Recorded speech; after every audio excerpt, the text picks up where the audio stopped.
Disclaimer. The information and education material contained herein is meant to promote the general understanding and dialogue of GAN's processing. Such information is not meant or intended to serve as a substitute for a healthcare professional's clinical training, experience, or judgment. For patients and individuals, such information is not to be a substitute for professional medical, therapeutic, or healthcare advice or counseling. For medical issues or concerns, including decisions about medications and other treatments, readers, viewers, listeners should always consult their physician or, in serious cases, seek immediate assistance from emergency personnel. Prescription information, procedures, and use of medical devices information should be undertaken only by properly trained and certified medical personnel. We specifically disclaim any warranties, express or implied, including implied warranties of merchantability or fitness for a particular purpose. Such information is provided, as is, and is believed to be accurate at the time of its publishing, but it is the viewer's job to evaluate the accuracy of any information found in this presentation. Every case presented is of their own experience, applied by themselves for themselves, and it applies to their case only. Every person experiencing health problems should seek professional medical advice and consult their course of treatment with a doctor. The processes of plasma balancing described herein are a natural process which supports the body but does not replace medical advice or therapies one is already subject to.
Welcome, everyone, to the Keshe Foundation's Keshe American Knowledge Team for November 13th, 2022. I'm your host, Mark Anderson, joined with Alex Skork and many other knowledge seekers from around the globe as we continue to work for peace in so many ways. I don't know what happened to the background. There's something messed up there. But anyway, we welcome you to the meeting as usual. We're continuing to press on. There are a few urgent matters that we'll cover today, and one of them is bringing and getting more people, asking more people to sign up for the satellite as well as the mobile system. As Mr. Keshe said, if we don't have enough people coming in, or if we don't get what we want in the testing, the systems will never get released. So anyone who is on the borderline, thinking about it, debating whether they should sign up or not, please go ahead with it. The testing of the systems is important, and the releasing of the systems is important. So we're going to concentrate a little bit on that today as part of our presentation. As we usually do, we start off with the World Peace Treaty.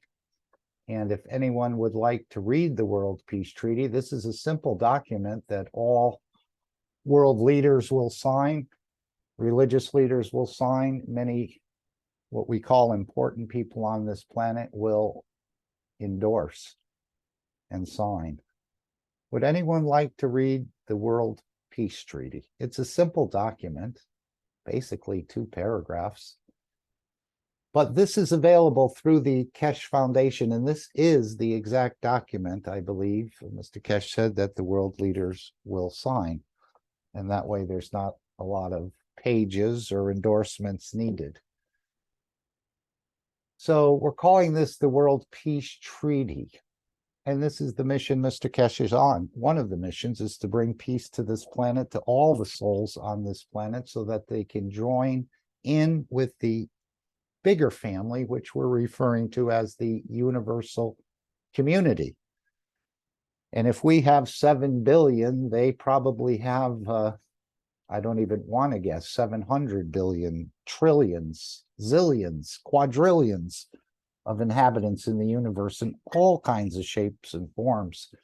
As we heard Mr. Keshe say, there are trees in the universe, and there are other things in the universe that we experience here, like rivers, like deserts and other things, but they don't exist in the matter state. They exist in the energy state. And perhaps when they come into this dimension, they do materialize as many meteors or asteroids, other things we see in space or we can't see in space. Once they interact with the inertia of this planet, they become matter state. And perhaps this is what is being prepared in Linz as well, for some of the citizens of the universe who appear in the dimension of energy to take a downward step in a way. And maybe it's not a downward step. There's a lot of beauty and a lot to learn in this dimension, but he's making conditions available for those who are in the energy state, or perhaps even in the matter state, to remanifest themselves amongst us, even though there are many already amongst us, hiding in the matter state or the clothes of a man, or perhaps in the matter state of a tree or a cat, or so many other things that we interact with and we're really not aware. We look at the cat and see it as a cat, but perhaps that's someone from the universal community. So we should be ever so humble and ever so careful as we treat other entities, and giving them the respect that they deserve, because they are from the same creator as you. Anyway, the first, let's say, step in the Keshe Foundation, at least for private students, is to sign and endorse the World Peace Treaty. And it goes something or just like this. I, as citizens of the earth from this moment on, accept to lay down all tools of aggression and war. I shall never think about getting involved or incite war or develop or use any tools of war on this planet or in space. And to this we or I all agree and swear with our or my, and you can delete as appropriate. So if you're signing for your nation, you would delete the rest of it. If you're signing for your city, you delete the rest of it, your town, your body, or you can sign it with your soul as well. And again, we've heard that you don't have to sign this with a pen. You can sign this with the pen in your soul. You simply put your name, your signature, your date, position on behalf of, again, the nation, the territory, the council, the religion, the city, the town, or the individual, and have it witnessed by a friend, a relative, maybe someone you know, or maybe someone you don't know. I think the witness will get touched that they have witnessed this document. After signing this treaty, be proud to display this certificate wherever you consider being important to you, that everyone can see and know your ethos to fellow men and the mankind and other created beauties of the Creator. And as we all know, the Foundation is introducing a new science, a new ethos, and a new language to this planet at this point in time. And the time of change is here. The time of change is now.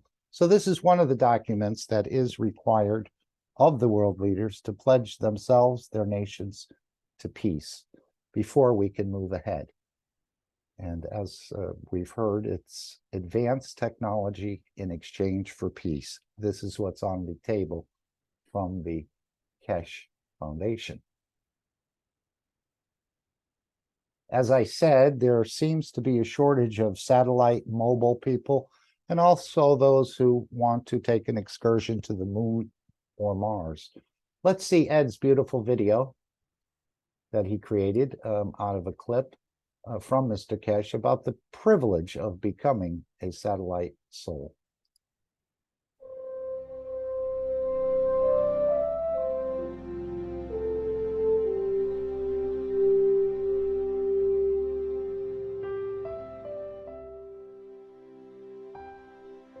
There is a huge burden on you who became satellites.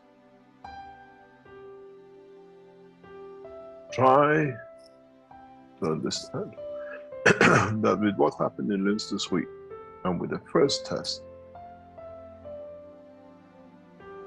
we have set a precedence for the whole change of the structure. Your child cries, he doesn't talk, you reach his soul, he understands where the pain is. You have a mentally handicapped child. You want to know how you can bring the change. You reach the soul. Does the physicality matter?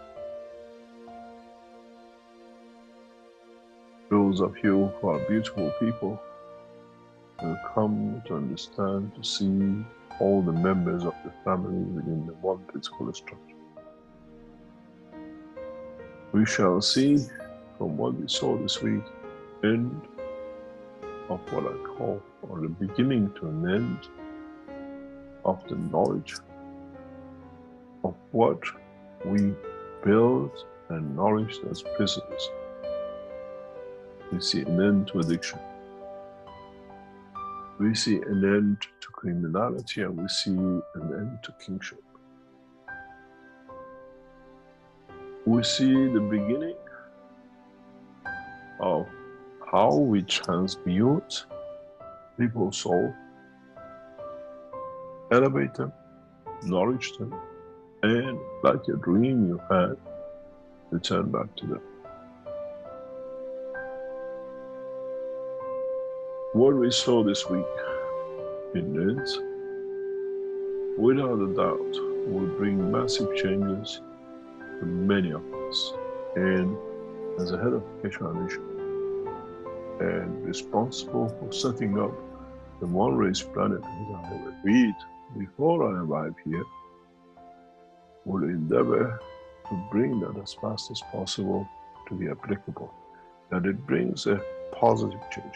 The world is going through a position of mayhem, not knowing uncertainty, and this uncertainty is creating more problems in the coming months and years, and we are here to use it to change the course for peace. We are not standing for elections, we are not standing to interfere with powers. We elevate the soul of the man in a very massive way. Now there are physical systems, and it can be shown, and it will be developed for all levels of understanding. This process of transmutation of the soul and transmutation of soul of physicality, which is confirmed this week, will bring us many, many changes. Will bring us amazing amount of changes. I hope, as human race, as knowledge seekers, you understand what you have entered into and what you have brought to be, and what is about to come, and how much change it will come and bring for all of us.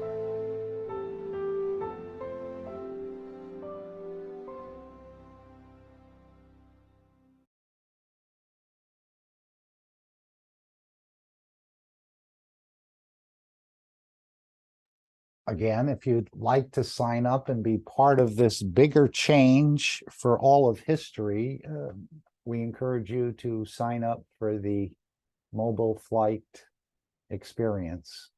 And there's several different ways you can sign up. You can sign up to be a mobile experience, which is part of the testing of the systems. I think they need at least 50 more people to sign up.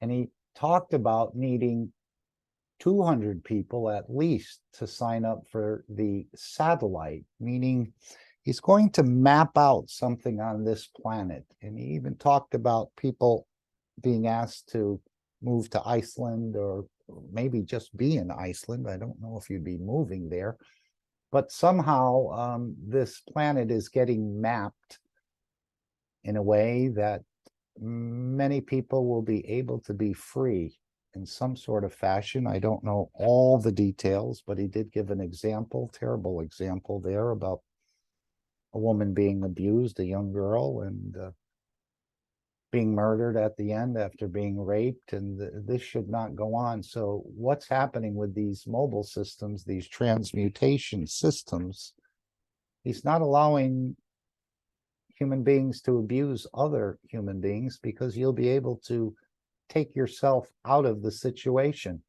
He said, we've confirmed the expansion of the soul, the transmutation of the soul, the transmutation of the soul of physicality.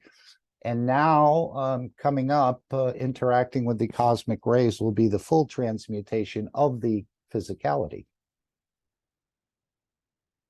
So any of you who want to bring this change, we encourage you to sign up for one of these systems. And of course, there's also the flight testing here, which is 50,000 to go to Mars, or I think it's 20,000 to go to the moon. I am not sure. Yeah, 25,000 to go to the moon in these tests. And of course, it's really out of the reach for many of us, especially those who are living from week to week, which many people are.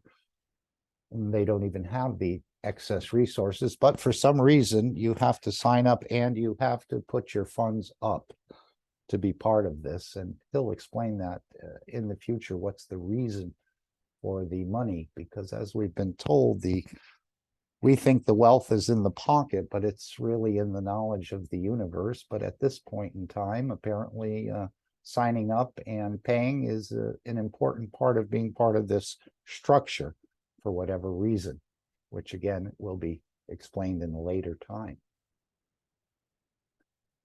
So we leave it up to you. No one is forced to do this, but if you want to be part of the bigger chain, you are part of it, but there's something about these testing systems. I don't know exactly what it's, why the funds are involved, because he said we're all part of this, but this is the way it's structured at this point in time. So avail yourself of that, or perhaps someone else you know may want to sign up for a beautiful experience in the Keshe Foundation to interact with your own soul, with the cosmic rays of the universe, and elevate your soul, learning to give, learning to love others. And this is what perhaps the processing is all about. Again, there's a satellite network being set up, and I know he talked about that for the European community who was facing perhaps very cold and perhaps without food winter. So he said we would be like Schindler in a way, where if they knew about the Keshe Foundation's technology, we would be able to move them out of harm's way and into another part of the planet, or perhaps just be on hold in the energy state, as you see in the airports, when if the terminal is not clear to land, they have the jet circling the airport until it's time. But he did say it would be up to you whether you wanted to manifest in the physicality at that point, and when he was referring to Europe as well, it would be up to you whether you want to manifest yourself in a warmer place or not, or just stay in the energy state. Again, many things that are beyond our full comprehension, but he is sharing so much and giving us a really solid base of understanding in what we've understood about the nano, the GANs, and so on and so forth. So just encouraging everyone to make that step forward. I think the universe will applaud you. And you're not doing it for that, but to be part of this bigger change. And we're all involved in it. So, but if you can, take that extra step. Did I hear somebody breathing? Did someone want to say something? Vincent? Okay, Vincent, I'm going to mute your mic. Thank you. All right, let's go to the latest workshop, which is what we usually do, and hear a clip from Mr. Keshe. I didn't write down the next clip will be, I think this is about the self-charging chip, as he referred to it before, that he said could be embedded in a cell phone, and that would make the first self-charging cell phone, or you could put it in an electric car, and that would be the first self-charging electric car. And that seems to be many people would like electric car, but the charging isn't always as fast as it should be. And now with these systems, with the self-charging chip or this micro nano plasma reactor, it can be embedded even in light bulbs and in your home. I know he talked about the gas unit with the matter state electric generator in there is probably obsolete at this point. So we may see another development come down the road before those are even released. But let's hear a little bit more about, and he could have cashed it out 20 or 30 years ago for billions and billions and billions of dollars.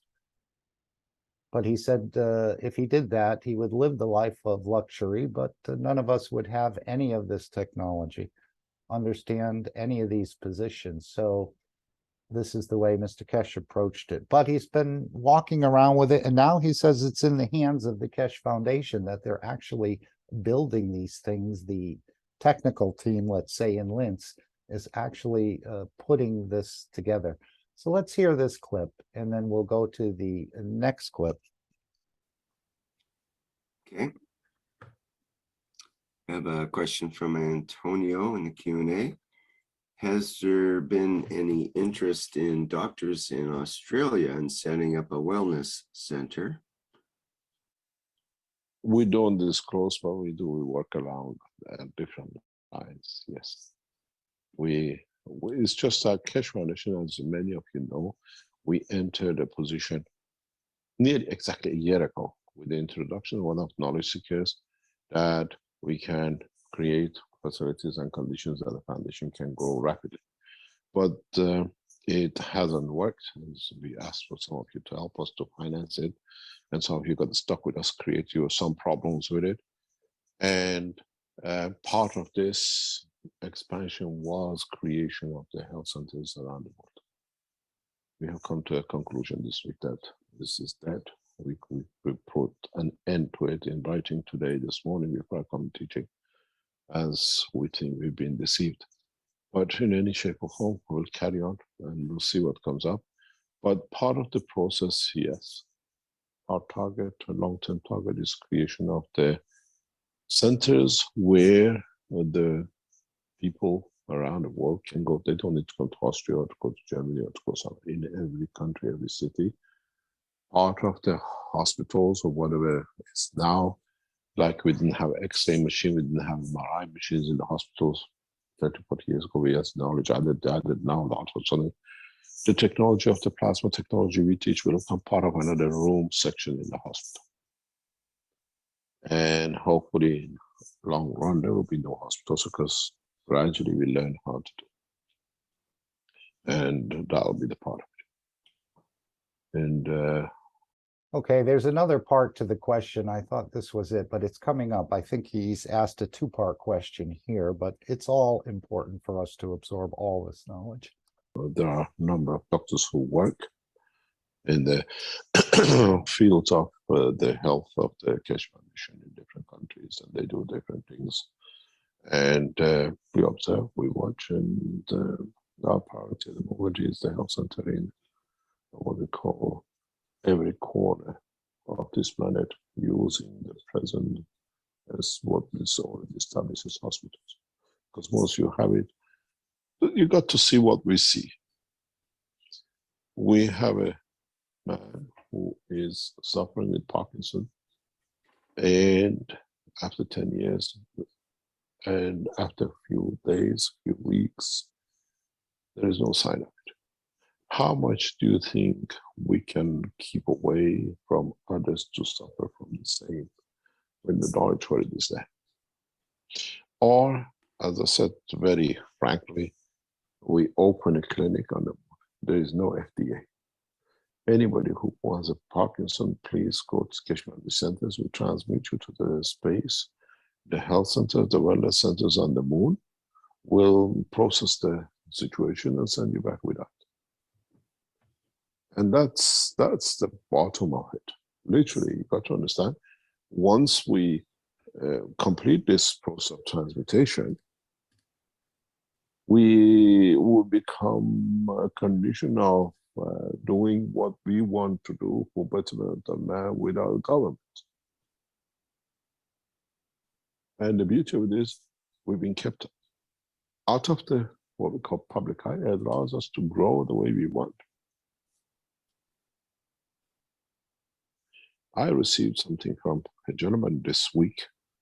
I'll read it to you if I find it. And he's the man who sits behind a lot of things. And he wrote to me, he's one of those who makes a lot of things happening around the world, as he says. He says, you are one of the most influential scientists in the world today.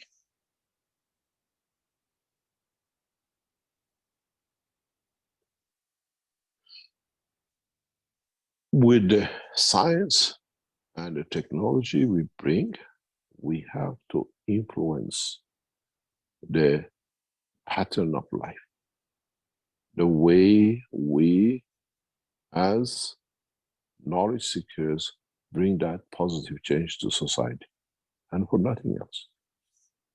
Nothing else happens.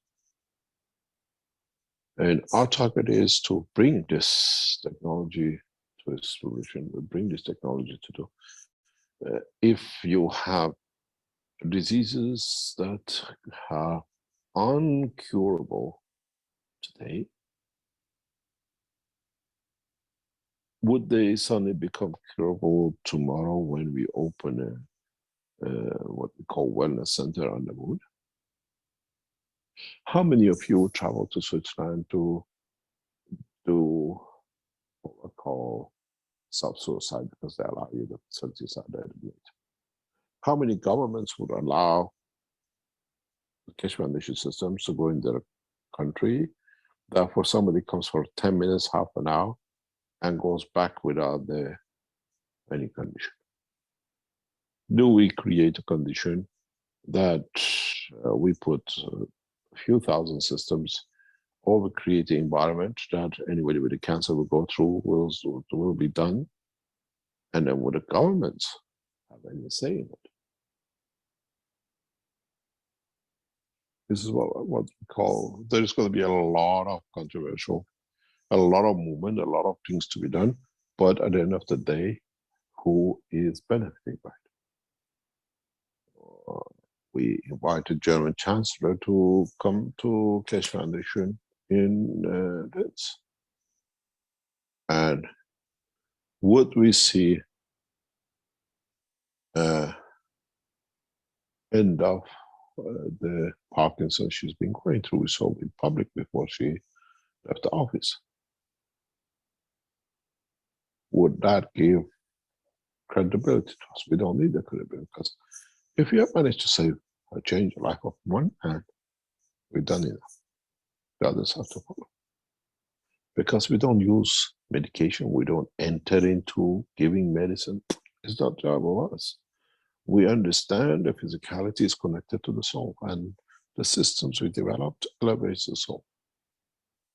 Physicality follows, and then it has to sort itself out.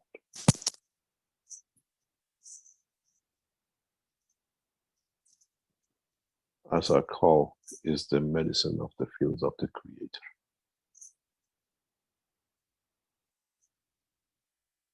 What we saw in China, the man walking and then running, we can read it 100 times.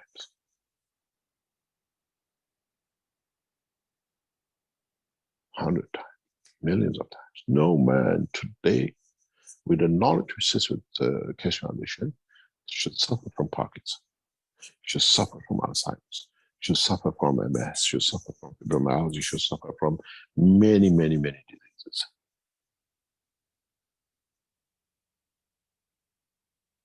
But at the moment, our governments and our doctors are the same as those with a turban on hand.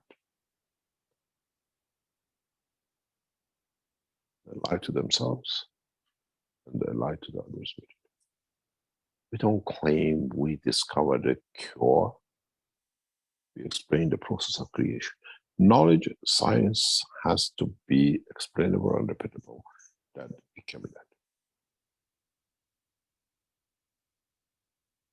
You have a Parkinson. Keshe Foundation has a technology for it. And we have proven it, even in the recent past. You have Alzheimer's. Keshe Foundation's got a technology for it. You have MS. Wow. We can put you through it. And a lot of people claim to. And we've got this, sure, to do whatever you like.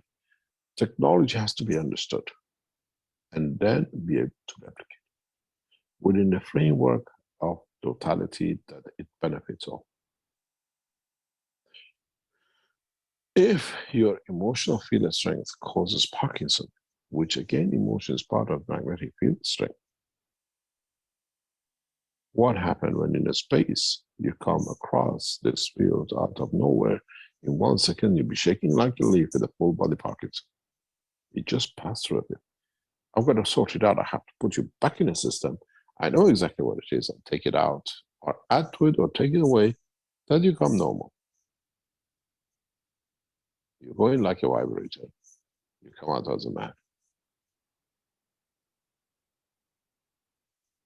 None of you have seen body Parkinson. Body Parkinson people are, God help them. They shake from head to toe.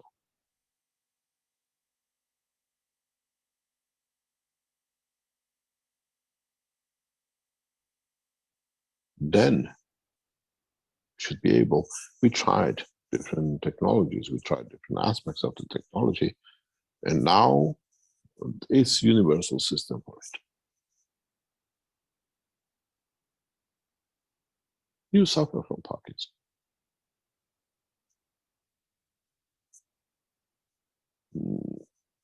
The Keshe Foundation doctors should be able to process this like drinking water. When they have the knowledge, when they have the systems, and we can support it with the support of those who are really knowledgeable and not those who are hypocrites.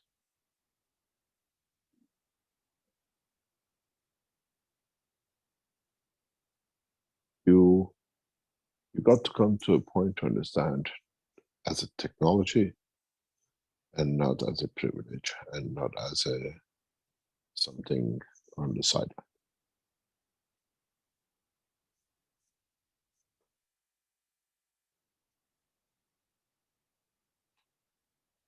Any other question?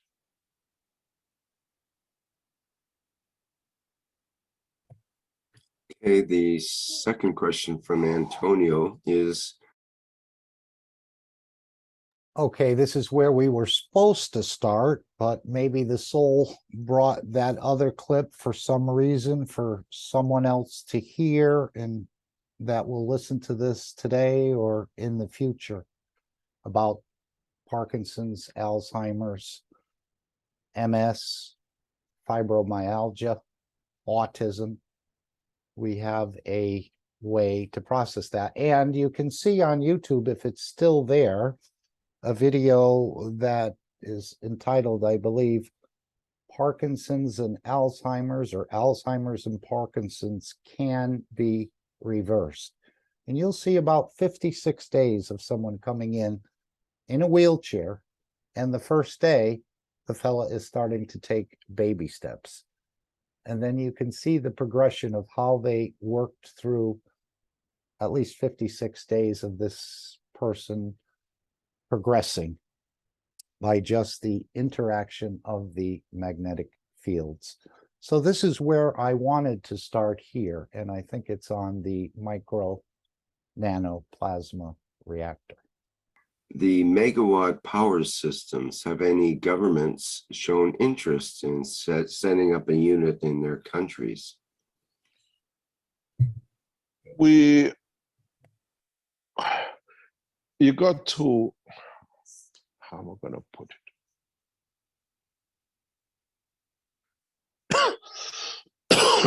Go into the patents. When you open a patent, you see we introduce light bulbs and things which have no wire connection.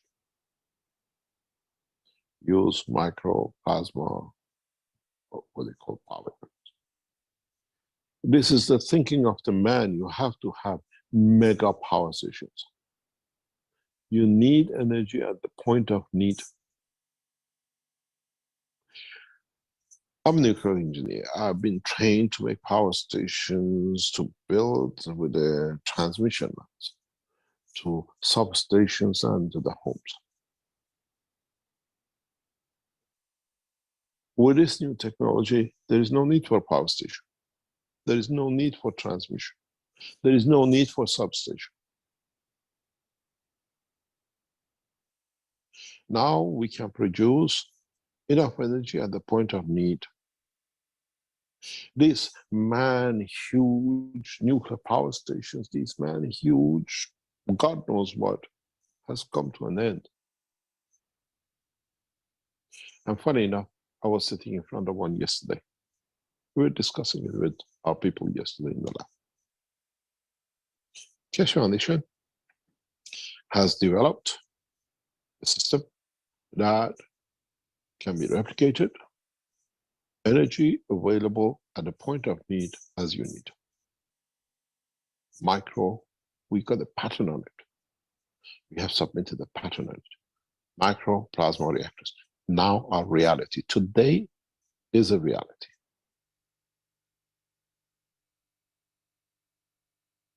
Patent was filed nearly 20 years ago. The units are built today. I sat in front of understanding it yesterday with our knowledge seekers. Don't need mega power, blah, blah. We have developed the technology. It needs to be, now that it's fully developed, commercialized. Micro, nano, plasma energy unit, which produces current and voltage to the point of the need, now is a reality in the hand of the Keshe Foundation. What they tell you, they're trying to build these huge fusion reactors to create the energy of the sun, to have mega power, is dead, is over, is done with. Because what is needed is what you need at the time of need. And what we submitted as a microplasma reactors, power generators, which is patented or put in patent application, is the reality today. I can tell you because we have it. Is developed, is understood by our team, and is part of the new enhancement unit. Why we had to complete it? Because if you come to the new the present enhancement units in LIDS, you see we still power one of the controls with the wire, with electricity. Our reactors don't really need it because they're self-sufficient. We need the power they produce themselves in it. And now with this new technology, production of the microplasma reactors, we don't need megawatts.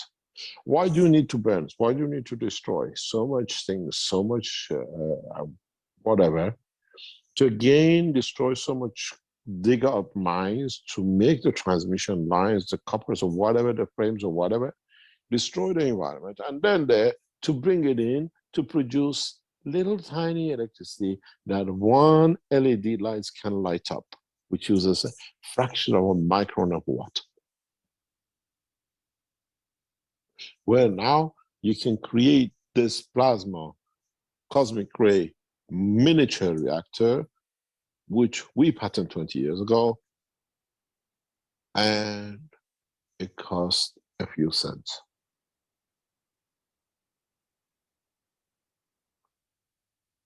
Would you not have a distributor box on the table with you plug your what you call television and the rest into the little box and it gives you all the energies? Maggraph systems, with the knowledge we have today, we created, are obsolete.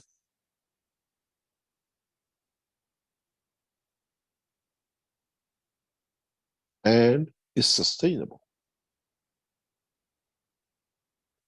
So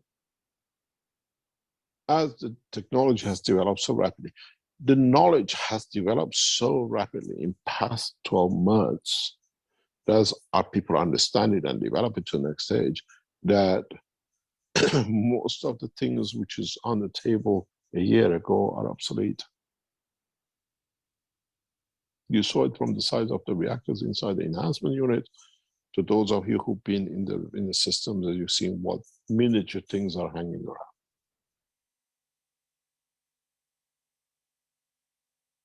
Why do we need mega power? Maybe last week or maybe last month, yes, we were talking about it. But sitting here, wasting so much energy, going to where we're going, do we need it?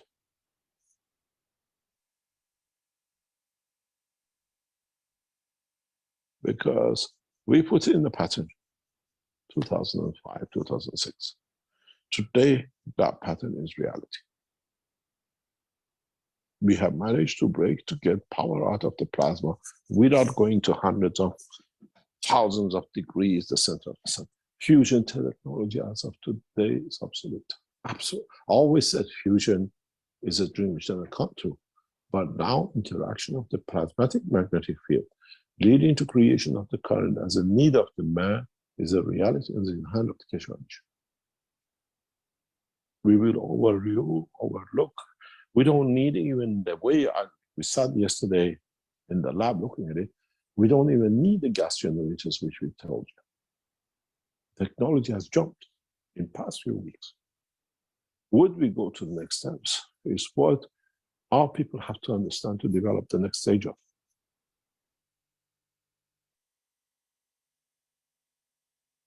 This is completion of part of the process of the Keshe Foundation technology. Nano micro reactors are a reality if you understand how to work with gases and the production of it. And we have achieved it.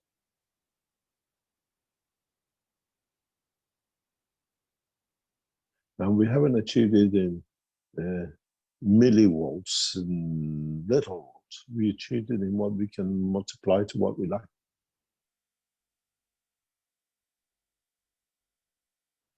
This is understanding of the technology. This is the development of the next step. Since yesterday, when we don't forget, we set these things up to happen. It hasn't happened accidentally. Our team has been working to set this up for weeks.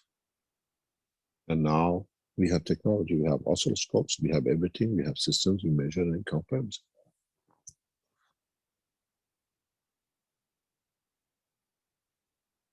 I sat yesterday watching as it was getting explained what's been achieved. I said, yes, the pattern microplasma reactors for the core battery is complete.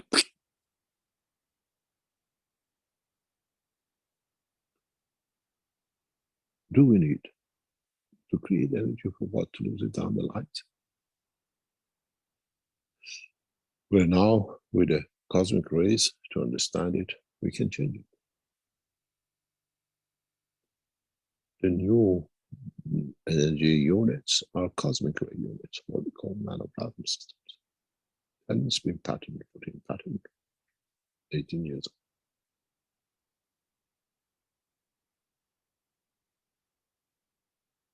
Today, for what our team has achieved and what we set up to achieve, we don't see any need for such a position.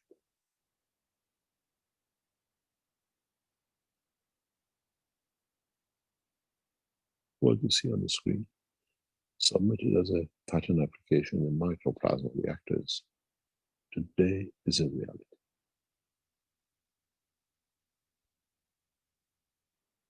And it costs very little. And the way I see it in the next few years, it can be embedded in any electronics. We can embed it in what we call automotives. Don't forget, the European community has passed a legislation by 2035, 12 years from now, 13 years from now, they cannot sell any car which uses fossil fuel. Means fuel stations become a joke, a time of the past. In 2035, 20, maybe 40, 50, because they have to allow the cars which are now in this condition, maybe they bring conversions for them. They cannot go to any fuel station anywhere in EU to tank a fuel because it's not there. This fuel stations, the way we see it, are gone. But now the plan was to put the power stations outside the city, burn it or use a solar system or whatever, and bring the electricity to cables to new type of energy fuel stations. With what we have achieved now, today, this is obsolete too. It brings the electron of the car, energy conversion system of the cars years ahead.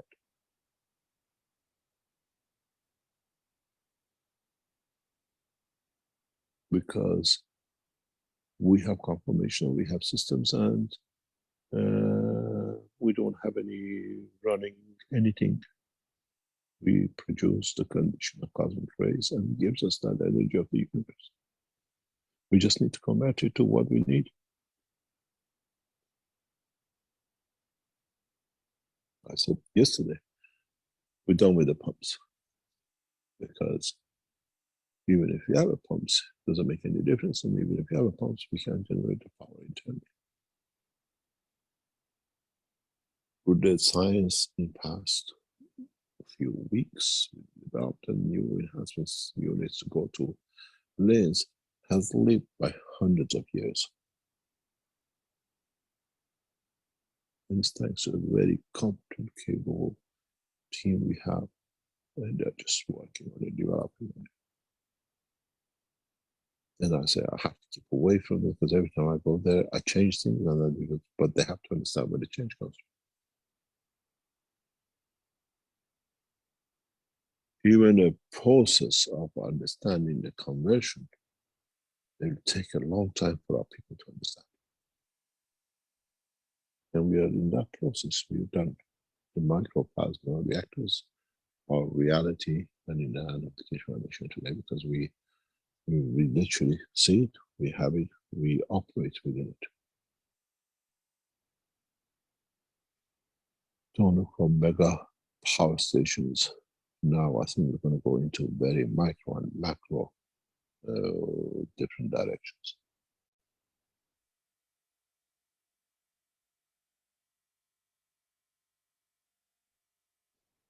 Any other question?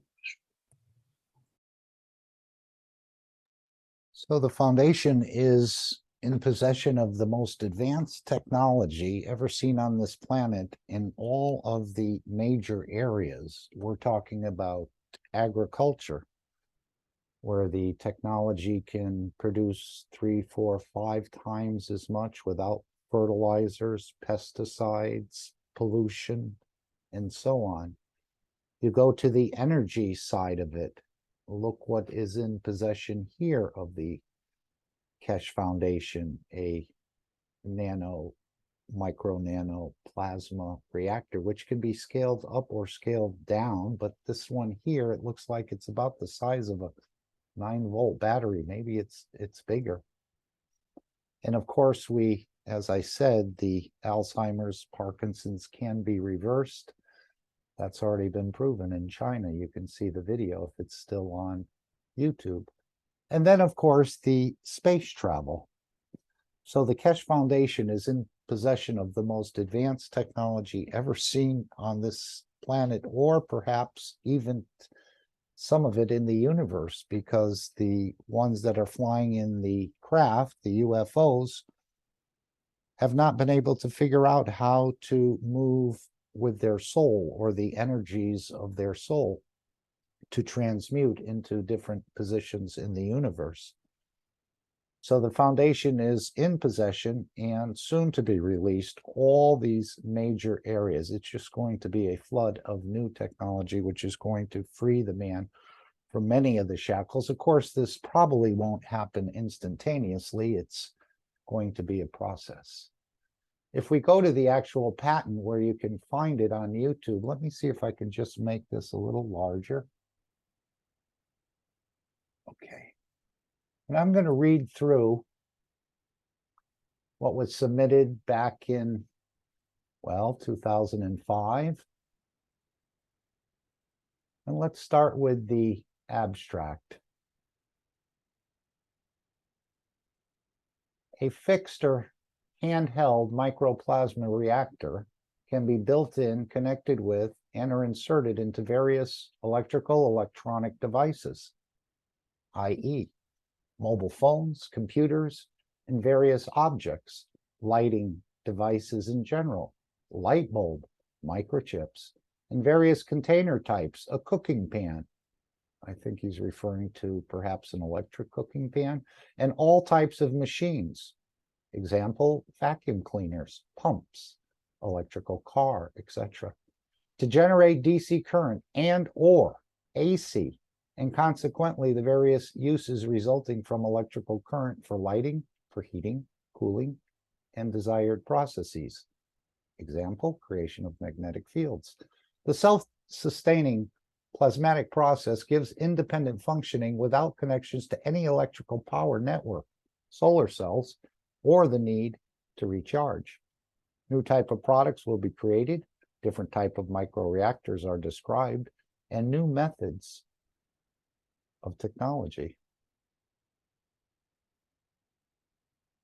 I guess it goes under the category of thermonuclear fusion reactions, reactors, which Mr. Keshe said we didn't need these large power stations anymore.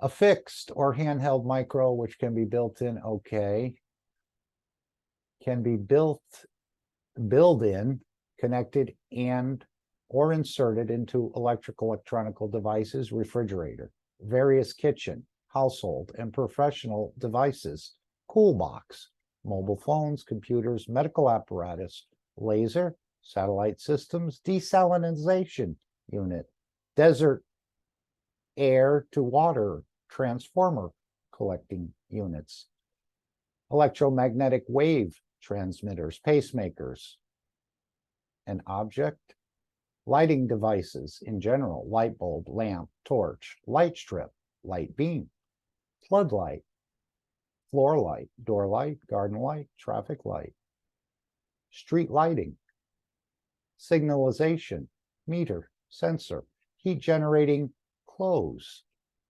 space clothing, pillow, connector, wire, conductors, semiconductors, microchips, IC magnetic locks, a container, a cooking pan, a drum, 40-foot greenhouse, etc., and or a machine, vacuum cleaner, ventilator, calculator, drill, mixer, wheelchair, pumps, carpenter tools, electrical car, electric bike, radio, office machines, etc., with the purpose to generate DC current similar to a battery,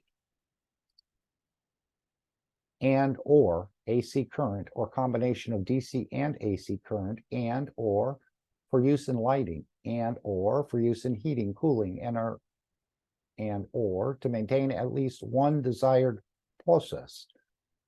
Example, the creation of one or more magnetic fields, two magnetic fields used for creating magnetic locks for a long period of time. Example, 5 years, which can make their functioning possible without being connected to an electrical power network, without being equipped with solar cells or any other matter of traditional power source, and or without the need to recharge.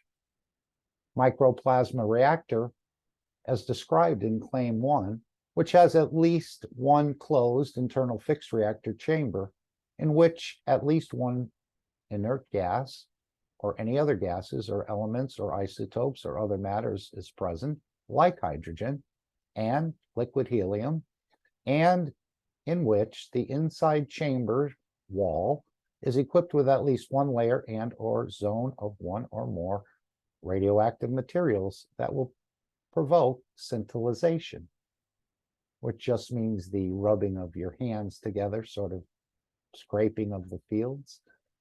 Microplasma reactor, as described in Claim 1, which has at least one reactor chamber in which at least one inert gas or any other element or isotope is present, like liquid helium, to which a very light radioactive material, i.e. a dilution, granules, dust, is added that will provoke scintillation. Microplasma reactor, as described in Claim 2 and 3, in which additionally at least one atomic gas, metallic material, vapor, and or liquid state element of the periodic table is added. For example, potassium, sodium, strontium, for high temperature operations above 1,000 degrees Kelvin. Method by which in a plasma reactor chamber, at least one metallic material vapor, again, potassium, calcium, magnesium, sodium, or liquid metallic element layer is brought by injection means between at least two layers of inert gases. And I know this is a little bit difficult, but just try to get the concept. You can see the picture here.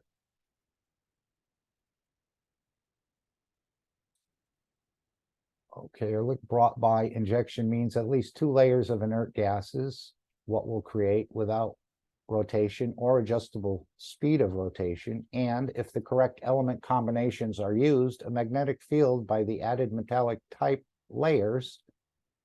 An example, element of sodium between neon 20 and argon 40 or 41 causes a recurring process of creation of magnetic fields, where, for example, if atomic potassium is used in the reactor, this element, through beta decay, led to creation of argon and the byproduct of scintillation, for example, neon gas, or the argon itself leading to ionization of gases, hydrogen leading to creation of free electron, for creation of current, and establishment of plasma within the inner Caroline core.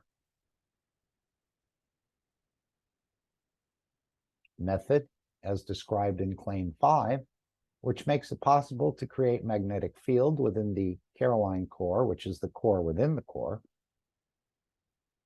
with the use of metallic or semi-metallic materials in the form of vapor or solid or any other state of matter in between different layers of the material, which their motion within the core can lead to creation of magnetic fields due to the passing of the electrons, which created by ionization passing through this metallic or semi-metallic material, which is in rotation within the core, and this is a self-sustaining energy system or battery system, which the life of the battery can be predetermined by the atomic count of all matters in the core.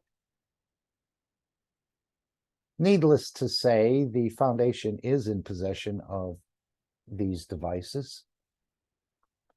And Mr. Keshe said that what we're doing here is we are replicating, or we are copying, a small fraction of the process of creation in the universe. So when we say we don't copy, I think Mr. Keshe clearly said here they are replicating, which means copying, more or less, a process that occurs in the universe, and they brought it here into the matter state, let's say, for us to extract energy on a micro level. The unit is micro, but the energy produced is not. Although, again, you're not going to put a 1,000-volt battery into a cell phone. So they're going to be scaled to different sizes. But this is the patent. I will put this in the chat if I can. I don't know if I can. I don't know if anyone else has this. Let's see. Copy. Okay. And now we're going to go to the chat. And we're going to put it in for everyone in the meeting that you can study this. And again, this is not easy to do. Other people would have replicated it if there was, but again, you need to get the combinations and the strengths correct, which seems to be the limiting factor in building these systems for us. But he said we could replicate these units. So eventually, if they're licensed by commercialization or however they will, I think anyone who has a cell phone, and most people in the world do, or at least the majority, I think, of people in the world do get frustrated having to run out of power at inopportune times. And how great to have a car that would charge itself, never need to tank up, let's say, or wait 3 hours for the. So these will be very sought after devices that I think will be licensed to different networks of phone builders like Ericsson, perhaps like Toyota, maybe General Motors, and other ones that they have a completely self-charging vehicle that doesn't need to, as we know, burn gas, oil, or coal to generate the electricity that's used to power up the car. Again, almost it's like a catch-22. You say, oh, well, I'm not using gas in my car, so now I'm clean. But where does the energy come from that you're recharging the battery from? Again, nuclear, water, oil, coal, gas. So you're still in that same loop. Here, we're being freed from that, where the energy is unlimited and it's replicated from the process that occurs in the universe. So the foundation, as Mr. Keshe said, it'll be one of the largest corporations ever seen, or at least one of the 10 largest ever seen on the planet, because this technology is so advanced in the health, in the energy, in the agriculture, and of course in the space travel, that most will seek it out once they hear about it. But of course, it's been blocked up to this point. Not totally. And Mr. Keshe said that was a good thing, because we're, in a way, allowed to develop on our own up to this point. So I thought we'd just go for that. The patent is actually in there. I never read hardly any of the patents, maybe a few parts of one or another, but I never even realized this self-charging chip or self-charging unit was here. Of course, Mr. Keshe said he had been walking around with it for many years in his pocket, and I'm sure he had it way before they applied for the patent. But it wasn't time to release it, and now apparently is the time to release this. It's not offered in the store at this point, but we'll see. One of the difficulties, he said, will be to convert this into matter state energy, I think is what he referred to there. But again, I'm not fully versed on all of this, other than to say it is in the possession of the Keshe Foundation. Any comments from anyone?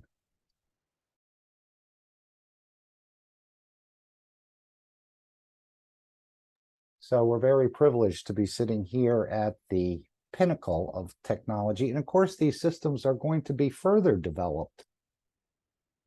But he said we've just leapfrogged hundreds of years, thousands of years. Even the new systems coming into Linz are just so phenomenal. He said he went into the room or the technical lab where they were building it, and he said he could see the plasma moving from the system to one of the people working there and back and forth, almost like there was some sort of interaction. He said he saw the person as a sort of a plasma ball of light.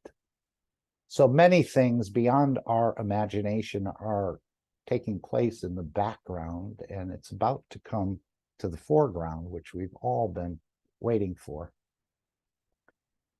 Let's go back to 458, and we're going to move this up a bit here, and we're going to actually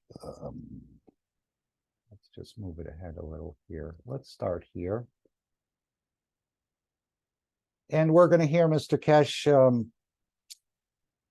request for more people to come into this system. If we really want these systems to be out into the public, the testing needs to be completed. And it's up to those who want to be part of this big change that's been we're all bringing it, but you can be part of it in a way that you physically take place in the testing. So again, we show the Keshe Foundation store here, where you can all be part of it. But let's hear what Mr. Keshe has said about how many they're short, which they need in the next few weeks. And I don't know if they can process 200 people through there in the next couple of weeks, or 250 or more, but normally it's just 10 or maybe 20 a week. I'm not fully sure. Maybe there's other things going on 24 hours a day there I'm not aware of, but normally it's a number of people a day. But he's saying he needs at least 200 more satellites and another 50 on the mobile simulation experience.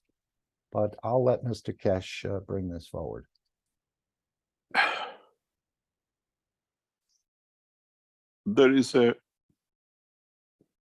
We need another 200 satellite people minimum, which we are short of. Yep. If we get 200 more people, it makes it easier to operate.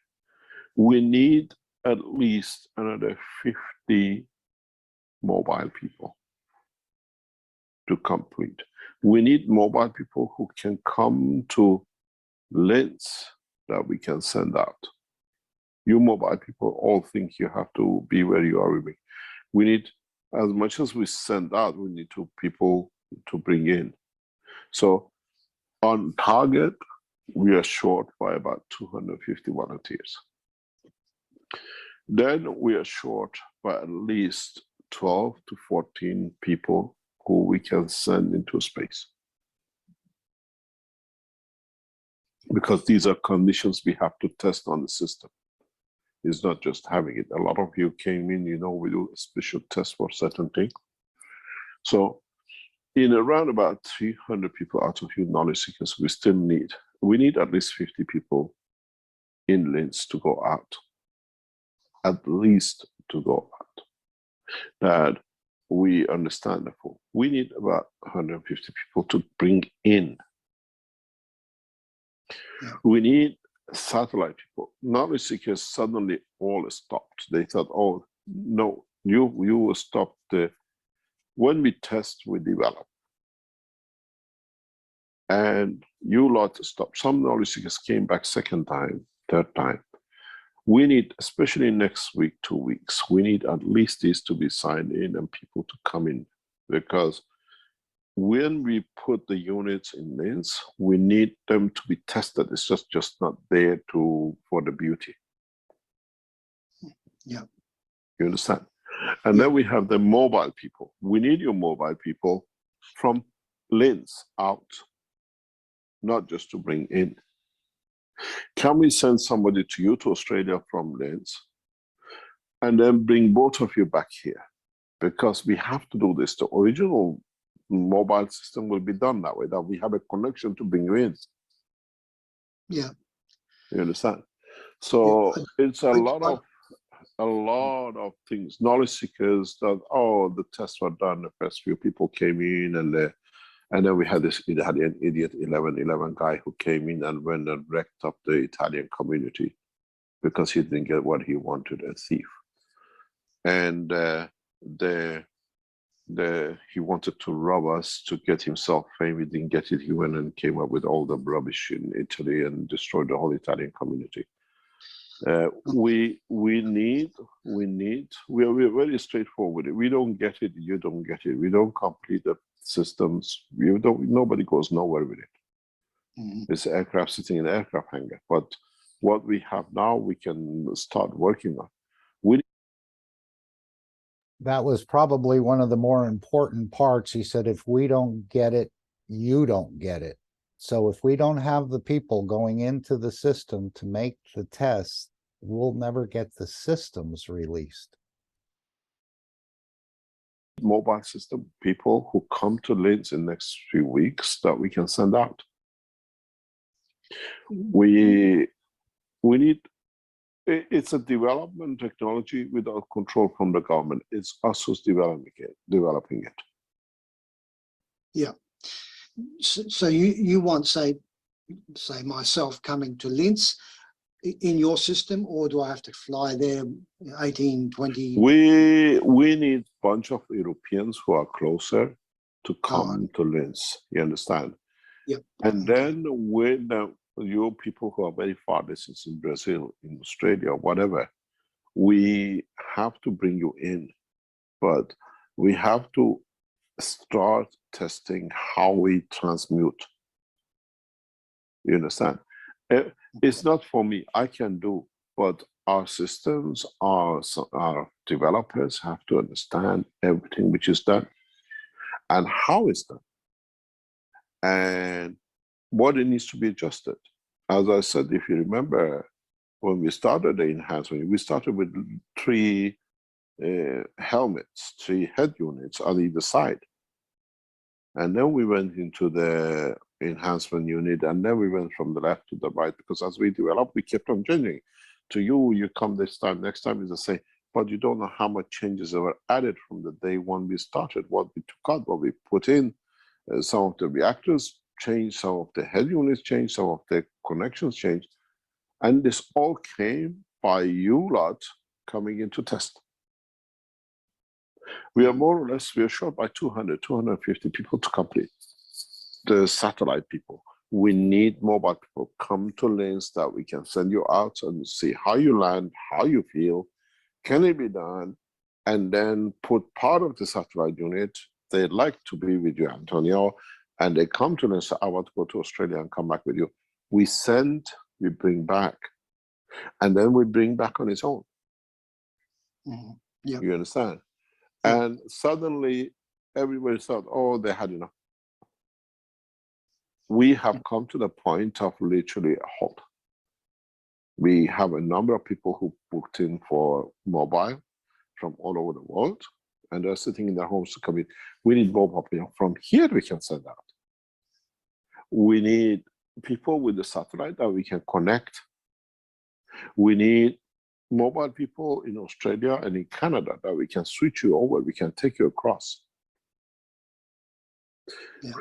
We need people who can go into space. I was talking to the heads of the Keshe Foundation a few days ago. They said, can we do a Christmas pack? We always do Christmas pack. I said, yes, do me a Christmas pack for people to do the mobile and satellite and the space. And how can we put it together? I said, okay, sell a package for a mobile, a satellite, and a space for so much, and see how many people will take it up, because we need it. This year, the Christmas pack will come from the Keshe Foundation. It is not anymore to, what do you call it, MAGRAPH system, this and that. This year package, if they can get it done, it'll be a space unit, because we have to do the enhancement. It can be done this week, next week. It's not there for next year, somebody will come. We don't have it, we toast, we don't test it, we don't risk it. We don't go that, we don't go to unknown. We need mobile people inside links to go from one unit to another. Then we can go outside. We don't have mobile people. All the mobile people who sign, I don't know how many of you there are, all sitting in your countries. Thank you very much. But we need you, doesn't matter what you are, to come into Lens, and we can ship you from one machine to another to see what it is, what it needs to be adjusted. We're short. We are short. Suddenly, somehow, knowledge seekers all thought it's done. No, we just started it. We are short by 12 people for a space. Yeah. There's no use having the machine sitting there doing nothing. We need today at least 250 people for satellite systems, mobile systems. 50 at least. You have to come to Lens for us to test. Yeah.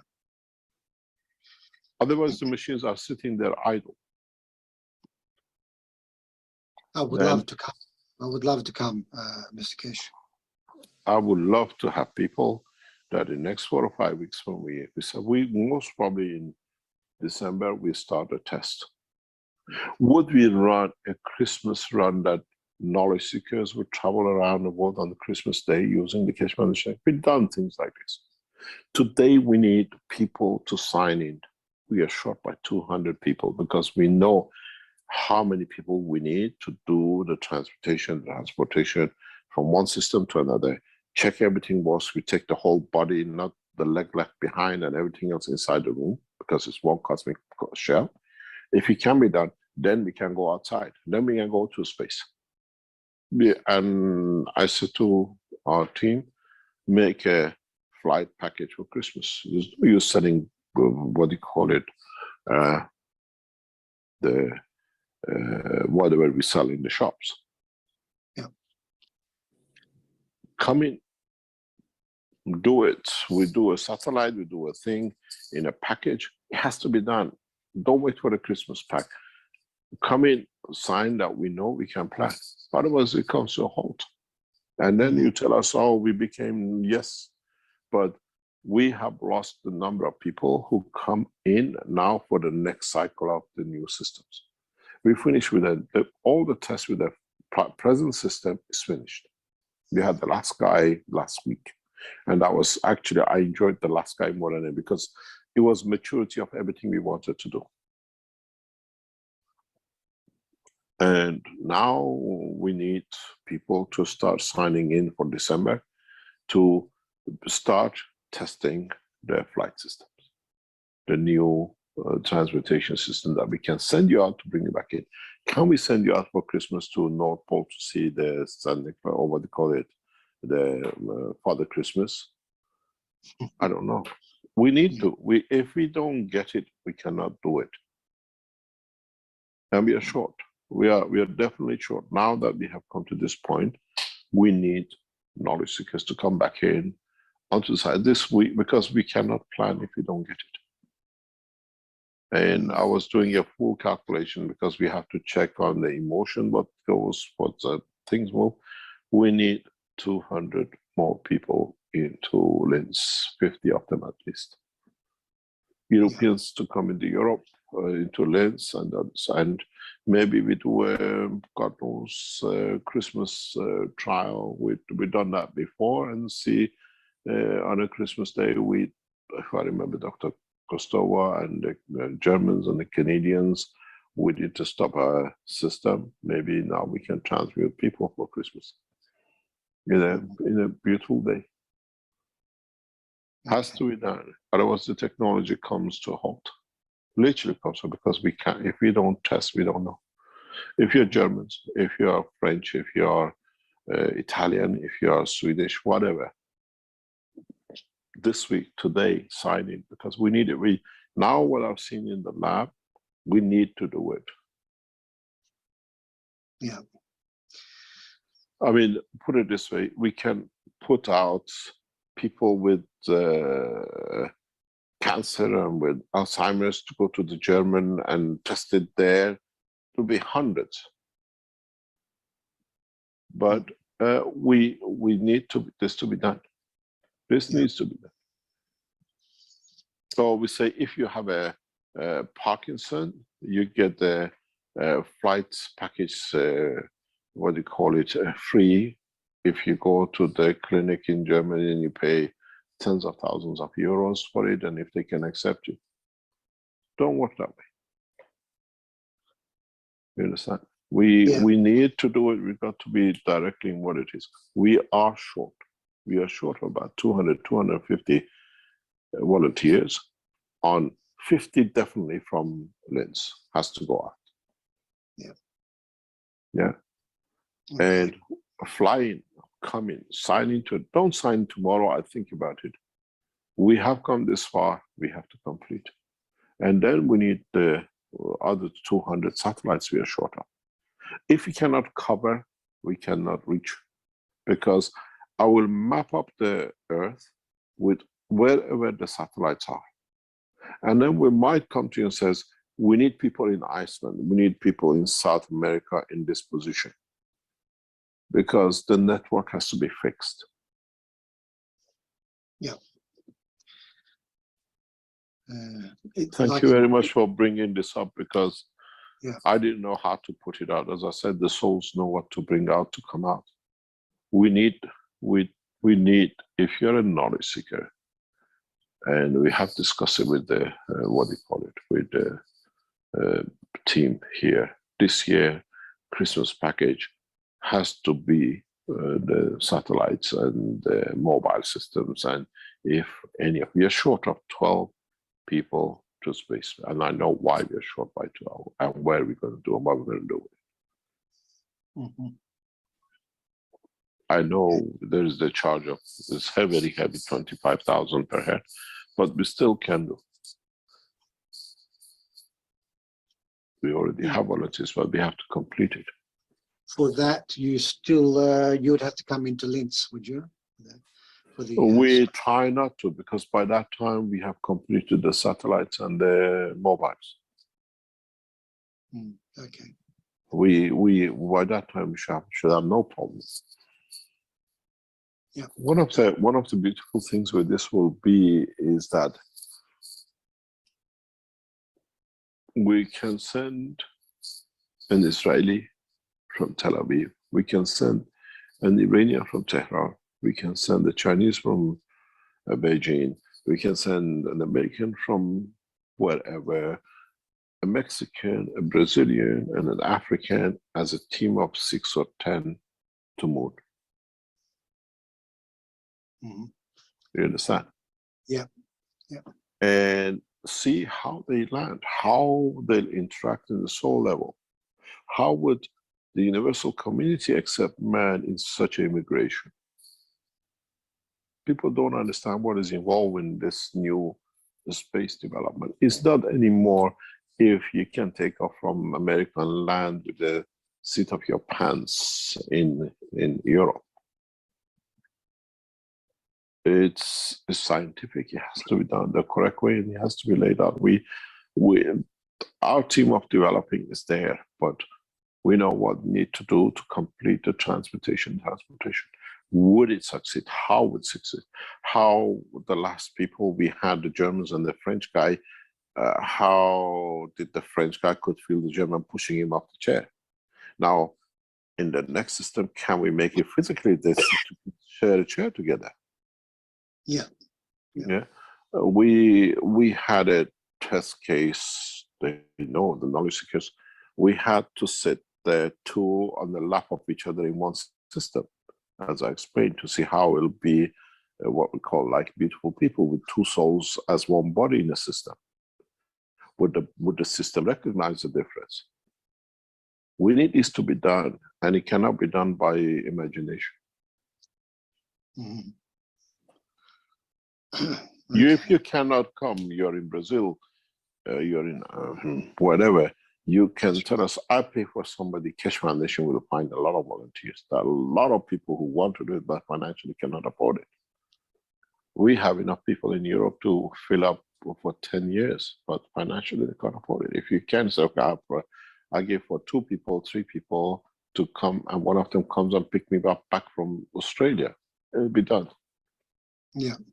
It's not, but we need it to be done this week, next week, because this is something now we're getting to that point of getting it done. Discussing with the Keshe Foundation the promotion this year. If you do a Christmas promotion, do the packages of space flight, mobile people, and the rest of it. Yeah.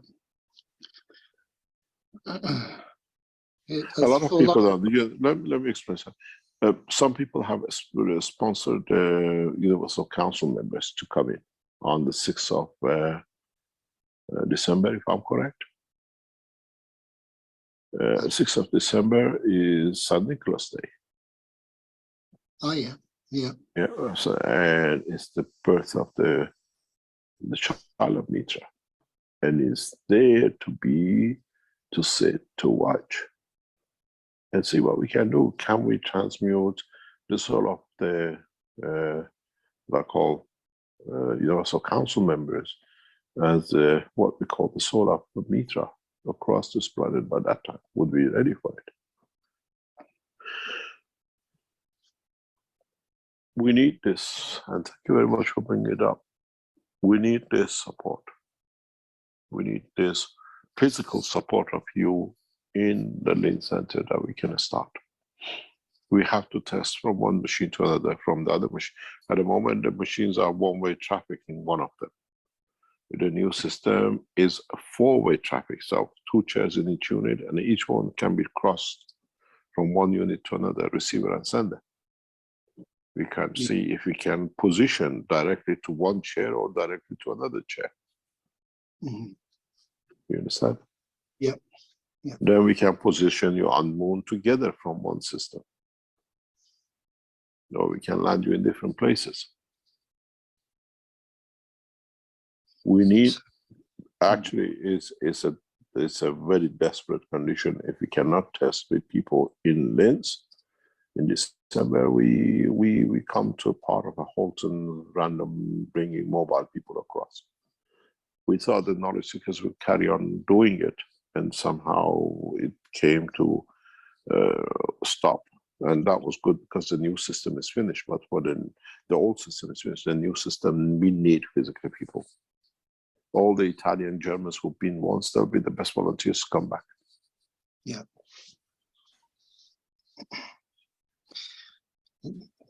I'm Italian, but I hope not to give you any trouble. No problem. Well, when I say Italian, I'm an Australian, so. It's Australian, Italian, yeah. But we need this to be done.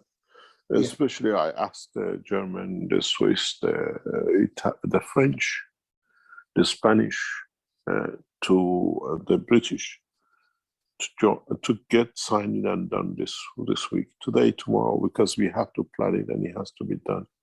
Otherwise, we come literally to a halt if we cannot test in the center. Yeah.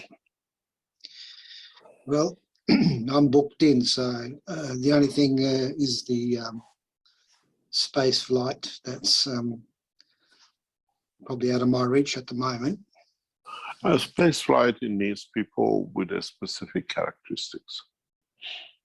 I mean, the first couple are best for it. They're well experienced. They know each other very well, and we can do a lot of pre-testing and then testing of this, and it'll be done from Linz anyway.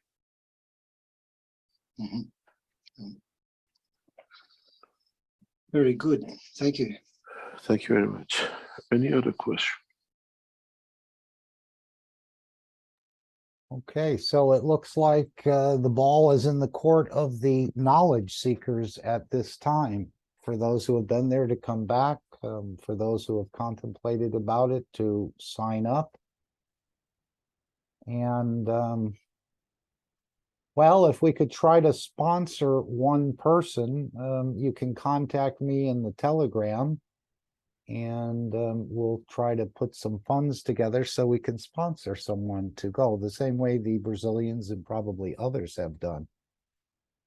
And again, Mr. Keshe said there's plenty of people volunteering that they can find to bring in, but they're going to need 200, so over 200 people. So the ball is in our court, so to speak.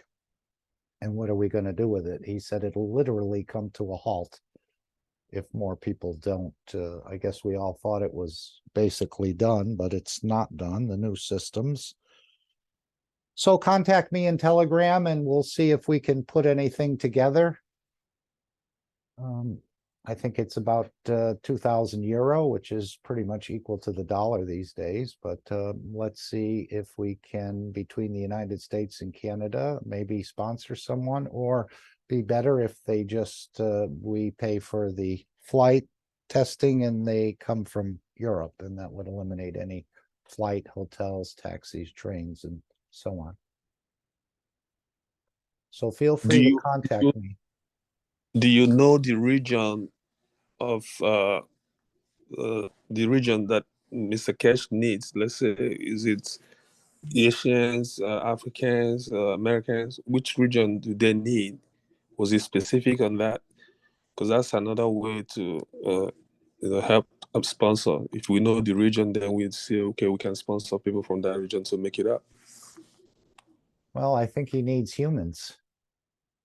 I know originally he said there was nobody that had gone through the system from China or different places that might have gotten resolved by now. And he said, we don't look at your physicality, we don't look at your knowledge, we look at what your soul can bring in. And they need this to complete the testing. And he thanked Antonio for bringing this up. He said, I didn't know how I was going to bring it up, but the soul knew and brought it up, so Mr. Keshe could answer the question and put out the compassion plea for more people. As he said, if we don't get the people in there, we're not going to get what we want, meaning the release of these technologies. So it's very important. Contact me in Telegram. We'll see what we can put together. Leave a dollar amount of what you could contribute, and we'll try to put something together and at least sponsor one person. Give it to the Keshe Foundation and they can pick the person, or maybe they already have a list of people who they'd like to bring in. He said there's plenty, but they don't have the means to sponsor themselves.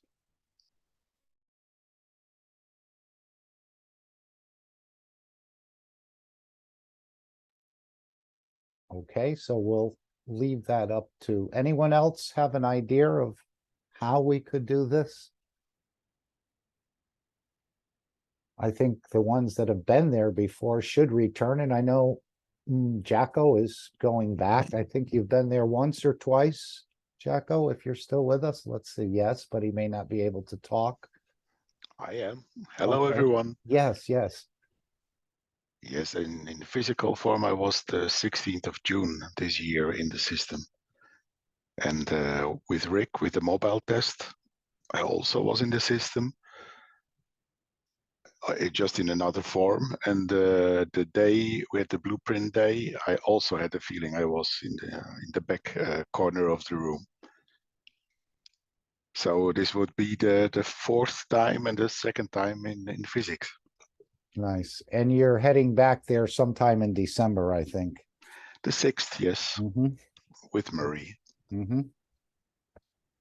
So as I said, contact me in Telegram. We'll see if we can put a package together. Even if we don't reach the full amount, we can always just send a partial, and maybe someone else from another area, another language community is also making a donation, and allow the Keshe Foundation to pick the person or offer it to someone who they'd like to offer it to.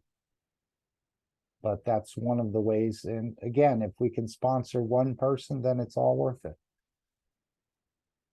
But, and Dean has just joined us, and I'm sure he can confirm what Mr. Keshe said. We just played Mr. Keshe's plea for knowledge seekers to come into the system, because it has slowed down a bit, or quite a bit, down to a trickle apparently. And as he said, if we don't get the people in there, this is the most critical point.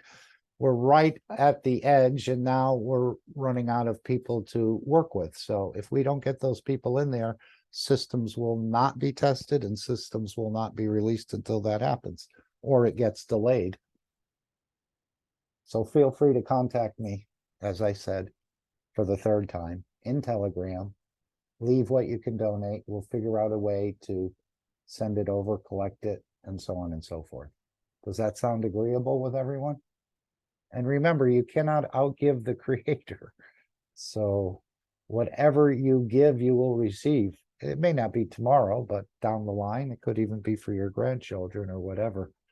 But Mr. Keshe has said he didn't know how he was going to bring this up. But this is the state that's happening right now. So otherwise, Dean won't be doing any more interviews, and we enjoy his interviews. And of course, the camera is going to also be put in the system, as I understand it, to see the transmutation. But without the people signing up, it won't happen. And again, just to go back to the store, here it is right here, mobile simulation, satellite.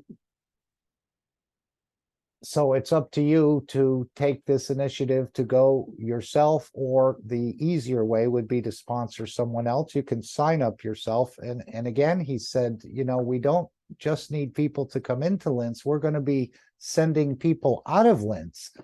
So for example, someone who signed up for it, you may find one of the other knowledge seekers from Australia in your home. And then he said, we'll transmute you both back to the center, if I understood it correctly. But without the testing, nothing is going to move forward. He's put the ball in the knowledge seeker's court.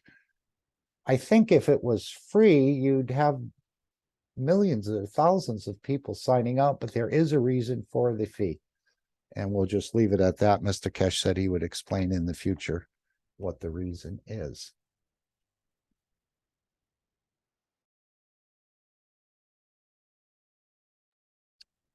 Any comments from anyone before we go to the Dome of Peace?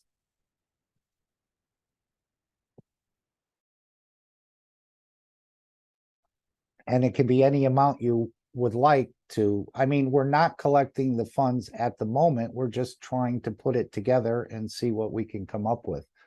So write to me in Telegram.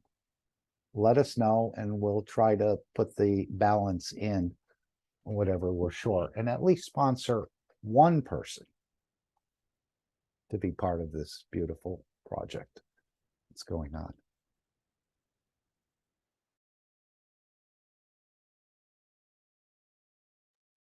Okay, and this Sunday and every Sunday, we spray the Gans waters in the physicality to create this Dome of Peace. And gee, wasn't it interesting? Does anyone remember? He said something about if you've ever gotten the GANs on you, or it's built a reactor, or you have the GANs in your home, you're connected to this system. Is that what he said? I don't remember his exact words at this moment, but he said something. If you've ever gotten the GANs on you, or spilled it by accident, or somehow you're sprayed it, perhaps, you're connected to this system in some sort of fashion. And I don't understand that completely, but he did mention that. I'm not sure if it was in the Q&A or in the main teaching.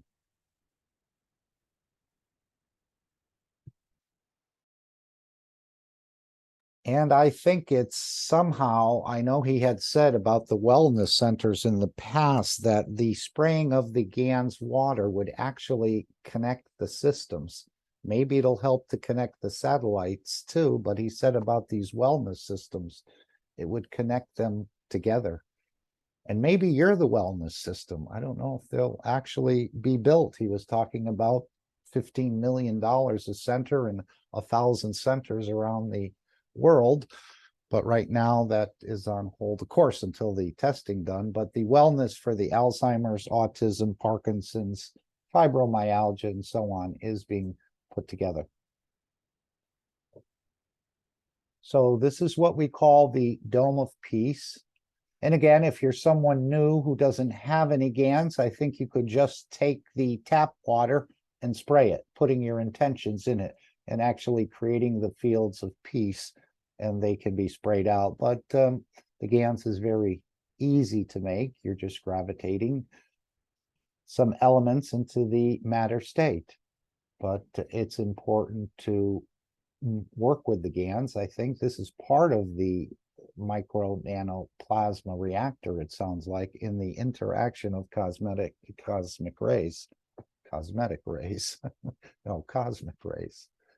But anyway, the Dome of Peace, this is a building process, I think. And we're getting everything in place. Every week, more leaders and leaders of GANs are released. And I know Mr. Keshe said jokingly at one point in time about the releasing of the GANs waters. This is how you take over a planet. So even though the planet has always been part of the universal community, which we weren't not aware of. And as I said earlier, there are here hiding in the matter state in the clothes of the man, or perhaps in the clothes of other matter states, like the tree, the cat, the dog, the lion, or the tomato, or the orange, perhaps.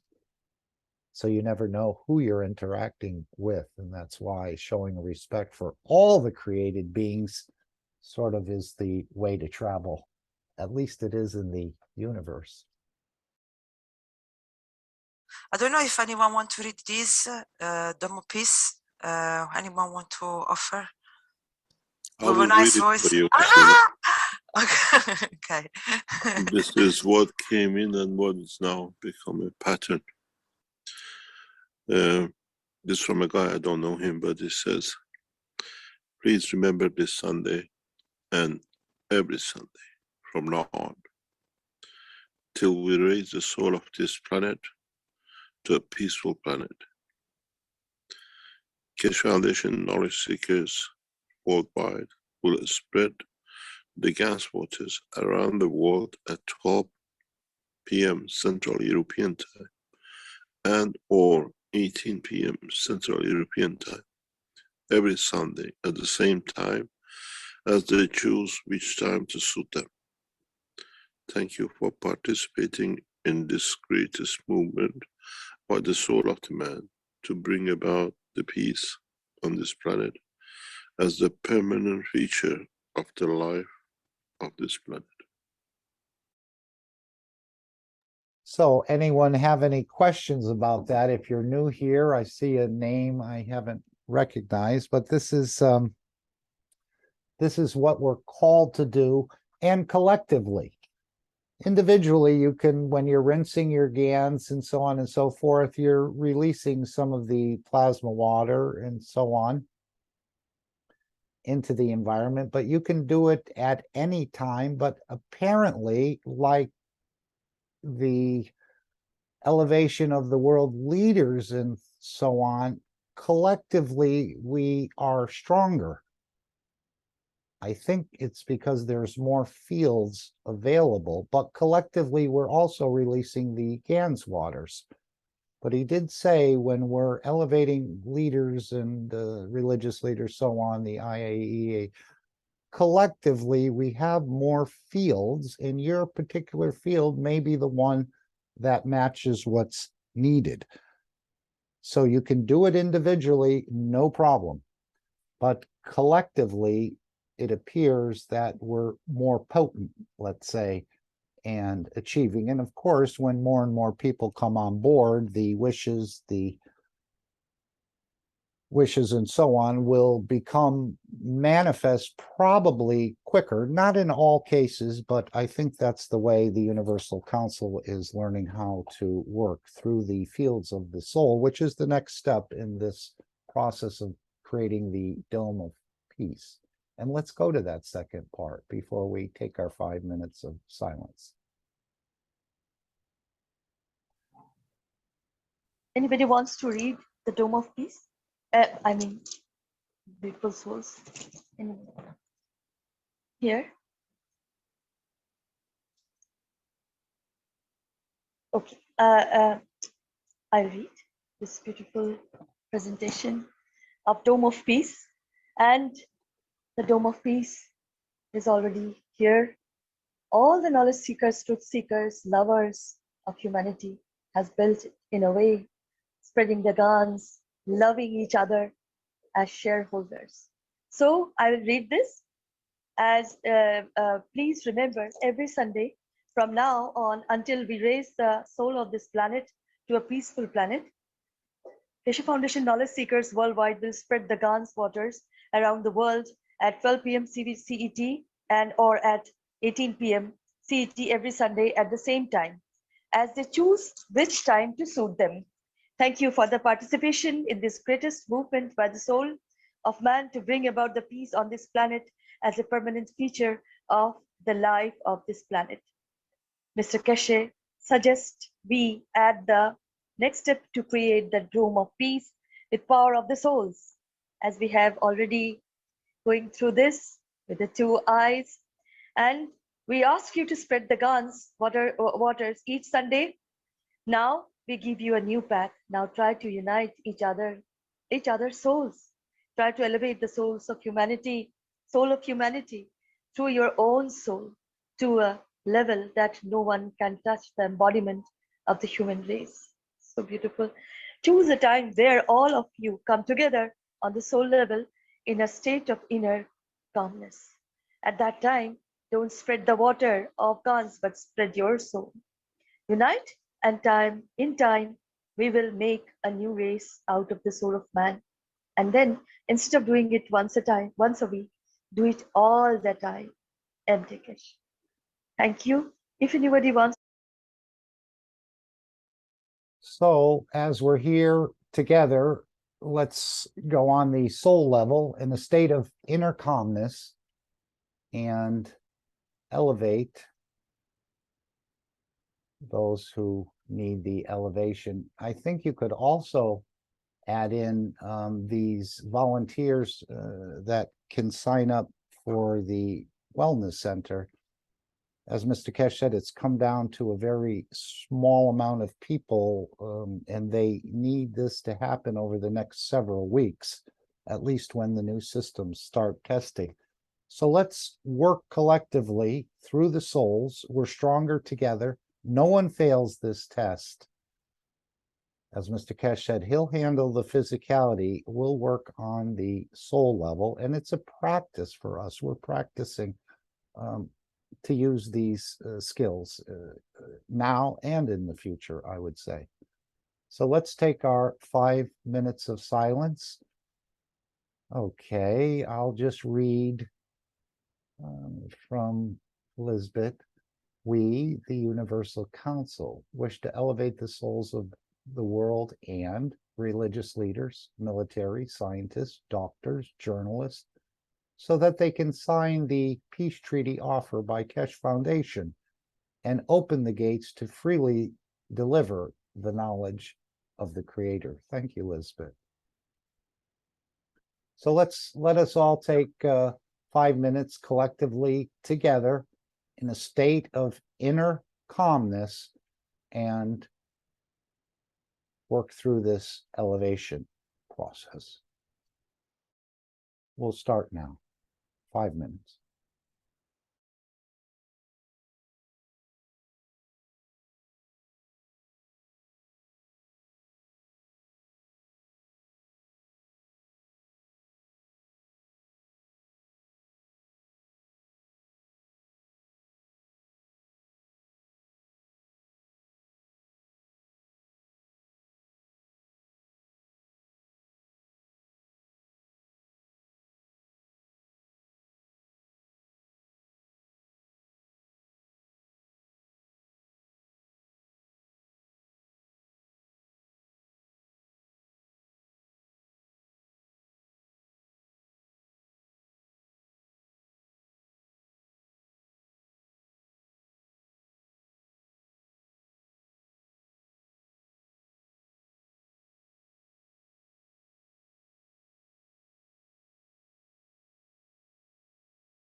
Thank you all for participating in this greatest movement of the soul of the man. And the 5 minutes we spent together is more effective than 100 of us writing letters, making videos, sending emails, telegrams to get something done.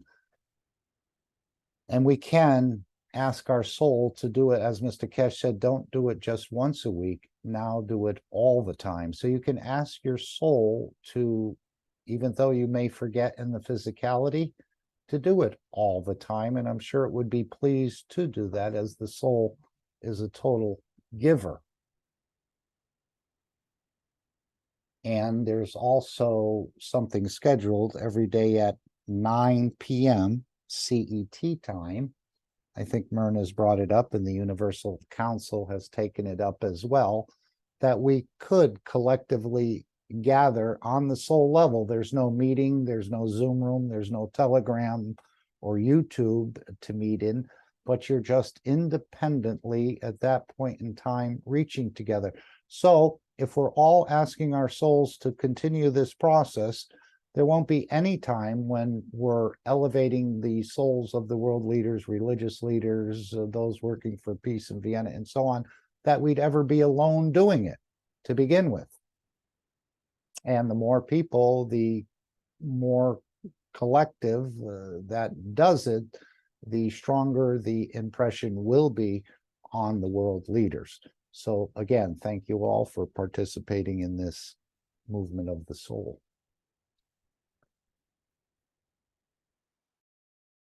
I think it's time for Alex to come in, our beautiful knowledge hello, Mark. seeker from Canada. Yes, Lisbeth. Hi, good afternoon, everybody. Thank you for coming that time. Thank you, Mark, for remember the Unified Souls time for UC members, an extended invitation for all Keshe family and all souls at the universe. Because it's time for the humanity elevate the souls and take a part for universal community. I remember maybe it's during Blueprint Day before June 6, or maybe next during Brazilian team or different. That in the next week, and the many people and many chats and Zooms, workshop to the Zooms, Mr. Case come and invited the people need all communities inside the system, because need give all knowledge from all communities to the system. And that moment invited, you explained before, give all souls, the leaders and religious and all people inside souls, inside the units, for maybe former, no? One soul in one planet. And like one knowledge too, because it give a knowledge from all communities. Is take a imagination inside all souls, inside the units. A continued invitation all the time. You everybody souls inside the units, and give you love and give you knowledge for the unit, because the science permit replicate, and with the units take knowledge from all communities, it's possible replicate for more units, and that units put around the world, and the intention is elevate the soul of the whole world.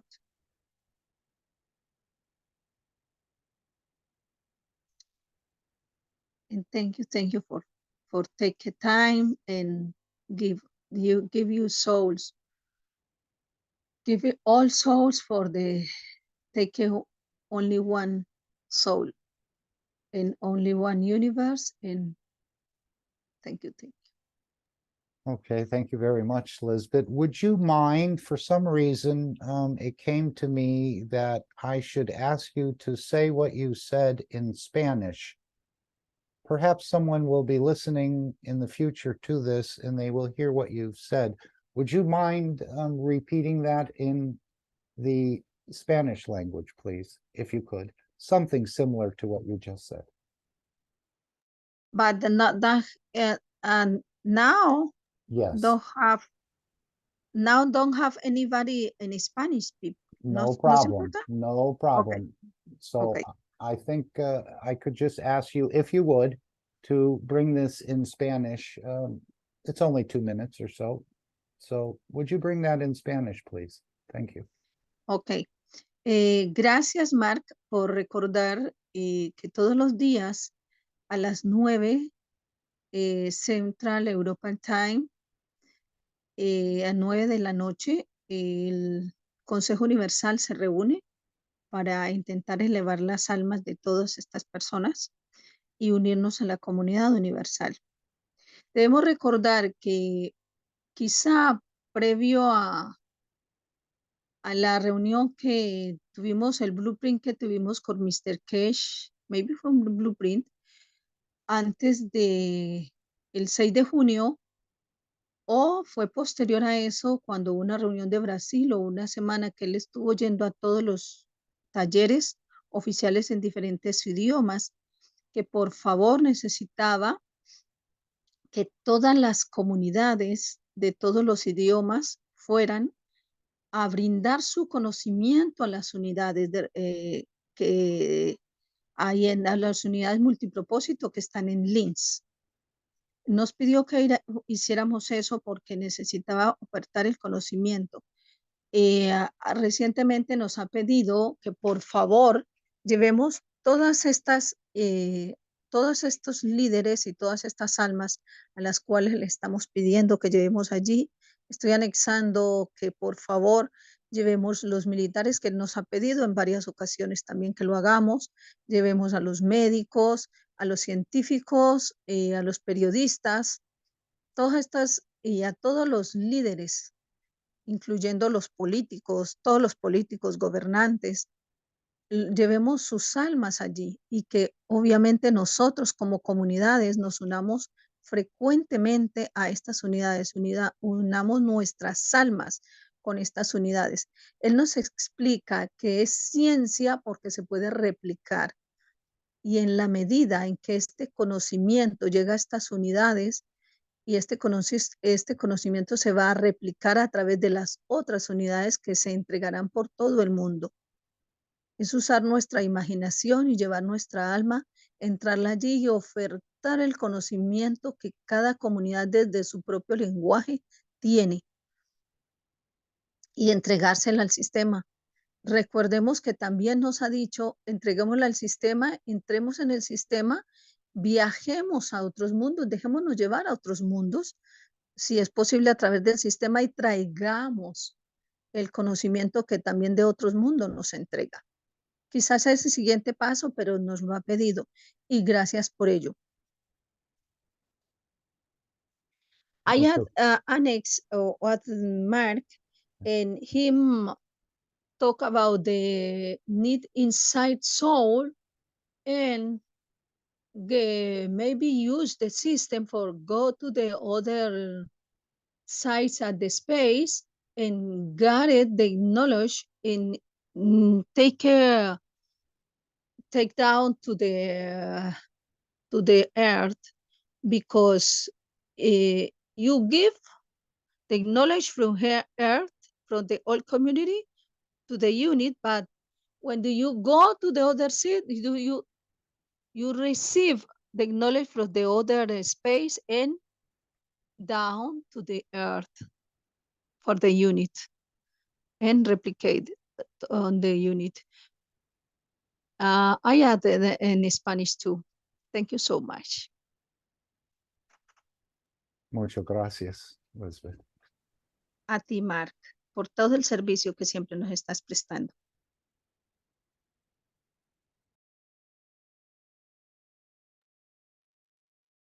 Okay, thank you very much. Anyone else want to add anything else before we move on to our favorite part of the program, which is our friend from Canada, Alex, will be delivering today's teaching, and we appreciate your presence every week, Alex, without fail. And let's see if you're ready, willing, and able to come in now. We'd appreciate you starting your sharing or teaching. As we say, I can play the disclaimer before we begin, and that will That'd be great, Mark. appreciate it. Thank you. Disclaimer. The information and education material contained herein is meant to promote the general understanding and dialogue of GANs processing. Such information is not meant or intended to serve as a substitute for a healthcare professional's clinical training, experience, or judgment. For patients and individuals, such information is not to be a substitute for professional medical, therapeutic, or healthcare advice or counseling. For medical issues or concerns, including decisions about medications and other treatments, readers, viewers, listeners should always consult their physician or, in serious cases, seek immediate assistance from emergency personnel. Prescription information, procedures, and use of medical devices information should be undertaken only by properly trained and certified medical personnel. We specifically disclaim any warranties, express or implied, including implied warranties of merchantability or fitness for a particular purpose. Such information is provided, as is, and is believed to be accurate at the time of its publishing, but it is the viewer's job to evaluate the accuracy of any information found in this presentation. Every case presented is of their own experience, applied by themselves for themselves, and it applies to their case only. Every person experiencing health problems should seek professional medical advice and consult their course of treatment with a doctor. The processes of plasma balancing described herein are a natural process which supports the body but does not replace medical advice or therapies one is already subject to. And now, with a big round of appreciation from our souls, we welcome in Alex from Canada, who will be putting some interesting thoughts into our purview today. I don't know what you have lined up, but it's usually very beautiful, Alex, always very beautiful. I don't always thank you. understand it all, but I'm trying. Okay, so the screen sharing didn't take? The screen sharing did take. We see your screen and your voice is perfect. Okay, great. I've got a new system Mhm. and I don't see the screen. Okay. It could be behind something. I know that happens to me when certain people share things and I can't see them sharing because it's in back of another screen that I have up. So that happens to me often. And then when I close those other screens, there's the screen that they're sharing. Sometimes it comes up in front and sometimes behind other foils. So I'm not sure why that happens, but maybe that's happened with your system. Mark, can I ask you to stop sharing? Please? Oh, no, I'll never stop sharing. Universally, that is. Let's see. I don't see anything that is stop recording. Usually I have something in my dashboard here that says stop share, but I don't see Yeah. that. Usually you can take over the share. Well, I thought so, but yes. you know, I never used the stop share feature, so Mhm. I'm just saying that I can't see you. Okay, Yeah. well, I'm so sorry for this little No, technical glitch. we see So your this is screen. We see your screen. It looks just as it always does. I know you said you're testing a new system, so we're very forgiving yeah, here. No problem. and I was looking forward to seeing my screen. No, it ain't happening. Oh, you know what? Can I just try something? Of Please course, indulge we me. have plenty of Okay. time. If anyone, while Let me- Alex is fiddling in the No, background, no, maybe I need you someone. to fiddle with. Okay. I want to stop sharing. Okay. Oh, We're you seeing have your stopped sharing. picture now. Oh my God. Okay. It's no problem. We have So, all the time, oh, all just a the moment. existence in the universe. Just a moment. No. This is promising because I see your face. Then I see my face, And now we see your screen. We see your screen. wow. Oh, I'm so excited. A computer that works.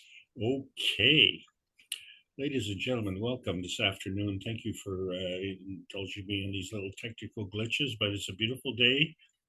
And it's greatly appreciated that you would consider to spend your valuable time with us here. And again, this includes the North American community for sure. And it also includes the Central and South American community, and of course, the other communities around the world that makes this meeting such an outstanding success.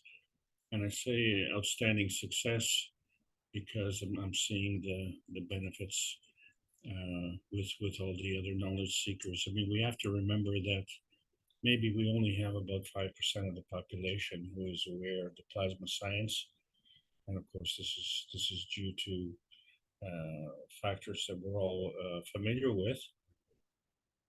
But nevertheless, we persevere and we teach so that the newcomers can hopefully fast track faster than what we did and what we've been doing for the many years that we've put in. And it's just not a complaint, it's an advancement because this is the Keshe Foundation Spaceship Institute Plasma Science Teachings. We're now at the intermediate Earth space level, and the discussion today is going to be about polarity. And my name is Alexander. I am from Canada. It is November the 13th, 2022.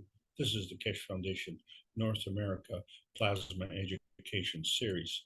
So, as we said, we are trying to fast track and condense thousands of hours into teaching.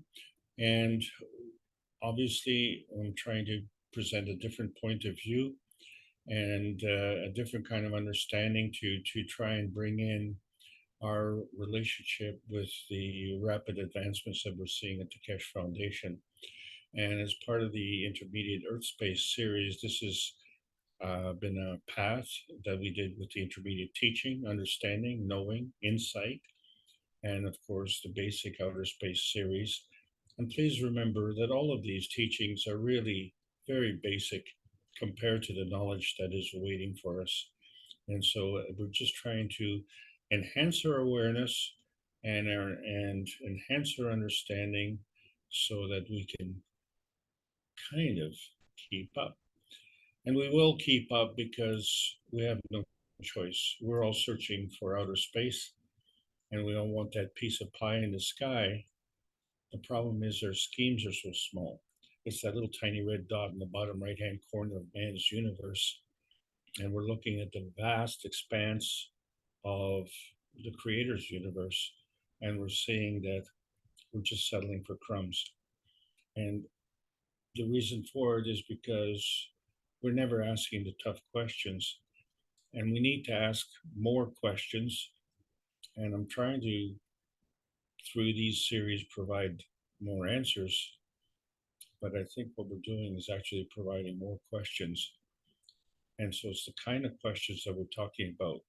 The source, the universal order of creation of matters. Where do you talk about the source? And what about the soul, the origin of the universe, and how you got here? And speaking of how you got here, there had to be a methodology. And so we find in book number 2, the structure of the light, the link. And so as we're talking about our little piece of the pie, and then, we keep doing dreaming and we're looking for that phantom pie. Not only do we not know where it is, we don't know what it looks like. And so we call it a phantom because it's something that's impaired to the senses, but has no substantial existence. And we know that, there are satellites that are in the sky. Are they the pie in the sky? Because we don't see the connections, right? But then on the other hand, the satellites become spaceships and we still don't see the connections. And then, we are already dream satellites because we experience this every night. And we know that this dream reality is in between the military height, shall we say, and the satellite height. That is all part of the atmosphere. And so the dream satellite pathway is within the atmosphere of the planet. But we can travel. So then the question is, from this dimension and to another dimension, we have to question which dimension is the reality dimension. And then we find that somehow, some way, our planet is rotating around an axis. We call that a pole. But we also have a magnetic pole. And now we have to ask another question. Which reality are these poles operating in? So fortunately for us, we didn't have this answer when we got here. We just got here because we had this sentimental pie in the sky, which we call Earth. And we defined Earth by creating boundaries. And first of all, before we create the Earth boundary, we had to figure out what we are doing with our neighbors. And so we found that Venus is, well, that's not Earth, and Mars, well, that's not Earth. And then we found that in between somewhere was Earth. And that's where we came. And we came there with a sentimentality. Well, that's okay. But how did we get here? And so the real reality that we're all seeking and what we discovered in our basic teaching is that outer space is not a place. Outer space is a method of energy transfer. And so the discussion has never wavered. We are talking about energy in motion. And so one of the ways we have energy in motion on this planet is through energy transmission. And, isn't it interesting that we use telephone poles to do that? We also use satellites to do that. But we're going to be talking about the poles, not the transmission, because the poles themselves are transition poles. Transition meaning perpendicular to the surface of the Earth. So these poles that we talk about, of course, when you have a compass, you set the poles, so the North Pole, South Pole, East Pole, West Pole, but we refer everything to the North Pole because that's the way the Earth rotates, and we know which way the Earth rotates because the sun keeps coming up in the east and sets in the west. But there's a magnetic pole.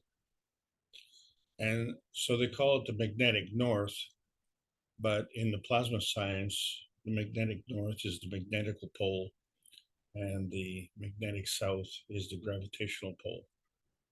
And so we have a relationship between these two poles. And the thing is that these poles wobble. And it's the gap in between the two poles. And ironically, they create a little pie. Well, maybe that's the pie in the sky that we're looking for. The thing is that these poles are not physical. And so this gap is not physical. And this field in between these two poles is not physical. Well, if it's not physical, then it's plasmatic. And so these fields working together create this pie structure. And we find that one is magnetical and one is gravitational. But there's a wobble with these poles. So more questions. Which pole wobbles? Is it the true north rotating axis pole, or is it a magnetical pole? And does this pole wobble affect the heartbeat? You know, we all know that the heartbeat can accelerate or decelerate depending on the environment. Or is it the pole wobble itself that is the heartbeat? Because of this wobble, we know that the wobble is essential for life on this planet. And we know that because we have an anomaly on the moon, which does not rotate. So there is no day and night. And there is a dark side and a light side, but there is an in-between side. And in that in-between side, there is light and day. And the reason that happens is because the moon also has a pole wobble. So if the heartbeat is essential for life, and if the wobble is essential for life, maybe the pole wobble is the heartbeat. But when you look at the biodiversity, we are in heaven. And so the thing about it, of course, is that the Earth rotates around the axis, which is the rotating pole. So the wobble at one point is on the right side, and another time it's on the left side. But it's still always the magnetical north and the gravitational south. It's just now that the pie is getting bigger. So what we need to do today is investigate this and see what the ramifications are of this wobble, this beautiful wobble pie. So let's remember that the creation of the universe exists from energy, and energy is always in motion. And because it's in motion, we have to go to or come from somewhere. So there's something that we have to combine with. And since all of the universe exists from energy, then all things work in combination. And so as newcomers to the knowledge ask you to define plasma, and they give you that magical 35 seconds to explain to them thousands of hours of teachings, you say it's a kind of energy state.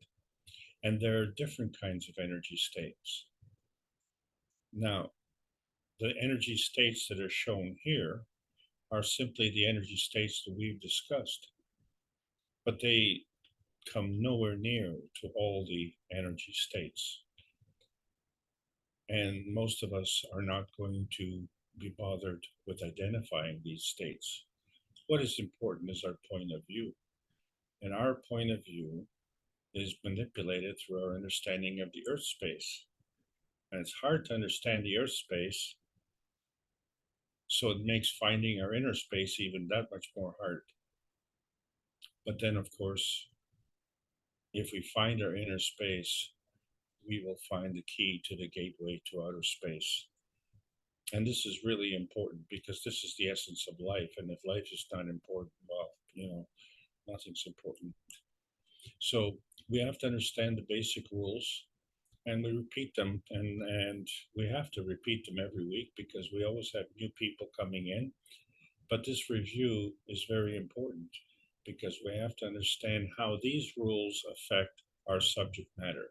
So for instance, the energy states can increase or decrease by at least an order of magnitude, but the ultimate rule, the higher energy state feeds the weaker energy state.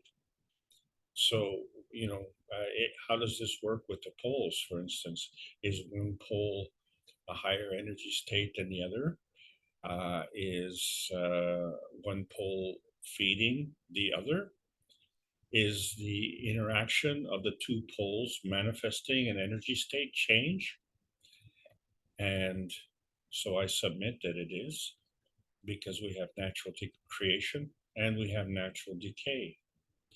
But then we look at the sun, and it's hard to tell which is the North Pole for the sun because it's catalytic, it's non-consuming, and it comes up every day and leaves every night, and it continues to give. And so the way it gives in a higher plasma state. And this higher plasma state is higher by many orders of magnitude. So the higher state feeds the weaker state, so the sun is feeding the earth. And this plasma, we can absorb it in a field, or we can choose not to absorb it by creating a barrier of these fields.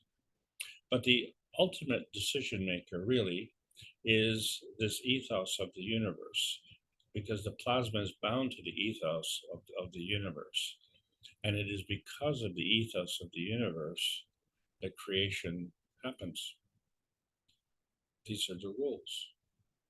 And so we compare those rules to our Earth space, and we find that there's a discrepancy, there's an inconsistency. And then the point that really matters, of course, is our space, man's space. And so we find that our own space is following the same principles, but we have to take into account the Earth space. And so let's leave the man space and discuss that more later, because the Earth space is where we are. We decided to come here. And not only us, but we also have the moon space. And funny enough, we chose to come within the atmosphere. So the atmosphere is between the magnetosphere and the crust. And so the moon space is beyond the magnetosphere, what we call the in-between space. And so below the crust is the magmasphere, which we call the Earth brain. And so all of these spheres of reference are based on density. And the more dense it is, the more gravitational it is. So that's why the moon is a satellite, and it's a satellite around the Earth. The question becomes,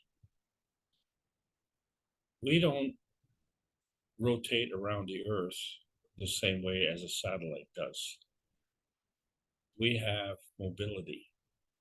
And so there's a clear difference. And this is one of the reasons that I want to talk about poles today, because the pole, the main axis pole is what the Earth rotates around. So how does the magnetical pole work? And so we find that there's a relationship in what we call the fundamental principles of the twinity, where we have the speed of rotation of the plasma is dictated between the electron and the proton. And the magnetical fields are transferred from the large twin plasma of the proton to the smaller twin plasma of the electron. And so we see that the relationship of the electron and proton is what we call an atom. And then when we look at the electron, we find that the electron is the amalgamation of the fields of the matter, antimatter, and dark matter. And the thing is that each of these components has a pole. We don't know which pole. What we do know is that the electron is considered magnetical and the proton is considered gravitational. We know that the PM ticks are considered magnetical. The rays can be either magnetical or gravitational. And we see that in the ray launch dimension.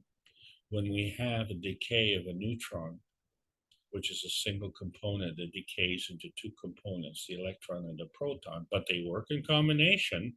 So it's really the neutron decays into an atom. And as part of this decay process, is the release of the PM ticks. One moment.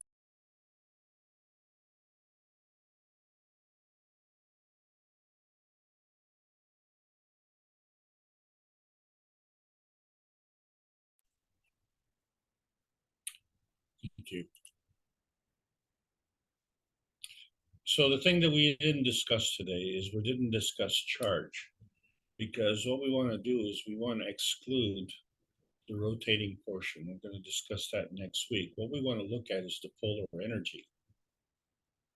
And so defining the polar energy, we don't say it's north, or we don't say it's magnetical. We say it's an emission pole. And if there's an emission pole, then there's also an absorption pole. So that doesn't tell you if it's the North Pole or the magnetic North Pole. And what's important is to understand right at the bottom of this picture, there's a little twist. And if energy is in motion, and if energy goes out the emission pole and comes back in through the motion pole, it cannot be the same charge.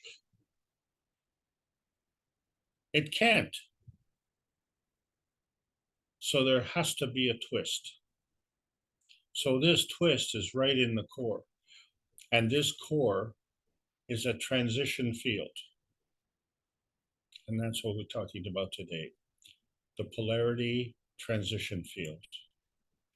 And so when we look at the emission, we find that the ray emission goes out the y-axis, and the ray absorption comes in at the south side. But we also find that the emission can come between the interaction of two plasmas, and then the ray absorption can be done anywhere.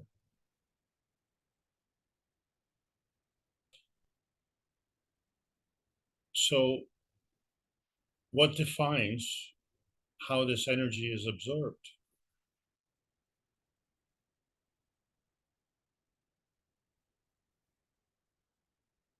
Which one is the launch point? Which one is the landing point? And which one is the PM ticks point? Because all of these three represent energy in motion. So which pole are we talking about? And what is its orientation? Because you see, we have a plasmatic reference spectrum. And so within that spectrum, there's an exchange of plasmatic energy. At a lower energy state, we have a physicality spectrum. And there's a relationship between all those fields. And then you take a relationship between the plasmatic spectrum and the physicality spectrum, which we now call the reality dimension. This is the covalent bond dimension. And the reason it's called the reality dimension, A, you can't see it, but two, it's a dimension that links up the plasmatic spectrum with the physicality spectrum. And we haven't decided which dynamic plasma is the reality dimension connected to. Because first of all, the reality dimension is part of our dimension, whether it's Earth space or man space. But the reality dimension is also connected to outer space. In fact, the reality dimension is outer space, as we discussed before. And it is from this outer space that we have this transcending of these various reality dimensions through these energy packs, which we call PM ticks. And they come in different flavors and different strengths, and they contribute to the spice of life. And so the spice of life is really a manifestation of the immunogen structure of each of these PM ticks and how they come together in our indomitable spirit. And they default to the soul pack level that takes into account our environment. And all this is done through the basic plasma feeding rule, where the higher strength feeds the weaker strength. And it does this through the magnetical plasma fields, which we call attraction and repulsion. Attraction being gravitational and repulsion being magnetical. And so the magnetical is the feeding and the gravitational is the feedback. And so the PM ticks are part of the magnetical feeding process.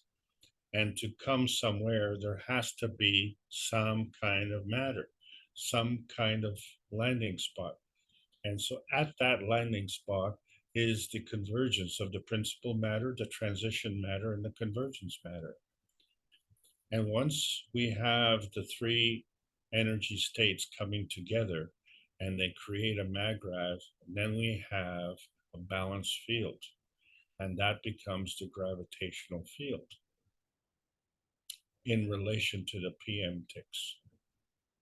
But that maggrav has to take into account an environment. That environment is the feedback.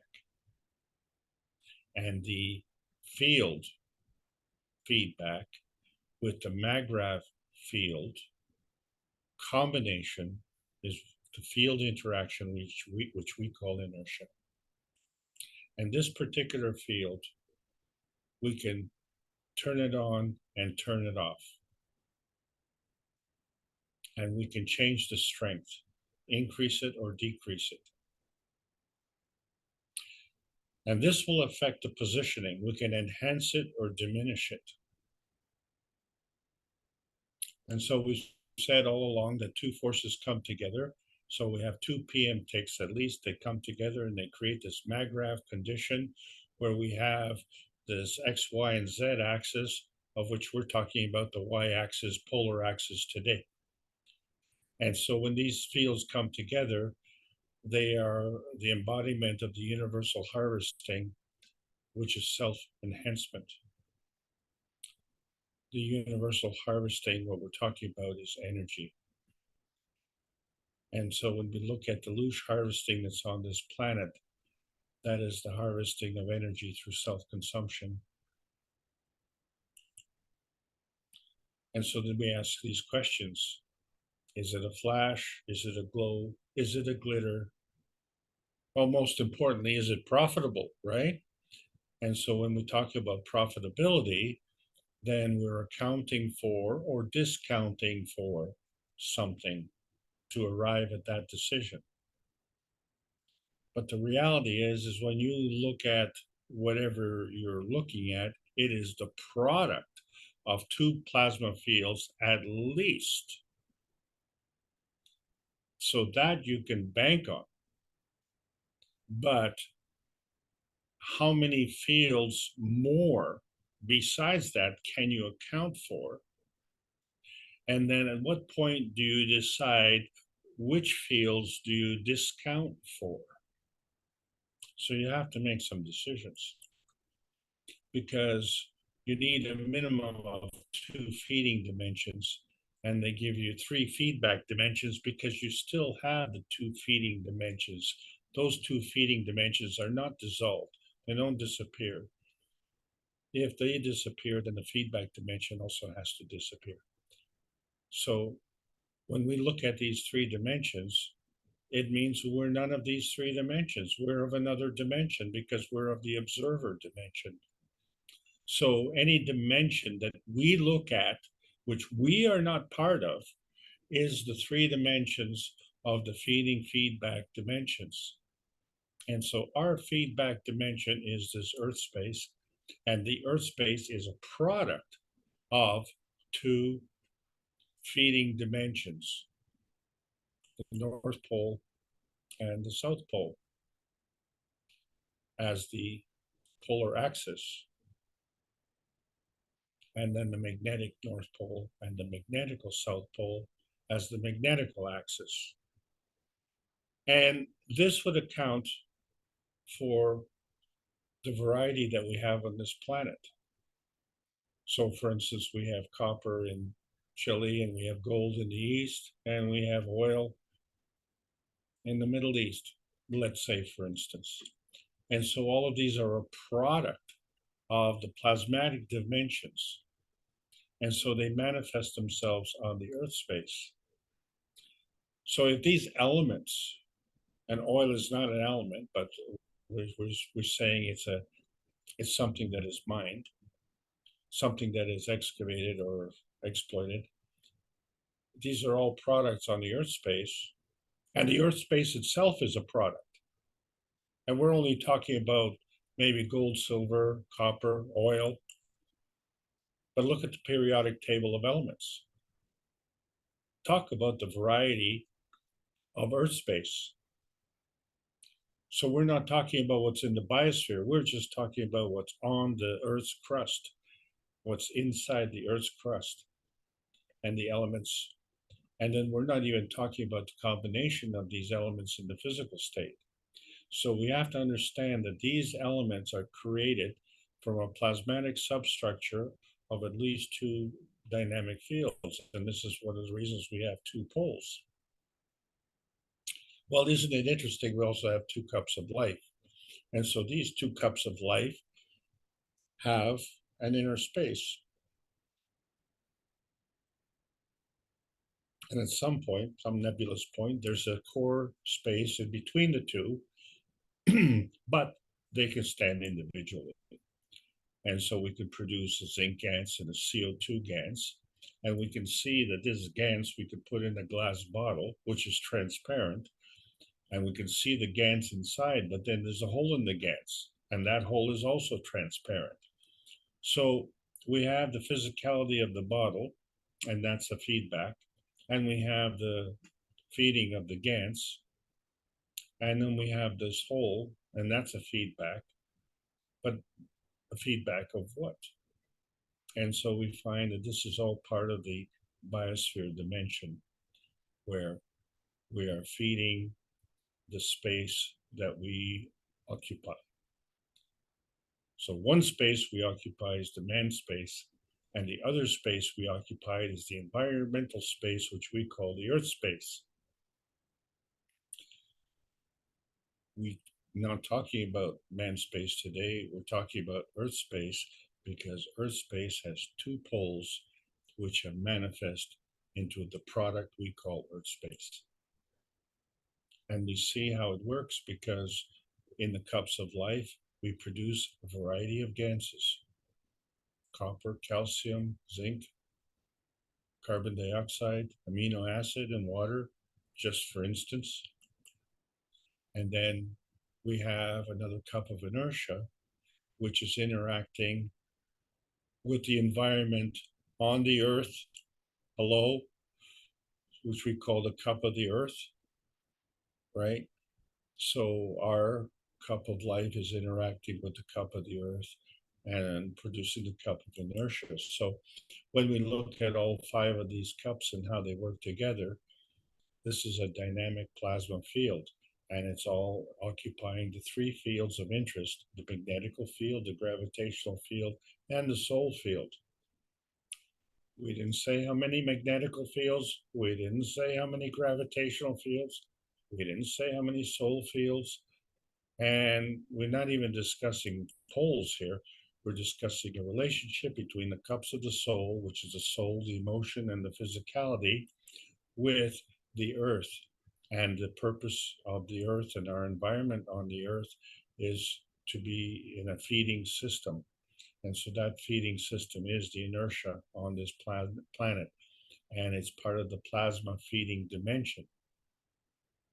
But it has a deficiency the way it's structured. So something is missing in, shall we say, the translation. And so let's carry on talking about this y-axis pole, because we see the x-axis is transmission, the y-axis is transition, and the z-axis is the field. And so when we look at the problem with the poles, as we discussed in prior classes, we know there's a discussion whether or not poles can flip. And we see that they certainly can flip because we have pole flipping with magnets.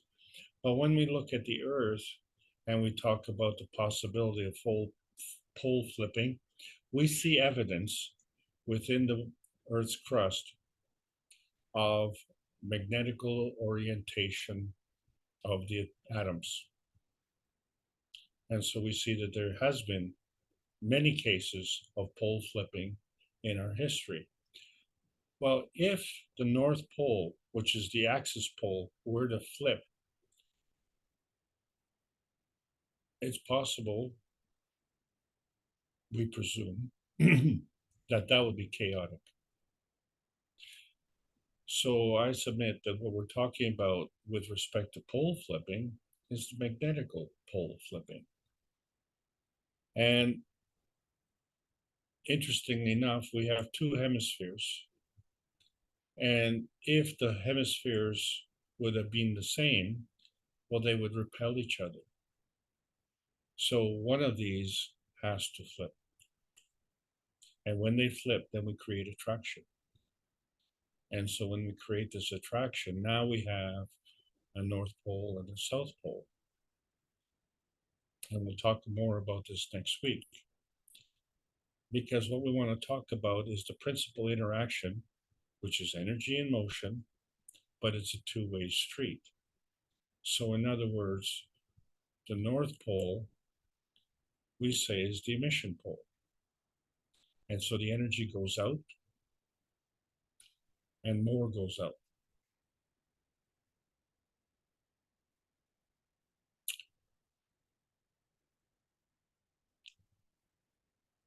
We also bind energy. We have an absorption where energy comes in and more comes in. I apologize, I got these two slides backwards. But nevertheless, there's an emission and an absorption. And in order to have absorption, you have to have emission. Because the Magravity condition was created through the arrival of two PM ticks coming together. And then more energy came in and more energy came in. But in order to maintain this energy, because energy is always in motion, it has to follow a path. And so there has to be a growth to have more energy coming in. And in order to maintain a Magravity condition, you have to stop the feeding. But you can't stop the feeding because the energy is in motion. So then you have to emit. And so that's why energy has to go out as well. So there's absorption and there's emission. But let's understand that through this emission, these are elevating energy paths. We're talking about plasma paths. So this is part of the feeding of the Earth space. As energy comes in and more comes in, and energy goes out and more goes out. And then we see there's a relationship between two fields, a magnetical field and a gravitational field. And then everything else is derived as a product of those fields. But how does that affect the poles? Well, we find that it is this wobble which is life-giving on this planet.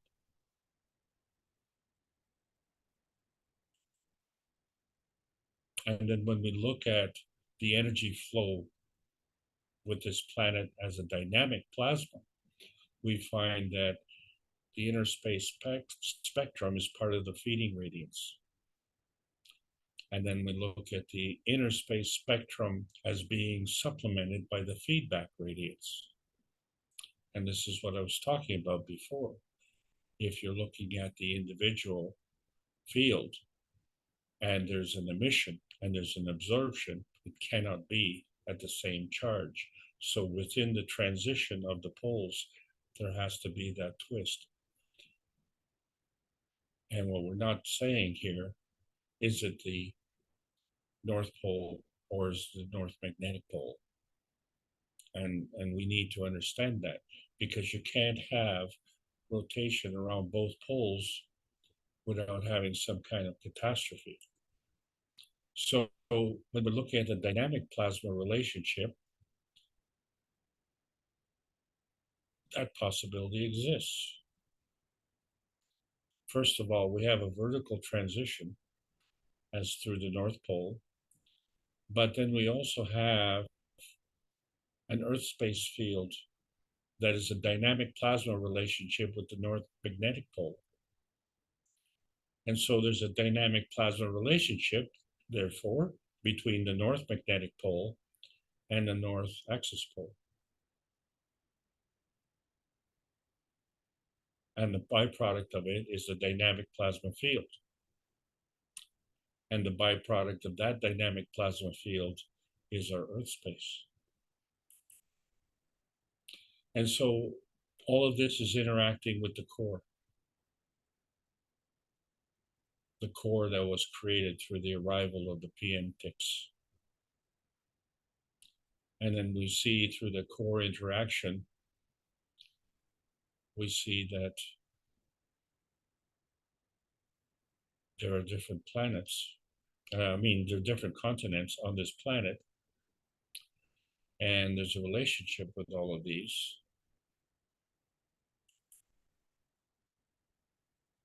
But because of the orientation of the North Magnetic Pole, we have to alter this. And so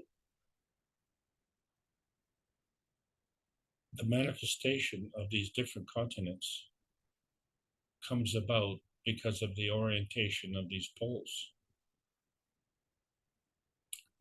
And the seasonal adjustments also comes about because of the interaction of these poles.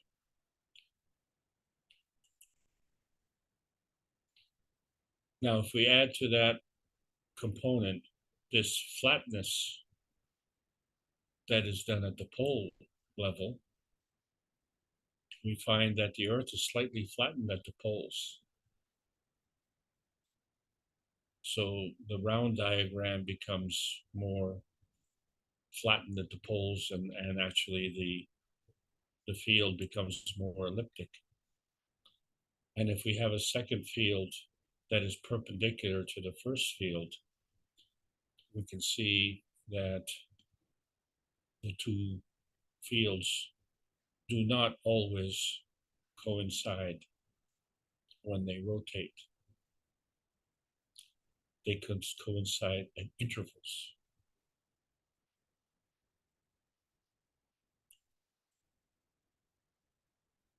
And so if we were to look at this perpendicular interaction and compare that to the poles, and we say, okay, there's a North Pole and there's a North Magnetic Pole, and let's say there's a wobble that's in the magnetic pole, and it comes to this perpendicular point, and because energy flow is a two-way street, the magnetic pole has to decide if it's going to revert back to its normal position as a north magnetic pole, but now it has the option to flip to be the south magnetic pole. So in fact, the north magnetic pole is a component of the balance plus the residue of the interaction of the north magnetic field and the south magnetic field. So the net result is a magnetic field. Conversely, the south pole becomes a net residue of the interaction of the southern emission field and the magnetical and emission field, and the net result is gravitational. If we were to change the field strength, then the magnetical field would end up being gravitational, and the gravitational field would be magnetical. And this would account for what we see in the crust of the Earth with respect to the magnetic alignment of the atoms. And we see that there have been many historical pole shifts, and they were done exactly that way. There was a flipping of the poles. And so we're talking about the flipping of the magnetical pole. In order for the magnetic pole to flip, it has to wobble. And if it were to wobble from its normal position and go to the 90-degree point perpendicular, it may have enough energy and enough momentum to flip right over. And we know that's possible because we've seen these experiments in the lab where the poles can flip on a dynamic plasma reactor. And so what we're talking about is this wobble interaction and how it's life-giving. And so we have to conclude that the North Pole axis is the rotating pole, and the Earth rotates around that axis. But the magnetical pole is the complementary pole, is the relationship field that is created between the two poles. And if you would notice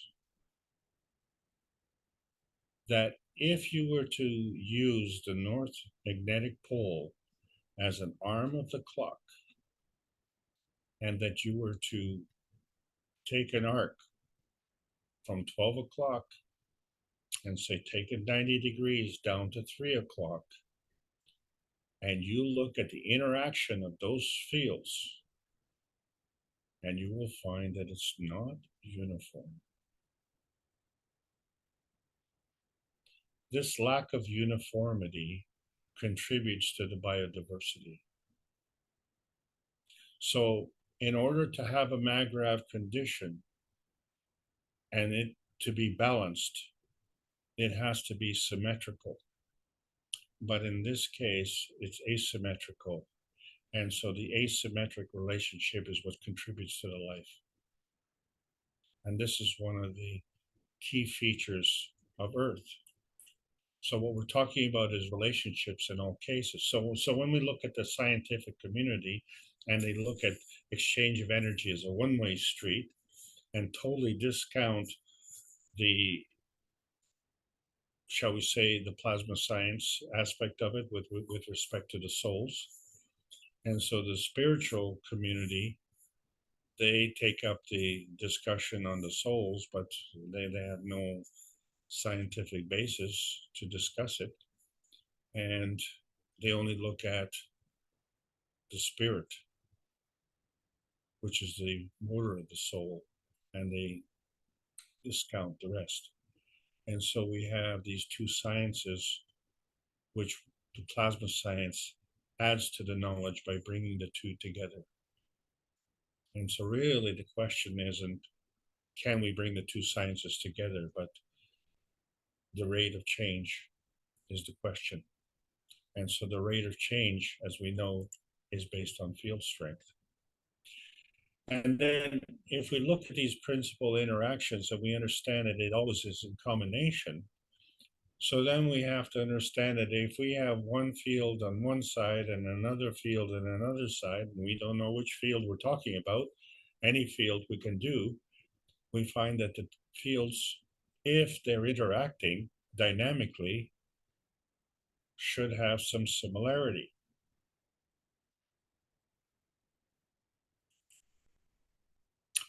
So we know that we can emit from one dynamic field to another. And we know that we can emit through the reality dimension. And we know that the emission energy is a PM tick. And we know that we can successfully emit defeating radiance because we get a feedback radiance. And this is how we travel. By perfecting these systems with man-made capabilities and man-made knowledge.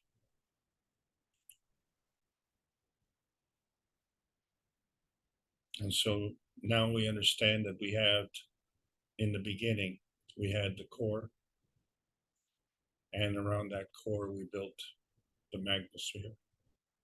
And then everything else is a byproduct of that.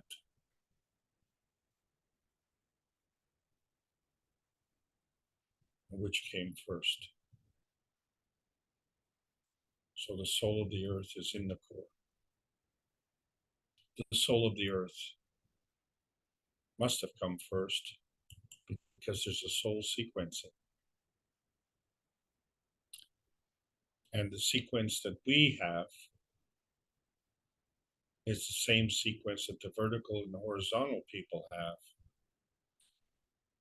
And the unique thing that's different between the physical dimension and the plasma dimension is that you can have overlapping fields. And so when we look at it from behind the sun, we can see the sun in front of us, and we can see the earth in front of us, and all the little man space people, and then the moon, and any other satellites or starships. And, oh, and there's Mars, way down there. All of these fields are overlapping.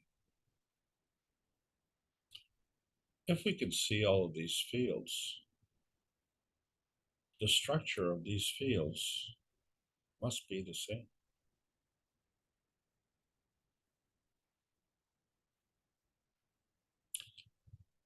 We know that they all operate differently, classic case being the moon. But the moon has a wobble. And if it has a wobble, it must have two poles.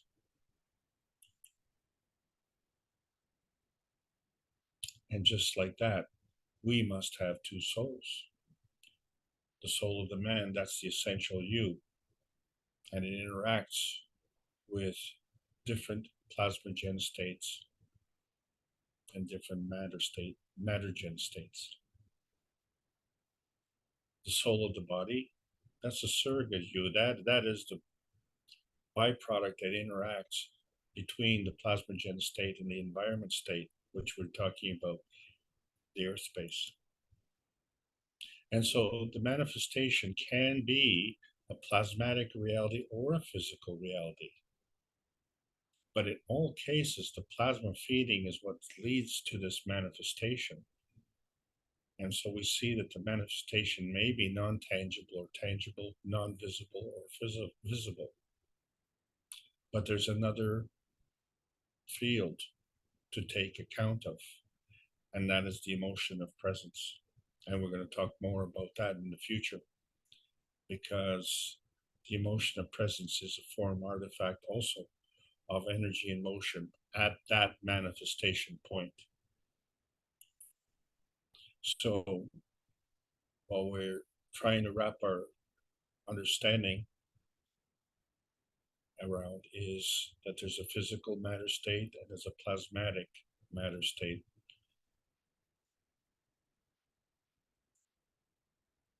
They are both feeder states. The one matter state is dominant. And so your success in navigating through life is to understand which common denominator are you. So when we look at these phantom fields and we say, okay, well, in our space, we have two souls, two emotions, and two physicalities. So therefore, we have an inner space within an inner space, but we look at Earth space as different. We now know that Earth space has to have two emotions because it has a biosphere and a magnosphere. So, and it also has two physicalities. It has a core and it has an atmosphere, and it also has two poles.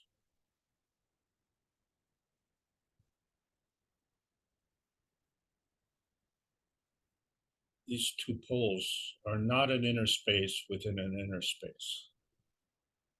They operate differently. And I submit that that is the difference between man space and Earth space. So according to the plasma rules, man space and Earth space operate by the same rules, but Earth space has two poles.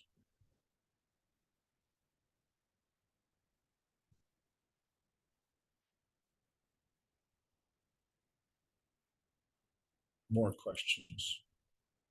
So when we look at these relationships and we see that the outer space has to do with the soul of the earth. And so we're talking about fields, the soul of the sun, soul of the man, soul of the earth. But when we look at the inner space, we're looking at our soul of the body and also the soul of the earth body. And then when we're looking at the earth space physicality, that's the physicality of the earth body. And that includes an emotional and physical context. And so we also have a physicality of the body, but it operates very different from the physicality of the earth body. So when we look at the soul sequencing, there is a similarity in the way we came here and the way the earth was created. So the soul of the solar system plus the soul of the sun is what attracted the soul of the earth. Now that we have the soul of the earth, then that with the soul of the sun attracted the soul of the earth body. And now that we have that, the soul of the earth body plus the soul of the sun manifests the physicality of the earth. So how do we know what to account for and what to discount for? Well, it's a good thing we didn't have to ask that question when we arrived, because nuclear science still doesn't have that answer. So what the plasma science is doing is transcending the limitations of nuclear science, because there's an overriding plasma field that has to do with the ethics of the universe, which involves morality, compassion, and courage. And these are all vital elements, vital field strengths that contribute to creation. Without them, the plasma fields stop. And so when we talk about the transcendence to heaven, we see that that transcendence can come at any speed. We haven't decided which speed, but what we know is that it's faster than Earth light. And if we can see Mars, then it's faster than Mars light. And last week we said, well, it's even faster than Nibiru light. How fast is it? Well, we don't know. What we do know is that the manifestation point on this planet in terms of physicality is what is called materialization. And that is the lowest energy level. So in order to come down to an energy, that level, there has to be a convergence of two energies to create the one. But if we want to elevate, then we have to go from two energies and create the one in an opposite direction.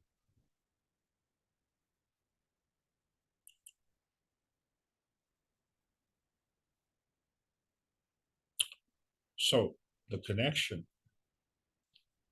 is the peace dome. The peace dome is the dynamic soul of the earth body. And all of the fields in between are overlapping fields. And they go through different ranges, from a magnetical overlapping to a gravitational overlapping. And these are all part of the beauty of life on this planet. And so we are all at the right place at the right time. And it's about time we start to realize that you have to be there and realize that you're there, because that's the only way that we're going to enhance the biosphere of peace. Man's existential crisis defaults to the harvest of the plasma energy of the plasma universe. This is what created the poles in the first place. And so we find that the energy binding that we experience on this planet is not only at the expense of others, but it closes the gates to the universe. It stops the plasma fields from interacting. One side note, we've all heard of lay points. And I'm not going to discuss the veracity of this science, but the conclusions they come to is that there are vortex energy centers around the planet. And these energy centers are at the cross points of these ley lines. So at these cross points, you can imagine a pole orientation. And so these lines would not be the north magnetic, the North Pole. They would be the magnetical pole, but not the north magnetical pole, but the magnetical pole that emits from the crust of these ley lines. And so they become an emission or a surface transition. But this is done on a plasma basis. So this is part of the plasma transmutation. So these ley line crossing points, these transition points, are all plasma polar energy centers. And what they've done is connected these vortex energy centers, or which are located at these crossings of the ley lines. And by connecting these ley lines, so this is part of the surface transmission. So the poles are the surface transition, but the lines are part of the surface transmission. And so this is all done on a plasma transmutation basis, because we're only talking about the interaction of the poles. And so this is a plasma polar energy connection. So what is interesting is that in Europe, they measure distances by kilometers. And in North America, we measure distances in miles. And in Europe, the cross points of these ley lines had way stations set up for travelers. And eventually these way stations became churches and cathedrals. And when they did a map of the churches across Europe, they found that there was a unique systematic distance between these churches. And it wasn't in kilometers in Europe, it was in miles. So these pole emission points were substituted for cathedrals.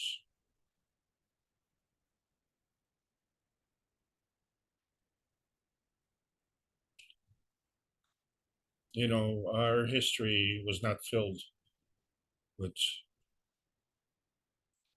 uneducated or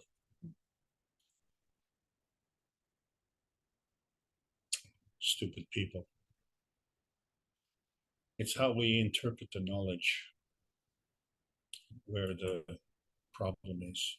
Because In our pursuit of happiness, we have a launch field failure, you see, because man has never launched a rocket into outer space. And we can't do that because the morality is missing. The education is limited. And what we account for or discount for is based on what we can plunder.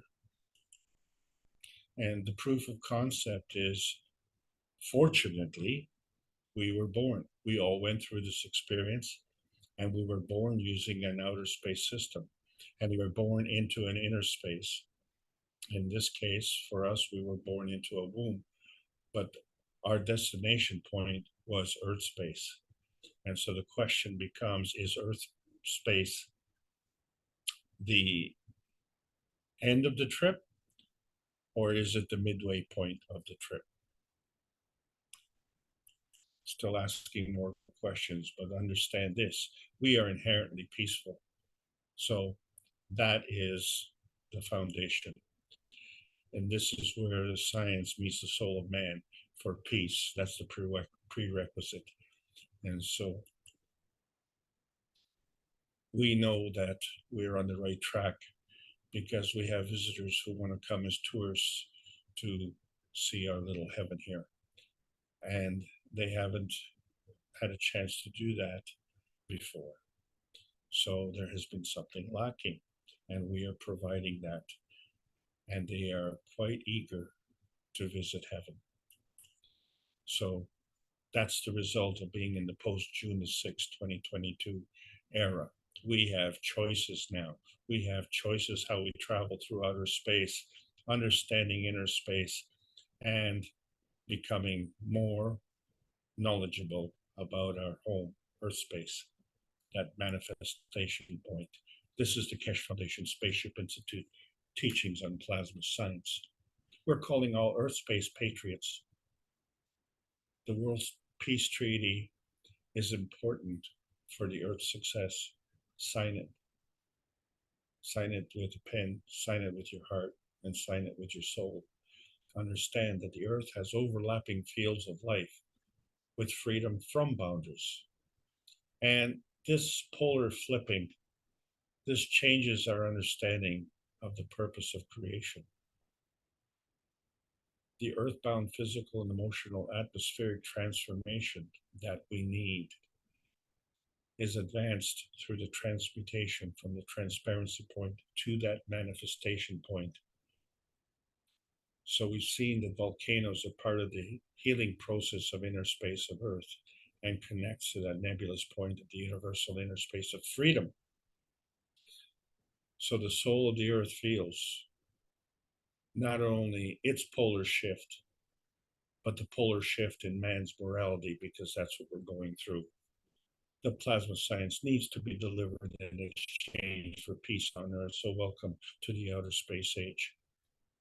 Again, thank you all for joining me on this trip. I hope you enjoyed it.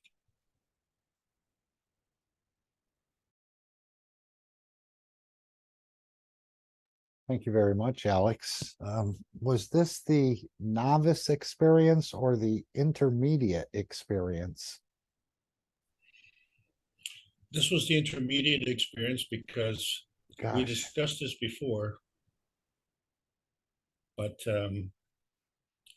we've introduced a new concept here, and that has to do with the plasmatic relationship of the poles and the poles only, because we have our own dynamic plasma field that we have to operate in.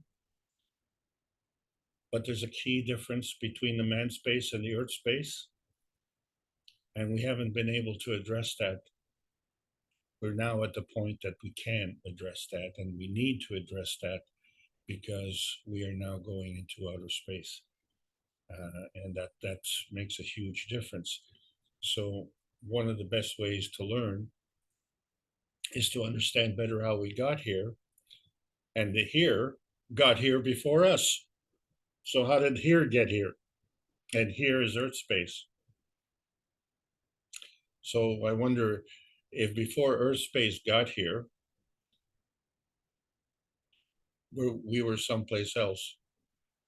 And where were we then? Well, oh, I'm sorry, I'm asking more questions. But, the thing is, Earth space was here first, but there's a real difference between the way the Earth space works and the way we work. And so I'm pointing that out. Was that was that your question or was that your comment? Not sure either or. I'm having trouble keeping up with you, Alex, on some of this. Oh, okay. So it wasn't novice, right? Well, maybe I am. No, you have to understand that we have to change our point of view here. And what is really, really, really holding us back is understanding the two-way nature of plasma field interaction. So we have to understand that it's a two-way field plus a residue. And so as such, if we add to that residue, then it becomes stronger. And if we subtract from the residue, then it becomes weaker. Well, how much are you going to subtract? You can subtract enough to the point where you suck the living daylights out of it and it stops being a dynamic plasma field. It comes to a dead stop. And in fact, you could go beyond that. We'll discuss that next week. But the point is how we interact and how we exchange energy. And so if we are successful in keeping the energy flowing, then magic, so-called magic happens. But if we're going to tell the universe to shut up, then you know what? Then the poles are going to have trouble because they're going to have a hard time maintaining their position, and they're going to really wobble. And our physical society as it is today is in a very wobbly position. And, we're almost wobbling like a alcoholic walking down the street after a night out. So we need to, shall we say, stabilize things on this planet.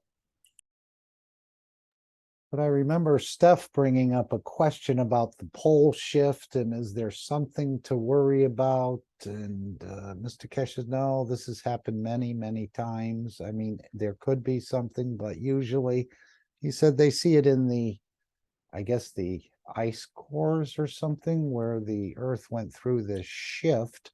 But That's right. most of us won't feel anything, he said. That's right. Because in the question, she did not specify which pole.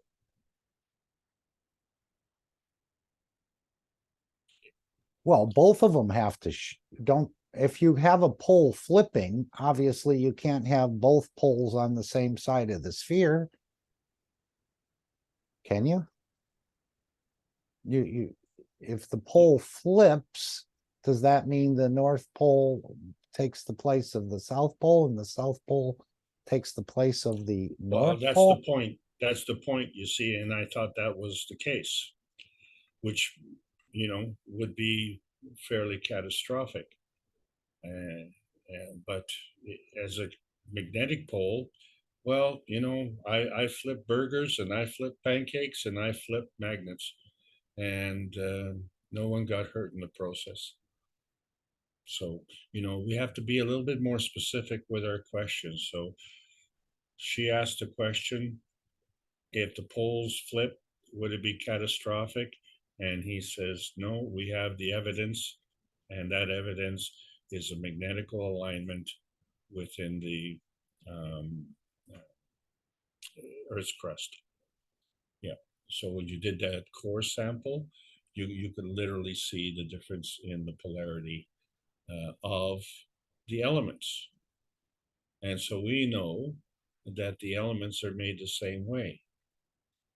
But do we know, have we ever discussed if the Earth has a North Pole and a North Magnetic Pole? What about gold? Does it have two poles? And what about us? Do we have poles? So, I'm asking too many questions and not Yeah, getting enough answers because we've opened up a new cat box here, right. right? So does the plasma have a pole? I mean, Of everything course is a it has. plasma, but when Yes, you think of the plasma ball, I mean, these principal matters, transition matters, and matter matters all seem to be mixed up within this plasma space, let's say. exactly. So how could Exactly. we have a pole when they're all interchanging, interacting, moving around dynamically? I thought it had to be more steady or something to make that pole. Well, excellent. So here's the proof of concept. If you go jump in the lake, okay, you're going to make a big splash, right? If you take a jackhammer to a piece of concrete, you're going to have a crushing effect, right? If you blow up a balloon, that balloon's going to get bigger. But as the moon rotates around the planet, we don't see any eddy currents. We don't see any wind, right? We don't see any flames coming out from its energy field. It just rotates around as a satellite, right? So it is rotating through an in-between space that doesn't have atmosphere. It is in a vacuum condition, but it is still part of Earth space. So these are all different energy states within the range on this visible plane.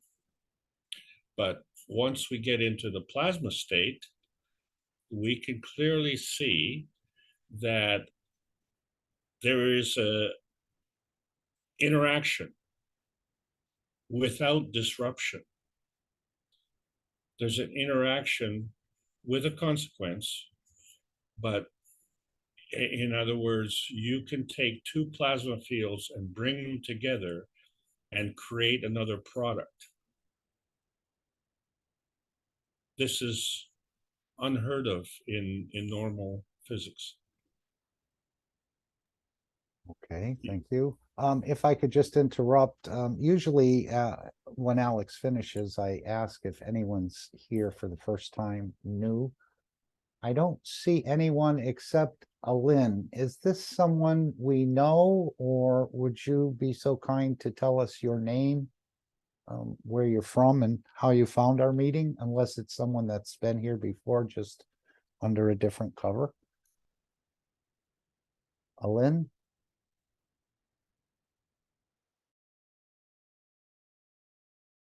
I thought maybe you'd have time to warm your tea, Alex, in between, or maybe it's not cold enough up there yet. Oh yeah, there was frost today. Yeah, give me a minute to get some hot tea. Thank you. Certainly.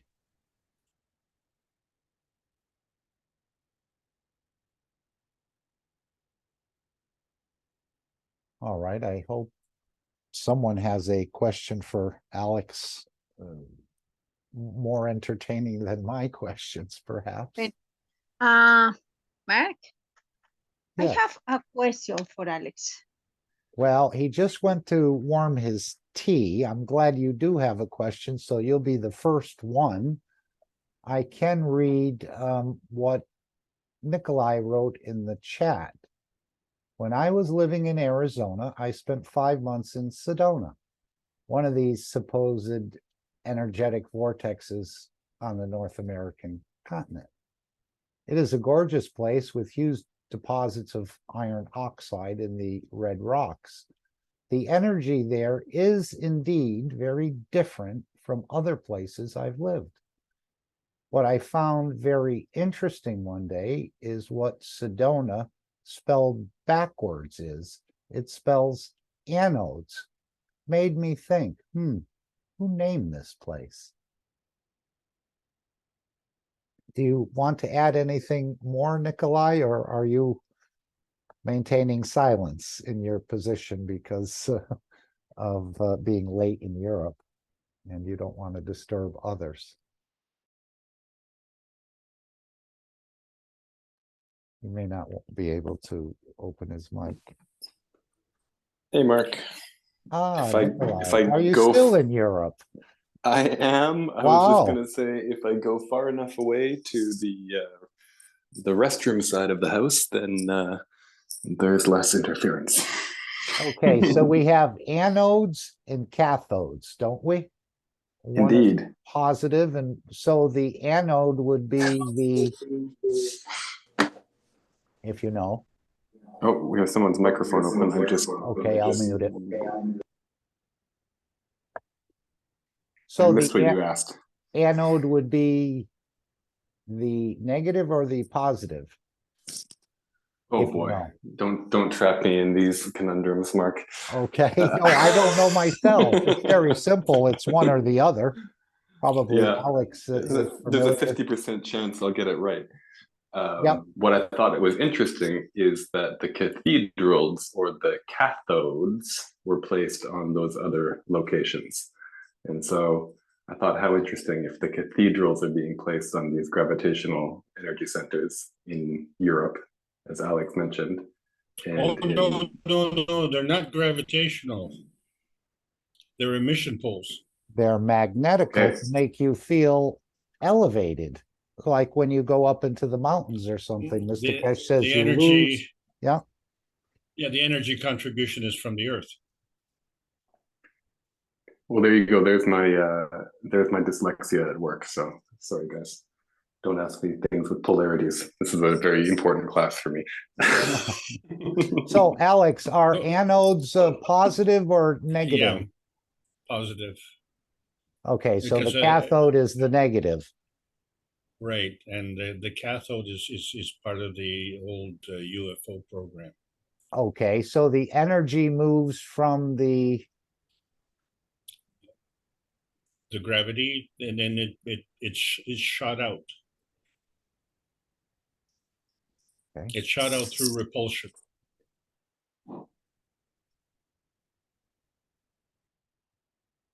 And did you hear me reading Nikolai's question? No, I didn't. Okay, when I was, and Lisbeth is coming up next. When I was living in Arizona, I spent 5 months in Sedona, one of these supposed energy vortexes on North American continent. It is a gorgeous place with huge deposits of iron oxide in the red rocks. The energy there is indeed very different from other places I've lived. What I found very interesting one day is what Sedona spelled backwards is. It spells anodes. Made me think, who named this place? Well, that's really cool, isn't it? I just well,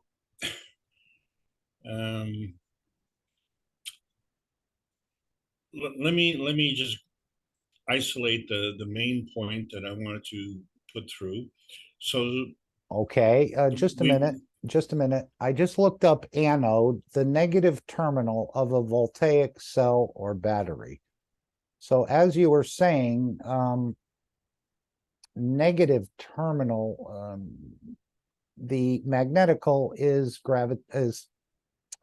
negative, correct?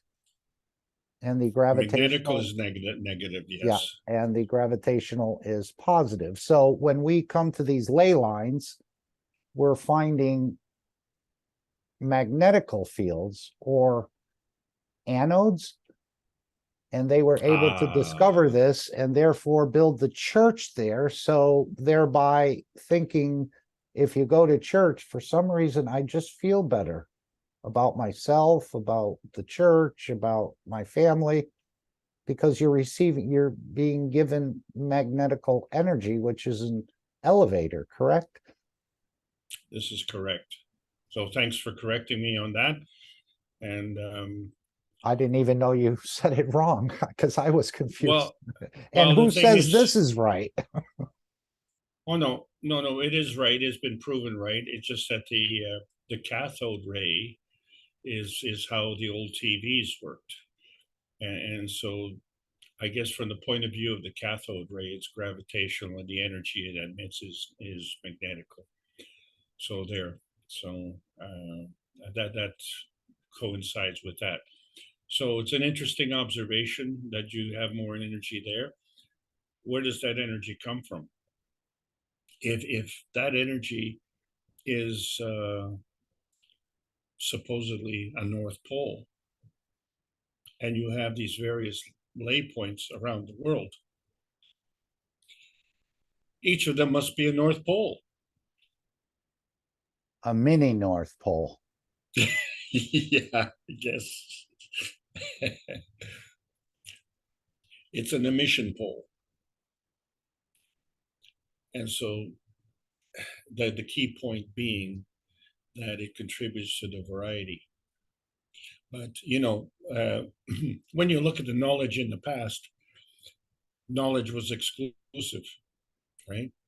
It was exclusive to the Druids and the religious leaders. And, it was the knowledge was power, right? So this is how they controlled the masses. And so by dominating on these energy vortexes, and how did they know there was an energy vortex? So Yeah, how did they know?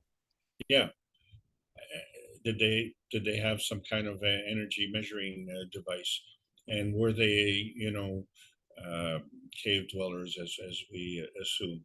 So obviously we were discounting their sophistication, and our history has been totally revised, and so we're trying to sort that out. So this was one of the things that I needed to sort out, because we just don't ask the right questions. Like I say, if we ask, say, which pole, we say pole flipping, we didn't say which pole. And so, when we say the speed of light, we don't say which speed of light, you know, there are differences. So, what's the difference between Earth space and Mars space?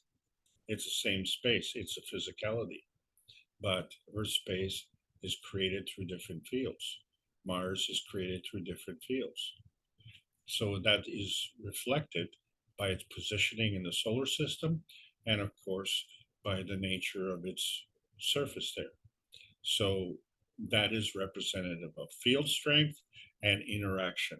And these are all the things that Mr. Keshe has been talking about. So now we're at the point where we can explain things in a logical, consistent manner and say, okay, Earth space is a planet, Mars space is a planet, Venus space is a planet. We are all planets, and we're all part of physicality. So if we're part of physicality, first of all, we're not part of the plasma reality. And second of all, we're not part of outer space either. But the rules are the same, because we're all part of the universe. So what is the difference? If the rules are the same and we're all planets the same, so what is the difference? Because we can clearly see the difference. And so when we say electrons, which electron? We say, element, well, which element? Right? And why is one element more dense than another? And then, why is copper and gold in the same category, but gold is more dense? And so all these questions become because we are incomplete, not only in our questions, but we don't fully answer the questions. We just didn't have the capability for doing that.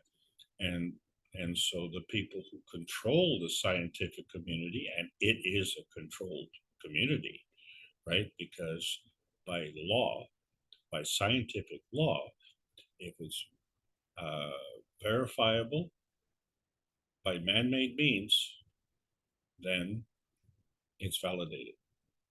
And so plasma science is having difficulty verifying and validating by man-made means until now. Until now, we can go into the space reactors and we can do things that man has only dreamed about. And so these dreams now are coming true. And there is a similarity between the fulfillment of the dreams of what we're seeing in the physical state and the dreams that we have in the sleep state, because they are now working together. Thank you, Alex. I think Lisbeth had a question for you. Lisbeth, are you still with us? Yes.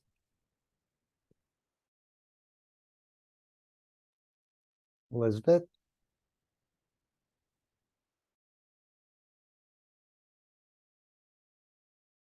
So Mr. Keshe is telling, oh, she's got her mic open. Okay, she's ready. Okay. What is the difference, completely difference?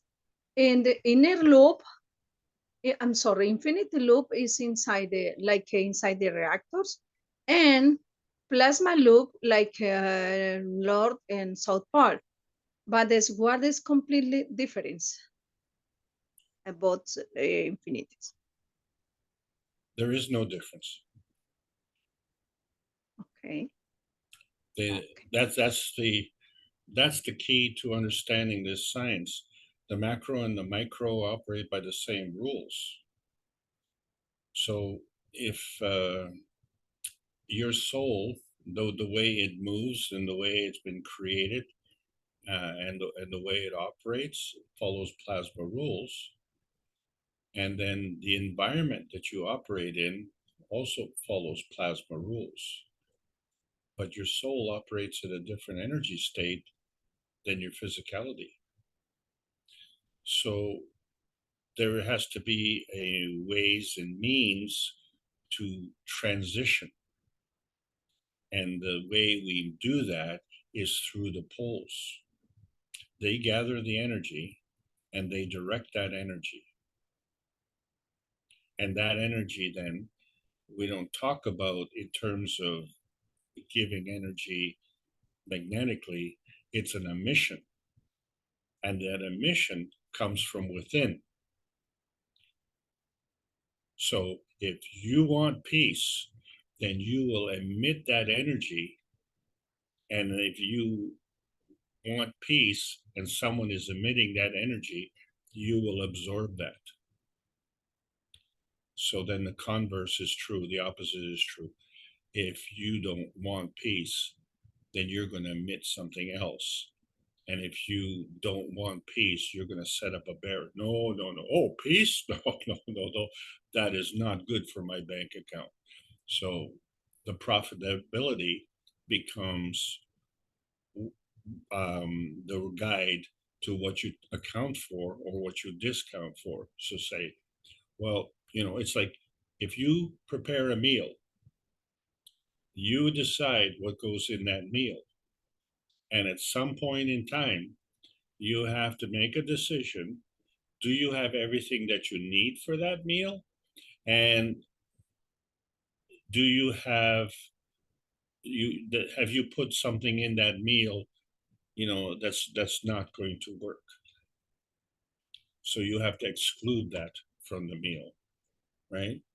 So you're making that decision. Well, that's the way life is as well.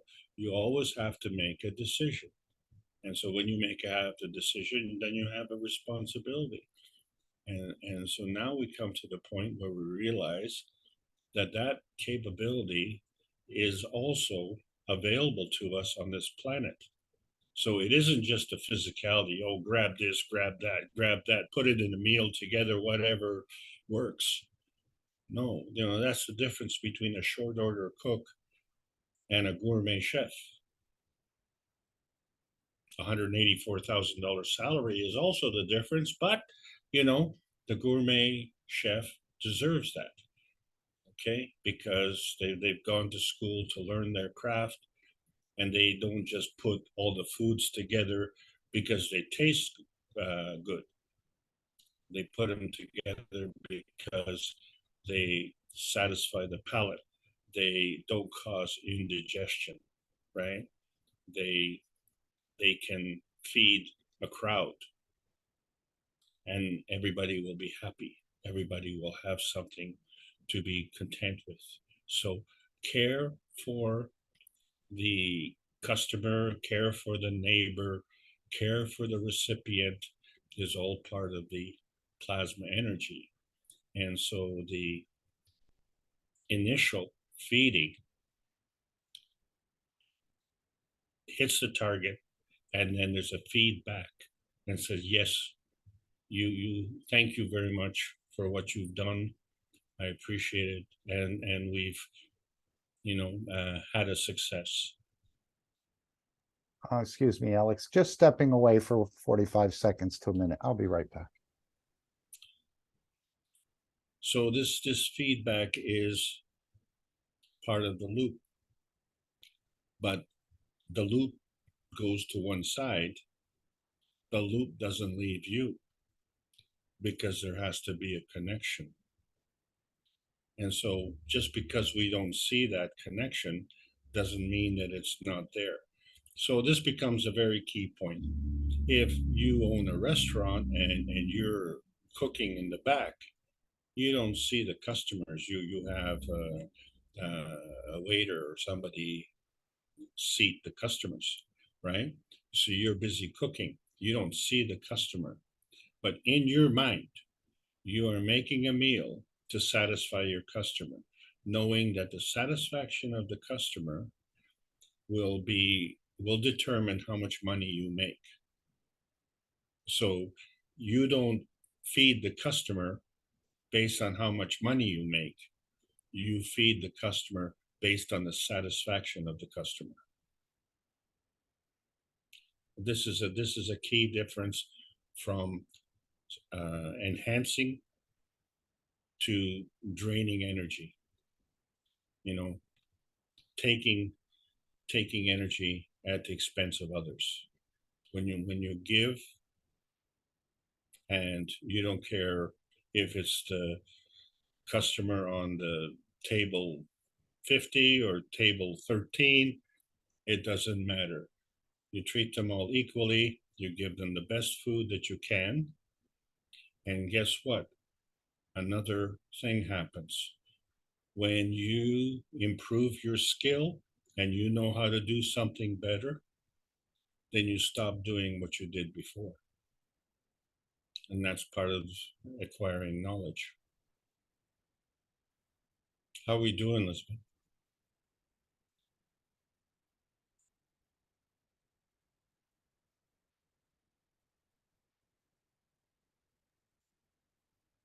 Okay, Thank you, back. Alex. Yeah, did we do okay? Yes, yes, thank you, thank you. Thank you for your question. Guys, can I ask a question about the anode? I just looked it up, and please don't expect me to be really clear on this.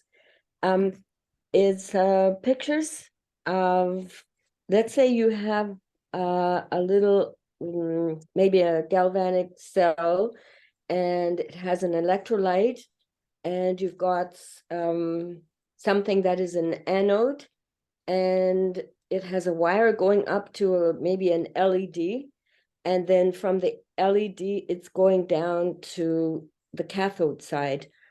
On this one, so you got a little light on the top like we do, LEDs and so on, and that means that the anode is negative and the cathode is positive. Then you change and you go to the electrolytic cell, and it's exactly the opposite. You got a little battery in between the two, and the anode becomes positive. It's very interesting. I didn't even think about that. So it depends on what you're doing as to what charge you're going to get, and what direction the flow is in.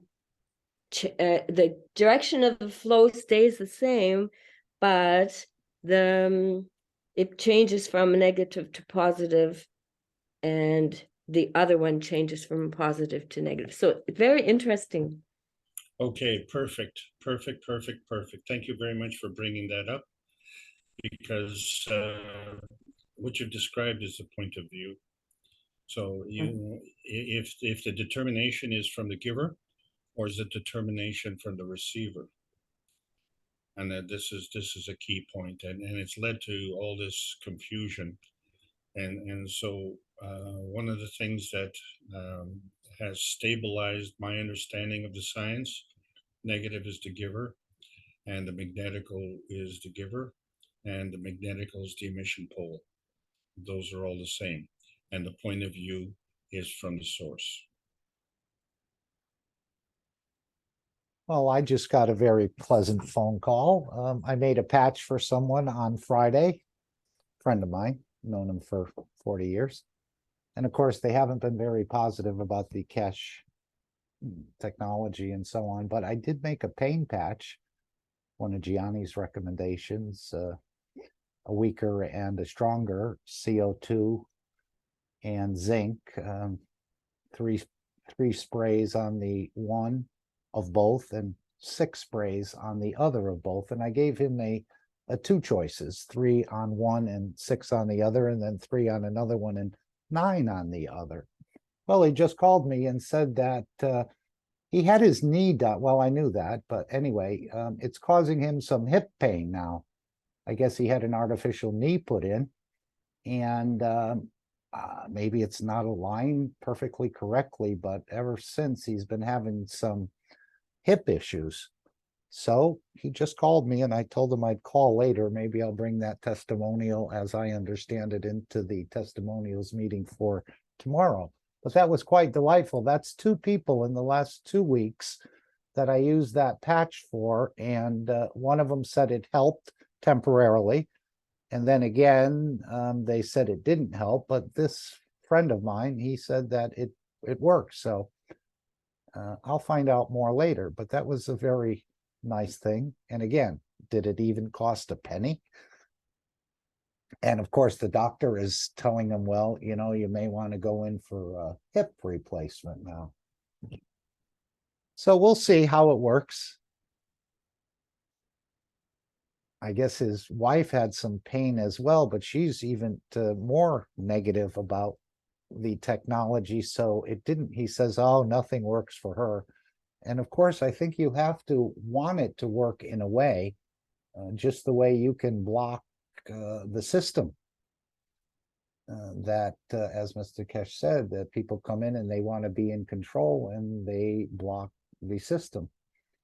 But even though the fields are still working on them, but I thought that was a very nice phone call to get during the meeting. Mark, may I say a few words? It's Dean here. Of course. Hi, Dean. Hi, Alex. Hi, everybody. Just going back, the conversation and the teachings went back a little bit while, and it's something rung a note. And so that was where I was positioned, where I grew up, in where I was from a small child, very small, from a baby actually.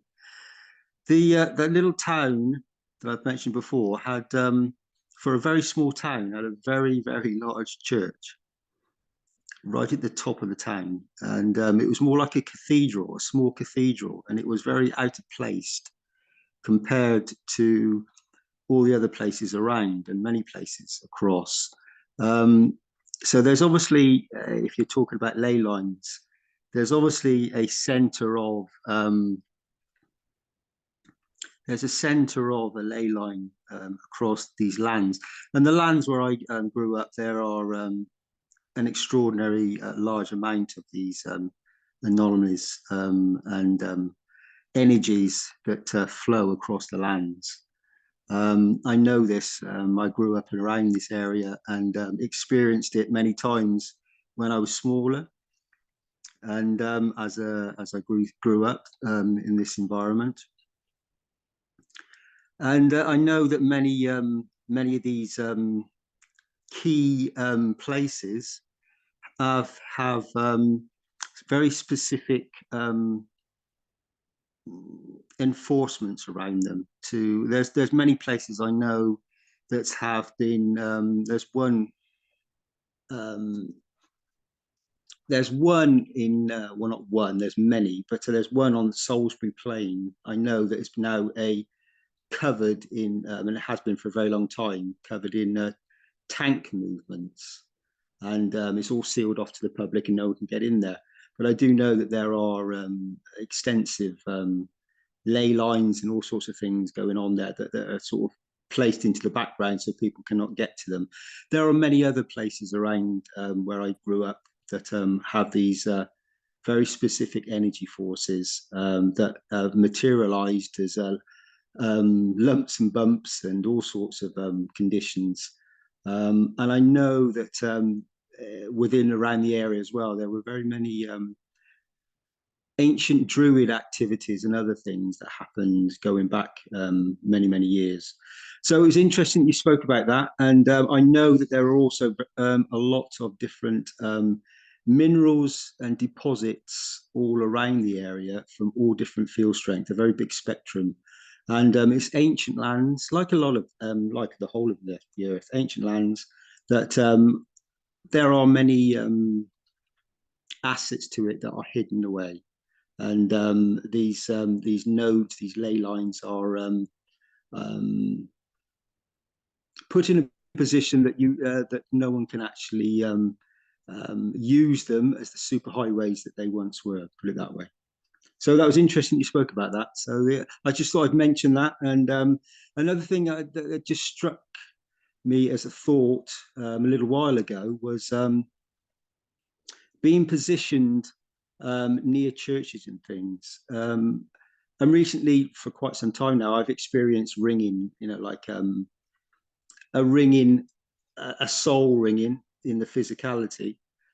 And a thought came to me that when the bells ring, they create a certain tone, a certain condition that is this how the physicality or the soul of man is can be sung to, trapped in by some certain positions on these ley lines, these notes. When they ring this note, does this send out a field strength around the grid that locks it in?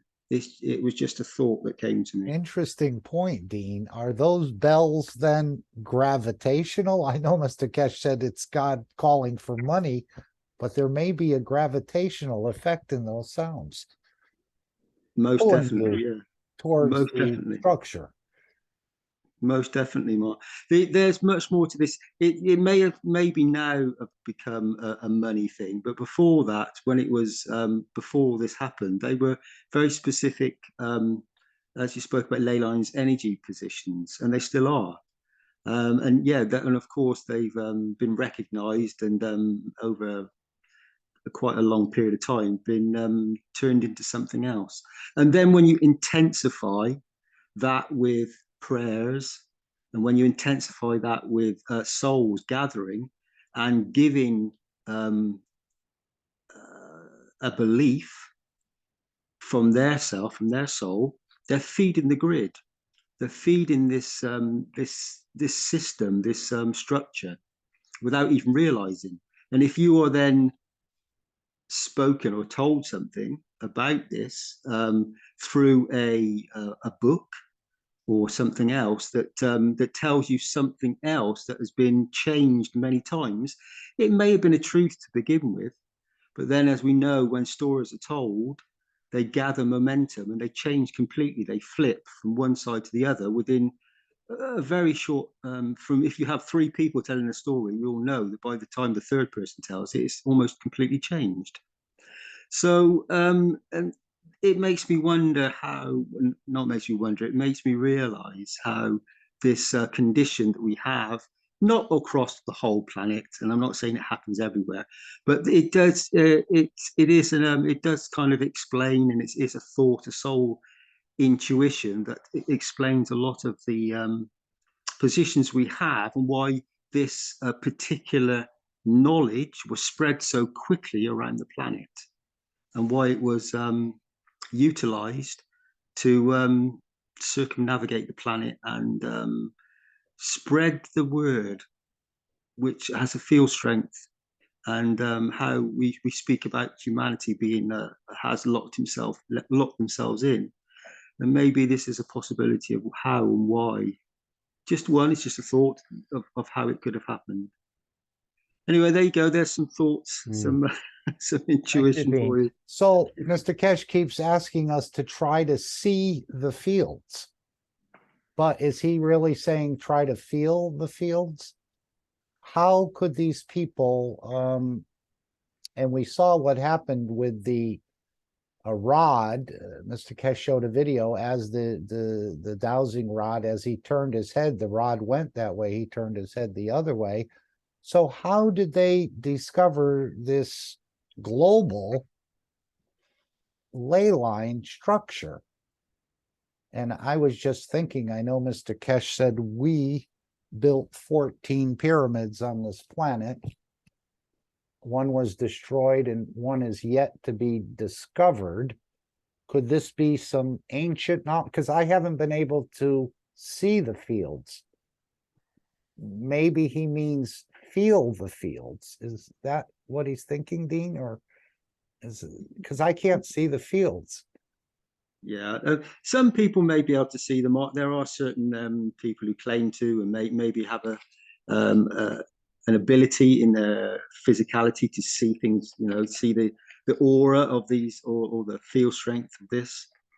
Many people do sense it. They do sense it. I do remember, sorry, Mark, I do remember when I was from my birthplace, that there are many things that are felt and sensed around those lands, and it's the same in the whole of Europe and across the whole planet, across, you know, many places on the planet, where people they understand a field strength and they become part of that structure. They, you know, they tune into it. And it's like somatics and things. You know how things grow if you put a certain tune into it, how the matter state grows around it into in a certain way. It could be the same with these field strengths, these feelings. This how certain groups of individuals grow into a look a certain way or shape a certain way. This field strength materializes in the around the core and has certain attributes and conditions. Yeah, it's all at the moment, from what we see, it's 2 arms and 2 legs mostly, and eyes and things. But in this condition, in the generalized condition of the planet, which has a certain field strength within the materials and minerals and the amino acid. However, that still changes slightly from place to place in little pockets that have certain other field strengths and deposits of other minerals and other, you know, conditions, I should say, field strengths that materialize through the locality of the local environment. So yes, it explains quite a lot, really. Well, it was interesting where Mr. Oh, go ahead. Sorry. Yes, thanks, Mark. I just wanted to clarify when he made the reference that, you know, we've built these pyramids. He didn't say who we were. The overriding element here to consider is that we are part of the universal community, and we're all, you know, part of the same process. So, you know, that there's no superiority and inferiority. Our interpretation of the history has been from a point of inferiority. And so when we look at these ley lines, the fascination with them, it is that someone knew them. And because of that knowledge, they exercised their superiority over us. And this is now is going to stop because the balance of knowledge has shifted, and it is welcome on both sides. You see, and that's the key point. And this is the point that I'm trying to make, is that the relationship between where we are and where we're going, there's a question of which is the one that is stable and which is the one that is moving. And so I submit that it's the magnetical pole that is moving, and I submit that the evidence that shows that it is the ley lines, because it's the Earth is rotating around the north axis and is not rotating around the ley lines. So we're looking at the difference between the physical science and the plasma science. So the rotation of the planet is a physical manifestation, and the emission poles of the vortexes are plasmatic energy. But that plasmatic energy is not of the same field strength as the magnetic North Pole. That field strength is even greater. So, but the rules are the same. And so now we have to decide, what do we take into account? It's not good enough to say, oh, well, you know what?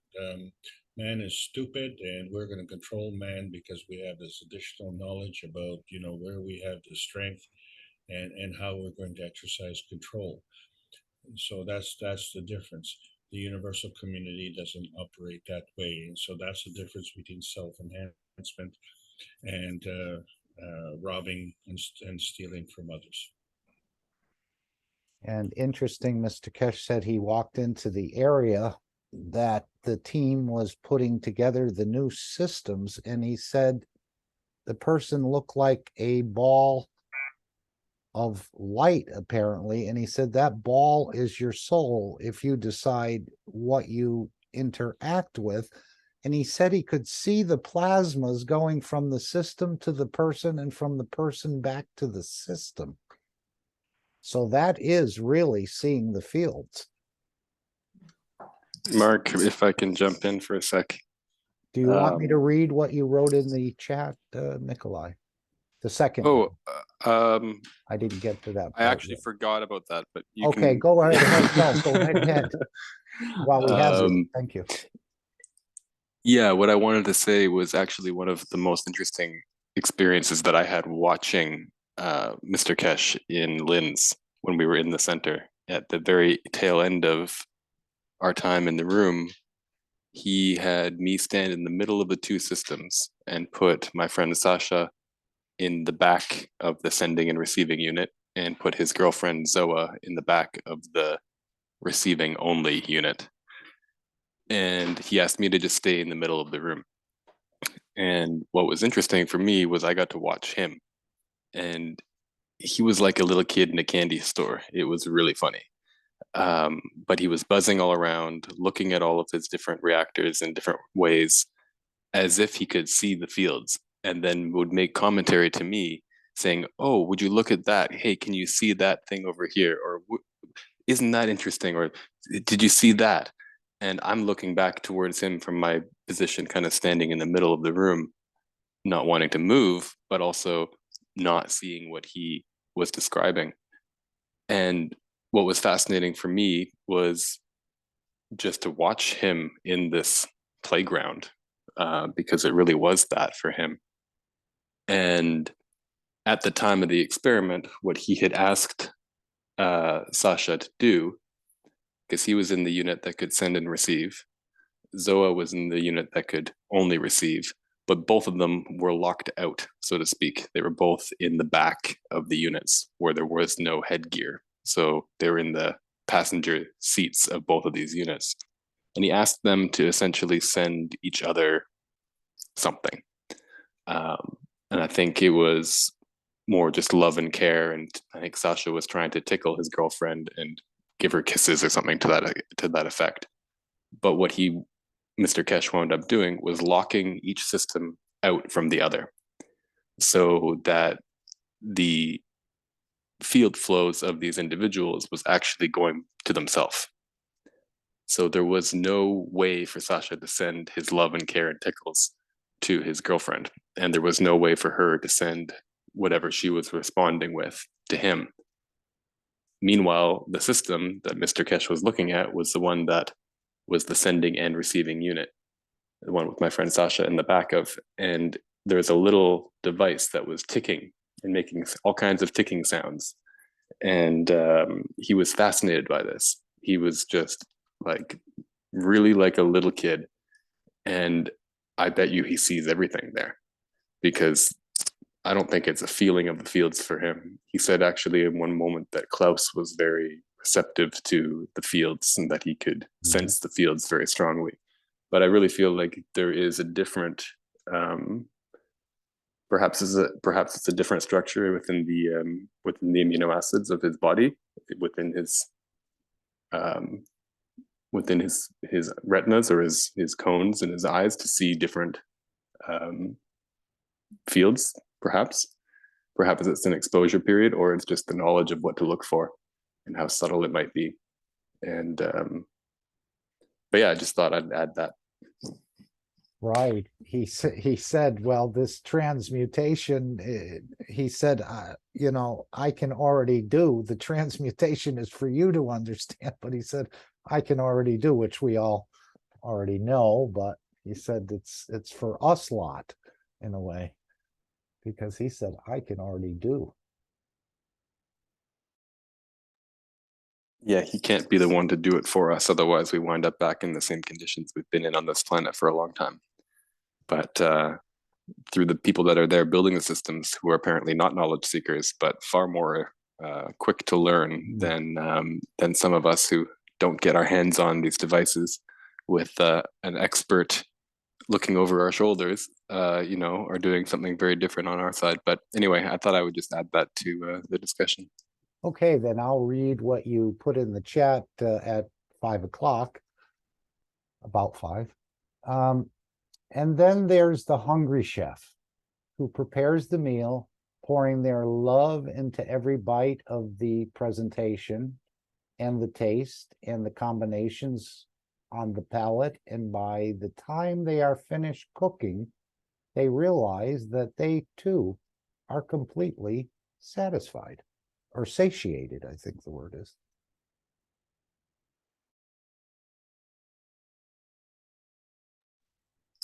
Yeah, that was something I've done before. Cooked hungry and then finished cooking and thought, I don't actually need to eat. That's weird. And then, of course, because I'm a greedy human and still live by these rules, thought, oh, well, I can't possibly let this all go to waste, and then gorge on the food and then feel, like I've got a big belly and need to lay down on the couch for a while. But I always thought that was interesting. And we talk about the smells being plasmatic fields, and we talk about the scent of the rose and all of these other energies that we perceive with all of our different senses. They're all these different energies that we can interact with. Yet we seem to still think that the only way to get energy and to keep ourselves alive is to continue to consume. But yeah, that's something I've just noticed in my own experience. Nikolai, may I ask you a question? It's Dean here. Of course. So how is your appetite now?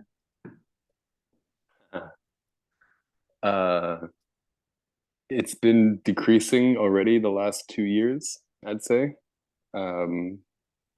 Generally, I don't eat more than one meal a day. I still drink coffee in the morning with my salt. And and then I'll eat some dark chocolate, and usually have my one meal at dinner time. And yeah, lunch has gone rather quickly out the window. And for years, it was actually about the same. And since being in LIMS,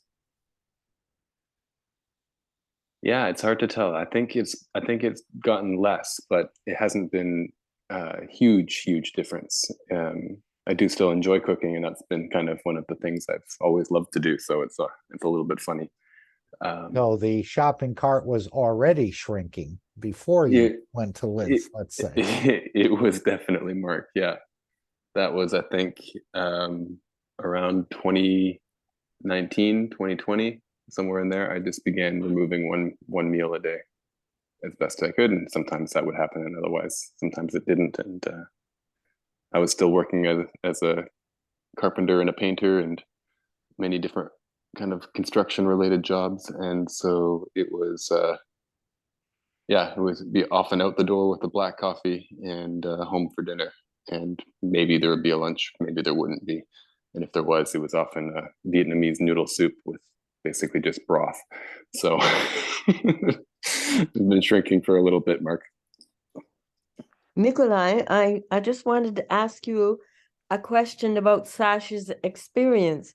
You said he was was he the only one that was, if he could pretend to send, that he was closed off. So does that mean that it would stay inside and then he would be tickled by himself and whatever else he was trying to send to his sweetheart? I'm just curious as to whether he experienced anything that he was trying to send to her. That's exactly what happened. And what's very funny, Gail, is the moment you mentioned his name, he called me just now. Oh. So that's funny. I just had to say no to the call. But Synchronicity. yeah. Who was it? Were you listening or was he listening? Good question. But souls were interacting. Yeah. There you go. That's the answer, Mark. But no, it was exactly as you described. He was locked out of his giving to her. And what I found really fascinating about this experience was Sasha has had this one very profound ego death experience that he's described to me before, where he basically was with what are you calling it, Nikolai? This was maybe a year or 6 months before we met. He had a ego death that he felt very strongly, and so this was something that before. Go ahead. Yeah, so I'll explain a little. He was walking with a friend of his and one of his teachers, a man he calls his spiritual dad, and they were walking in a gorgeous place somewhere. And he turned to his friend and said, "Paul, I think I'm dying." And this is a man in his early 40s. And Sasha is. And Paul turned to him and said, "It's okay. We've all died before." And in that moment, Sasha collapsed and Paul caught him. And Sasha had an experience of knowing that he is God and knowing that we are all one forever and ever and ever and ever. And he came back into the body, looked up with his eyes open, and asked his friend, "Am I dead?" And he said, "No. The old you died, but you're still here." He looked at him again and said, "Is this heaven?" Paul said, "No, you're still here." For weeks after this, Sasha couldn't sleep. For weeks, he would wake up in the middle of the night. He had to sleep between his spiritual dad and his spiritual mom, so to speak, in their bed for a few nights, because he would wake up and screaming in terror every time he fell asleep into this dream state, because he would remember that he was one with everyone and how unbelievable that was and all of the rest. So this massive spiritual ego death experience that he had was the culmination of years of seeking for self-knowledge and self-realization. It didn't just happen, but he was looking, and then he stopped looking after that happened.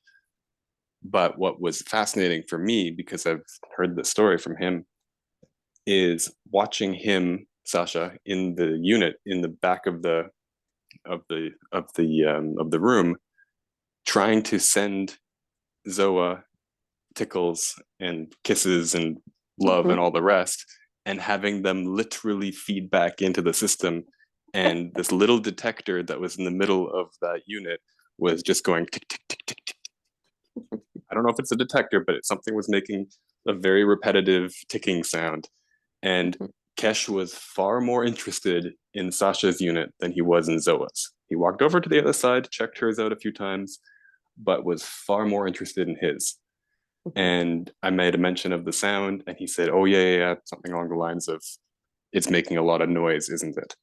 And then he mentioned what he did about trying to see the fields and all these other things. So for me, that was really fascinating. It was one of the most interesting parts of that experience in the end. I mean, it was all fascinating, but that was particularly interesting for me. And what was the point of you standing between the systems? I think to remove me from either of them as best as he could. Okay. To put me in the midpoint where it would have been, I mean, that's my guess.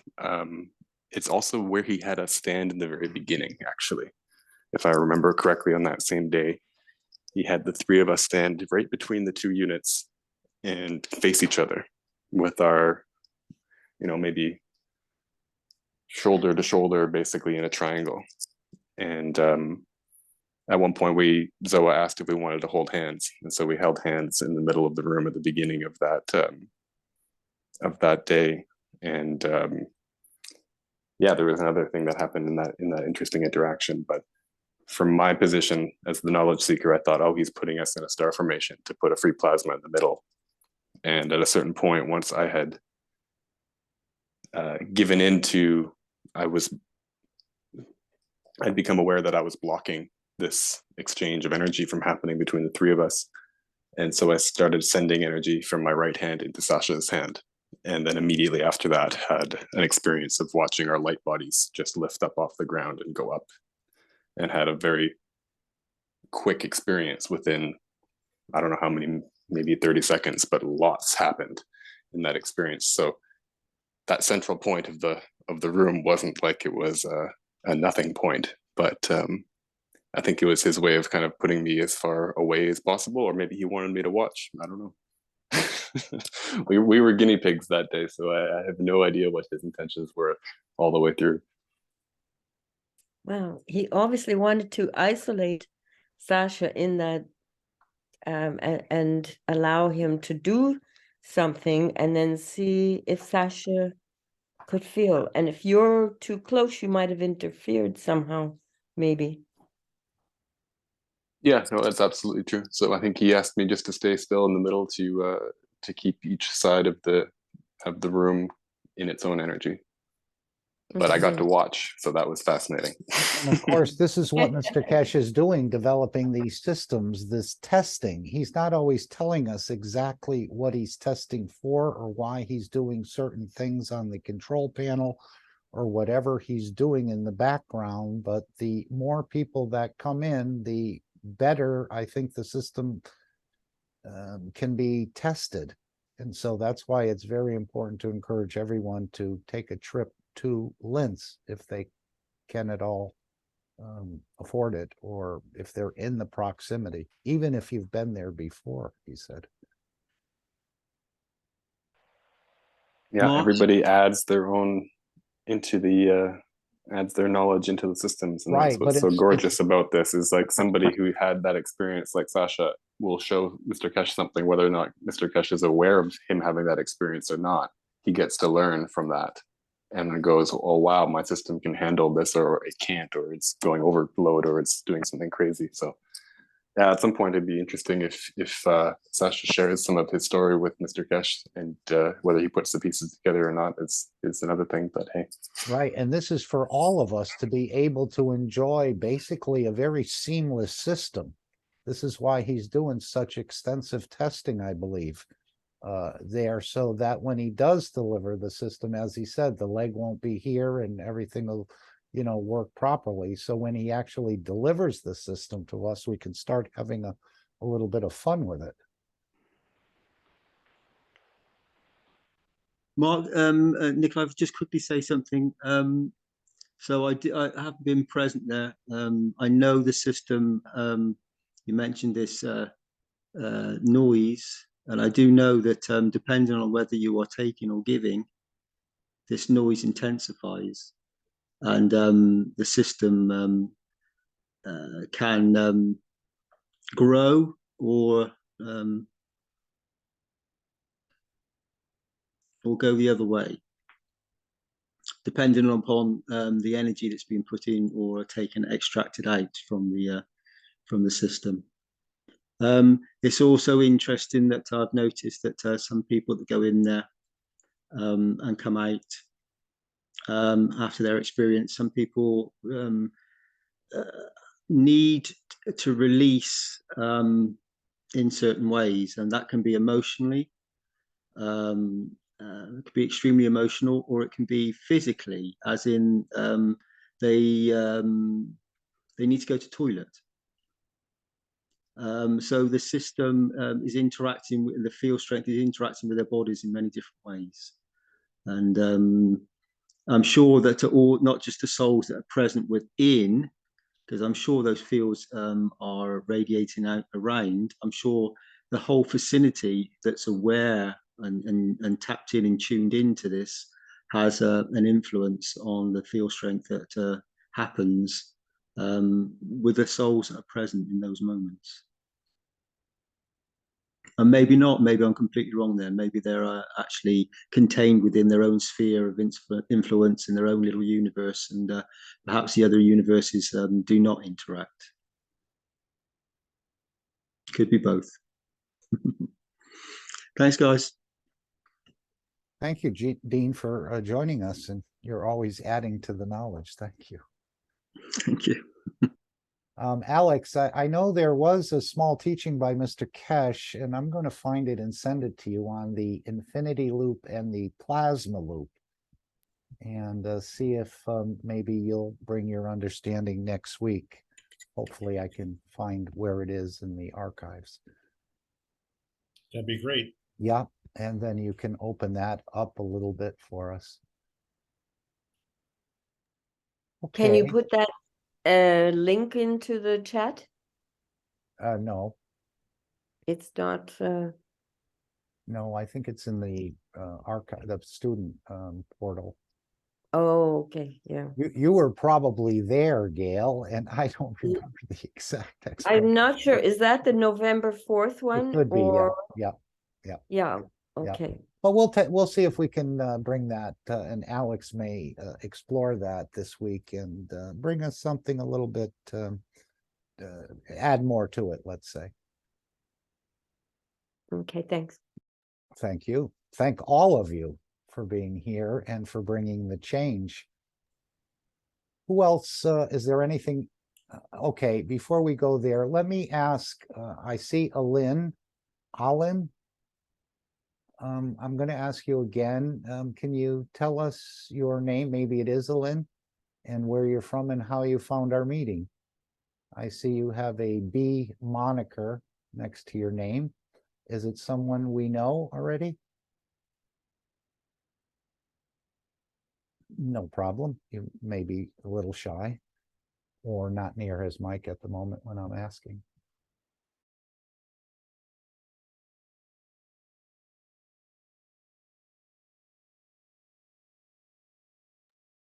Anything else before we end the meeting? We're heading towards midnight in Europe.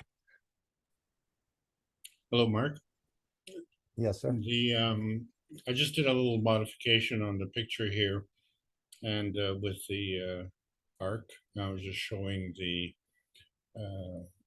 travel of the pole as it might wobble, say from the 0 degrees to 90 degrees, or from, say, if it's a clock, 12 o'clock to 3 o'clock.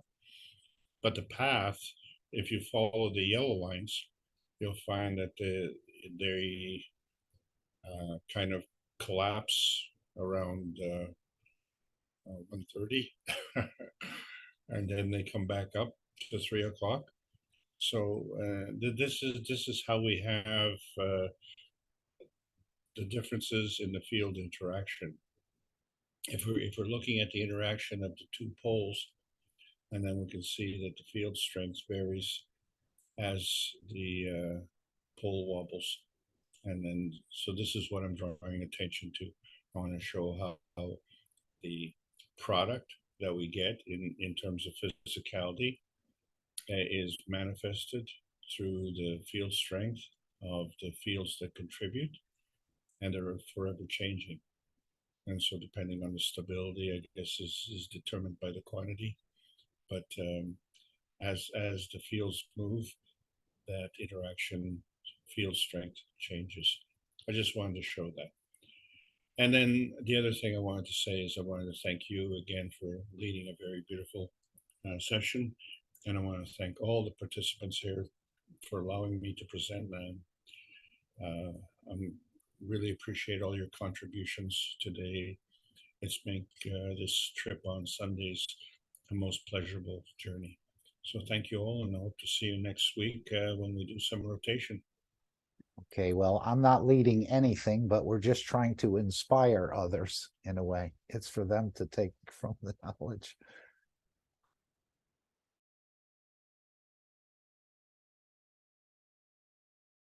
And again, if you feel like you're toddlers in the nursery of the knowledge of the universe, that's exactly the way Mr. Keshe coined it. I feel the exact same way as a toddler in the nursery of the knowledge of the universe, because it is so immense. Each little field, each little interaction changes things, and I don't know how to pick out one cosmic ray from another, but this is what we're learning to do somehow. Nikolai again says, where the fields cross looks like about 1.6 times approximately the golden ratio point. I think that was for you, Alex. Yes, and that ratio is the ratio between kilometers and miles.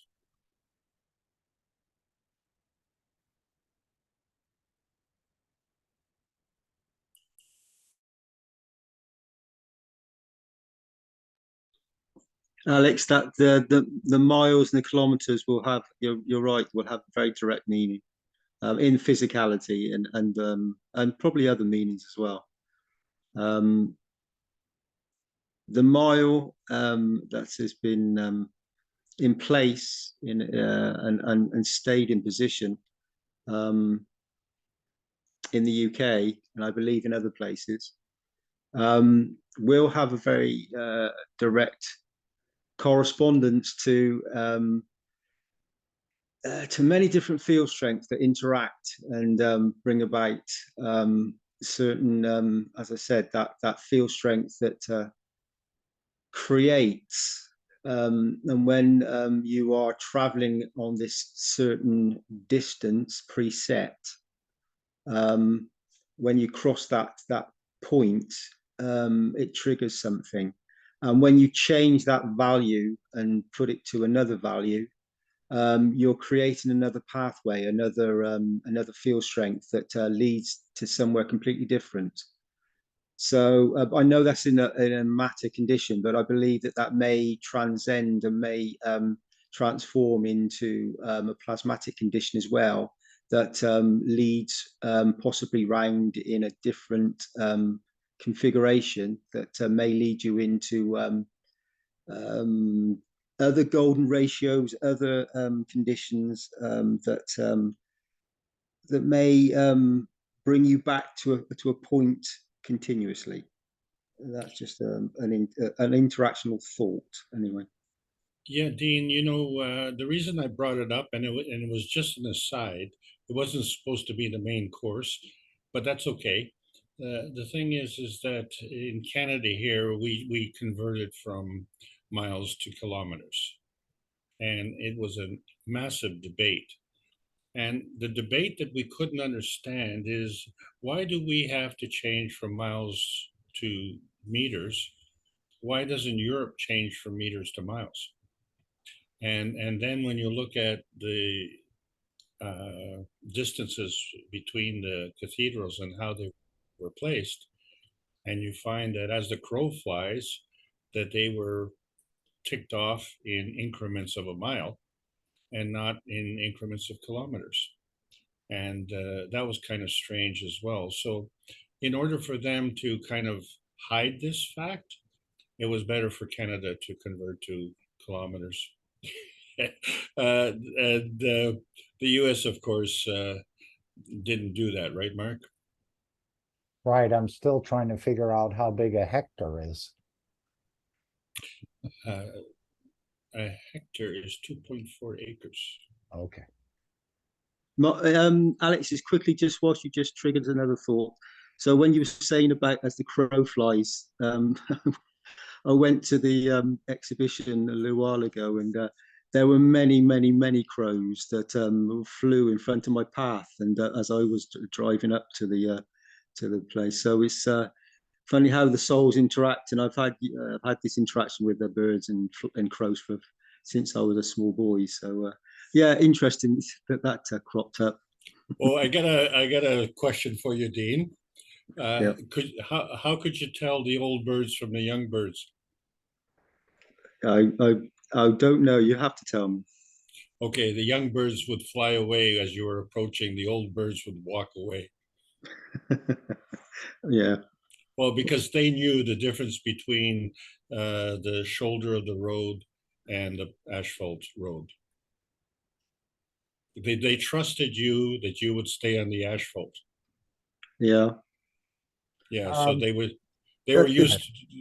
It's funny. It's funny you say that though, Alex, because many times I go into the mountains, into the forests and things around here, and I have crows that squawk and fly above me and seem to be present at certain moments when I'm contemplating things with myself. So yeah, there's a possibility that they have certain positions as well. Certain there's always certain souls that are present with us in our moments when we are in a certain field strength. Well, this again came up. You triggered something for me as well, and so when we talk about inferior races, you could say that the crows are bird brains, but clearly the crows watch and they learned. So it must have been in crow language. They must have had massive debates as to, well, why are these guys staying only on that part? They don't drive on that part. And the roadkill that we want to get is on that part. So we have to wait for them to pass. Then we go and we eat. And when the car is coming, oh, gee whiz, we got to get out of the way. And so they're somewhat bored. It would be a very interesting discussion. But there's another bird that I would run into in my drives, and it would absolutely insist on crossing the road directly in front of me. So, in other words, it would come below my roof line in front of me, and it would basically wait to the last possible minute. And I thought, well, wait a second. When I come, the crow runs off the road. You want to cross the road directly in front of me. And then I found out the reason why is because the nest is where the bird is, and they want to attract my attention and away from the nest. Yeah, these are bird brains, right? Anyway, what an interesting topic. So thanks again, everybody. And those bird brains can remember where they buried thousands of seeds. Most humans can't remember where their car keys are. Well, isn't that something? Well, the squirrels are going to have to take a lesson from the crows then, because they only remember about half of where they buried the nuts. That's exactly right. So by that definition, birds are smarter than squirrels. While we have Dean here, Nikolai has put a question in the chat. Dean, just curious if you can tell us, why has Mr. Keshe kept you out of the flight room, so to speak? Have you been given a particular reason, or is it a personal matter? I know Dean had said before, if he goes into the system, he may not come back. Now, I don't know if I heard that wrong, but that was a feeling that I had, Mark, quite some time ago. And so I brought that field strength with me that then may have manifested that Mr. Keshe said that you're not ready to go in. He never said that to me as such like that, but however, that may be the way it is. I don't know. So that question, Nikolai, I can't actually tell you. It's other than what I've just said. It is that. I know that the interactions I've had and I've experienced through the energies that have come out and all around, I've felt the souls and felt the field strength of the interactions. And like I said, I've mentioned this before. I had many interactions where when people came out, I was looking at the camera, and then I went to look up at them, and I have to wear glasses because I have a condition where I need to wear my glasses for close-up work.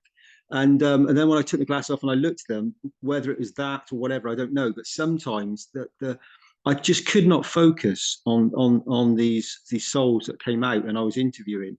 My eyes just could not focus at all. It was like there was an extremely incredible energy there that my physicality just couldn't focus on, and it took quite some moments for it to come back so that I could actually start to operate again. So I've experienced it. I know about it, and it's also, Mr. Keshe has mentioned it, that all you beautiful souls that are going in there, you're all here for a reason. You're all a part of this. And Mr. Keshe said he's worked with all the souls and known them for a very long time, and has worked with them before. So there will be reasons and many conditions, known and unknown, on a soul level and unknown on a physicality level. So other than that, who's to say? Thank you, Dean. Maybe the universal community is looking for another photographer or videographer, and you may take them up on that. So we need you in Linz. Yeah, possibly. Yeah, maybe. We should see. We should see. Yeah. Well, those visitors are anxious to get out of the spaceship, aren't they? They're already out, aren't they, Alex? Well, I don't know. You were there. did you give them a passport? Did you write it on a hanky? Yeah, I'm not just on about. I'm on about in general across the planet. As we know, Mr. Keshe said many times, many. I think he said up to a third of people are not from here. So, and funny enough, that leads me to yet another little story. I don't know why I'm going to say this, but so when I was, we spoke about that cathedral earlier on. I remember being a child, and after I went to the church as a small child. There were certain things you had to go through. You were taken there, and I was there for a while. And I always remember one of the times I went on holiday with my parents and then came back, and they wanted to put me as one of the characters in this biblical thing, and they want to do blacken my face and turn me into something. And I distinctly remember I did not want to do this at all, and it really upset me, and I didn't get to play this position. However, that ties into everything that Mr. Keshe has said about the color of the skin and the positions and what may have happened with this particular character. So it's strange how all these little coincidences, once you put them together on a level, you start putting the picture together, how certain things interact, and it's quite incredible, really. It's they weren't certainly a soul journey coincidences anymore. Yeah, it's lots of. Is there any coincidence? Yeah, or is it one big coincidence? Yeah, exactly. Okay, let's see if we can wrap it up before midnight in Europe. Is there anyone else who'd like to bring something, share something? Ask a question? Okay, the testimonials are coming up on Monday at 8 p.m. CET, so bring your testimonials to Rick's monthly testimonial meeting, and that's, of course, in the public Zoom room. 939-474-503. Tuesday, of course, we have the One Planet, One Nation, One Race for World Peace. Wednesday, we have the Reactor Group, and I'm not counting any of the language community teachings. Also, the Brazilian team does the intentions at, I think, 6 p.m. on Wednesday. You can join them if you'd like to do that, and that's at 6 p.m. I think CET. Reactor Group 7 a.m. Wednesday CET. Thursday, of course, is the Knowledge Seekers Workshop, and Friday is the public teaching in the Portuguese language. And there are many other activities going in and around the Keshe Foundation. And as I said, this is the best place to be on the planet, in and around the Keshe Foundation. So depending on how much you want to share or serve or interact, it's all, everything is left up to you.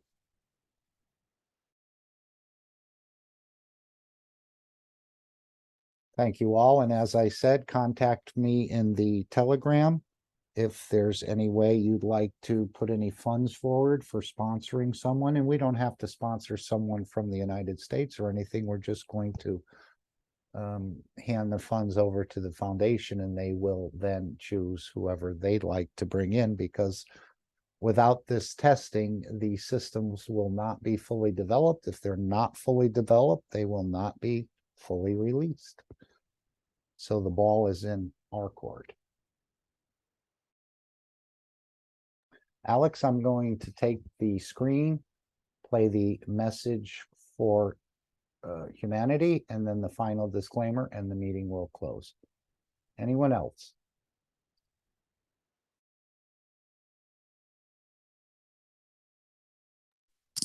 I just put something in the chat, Mark, but yeah, perhaps it's for another day. I just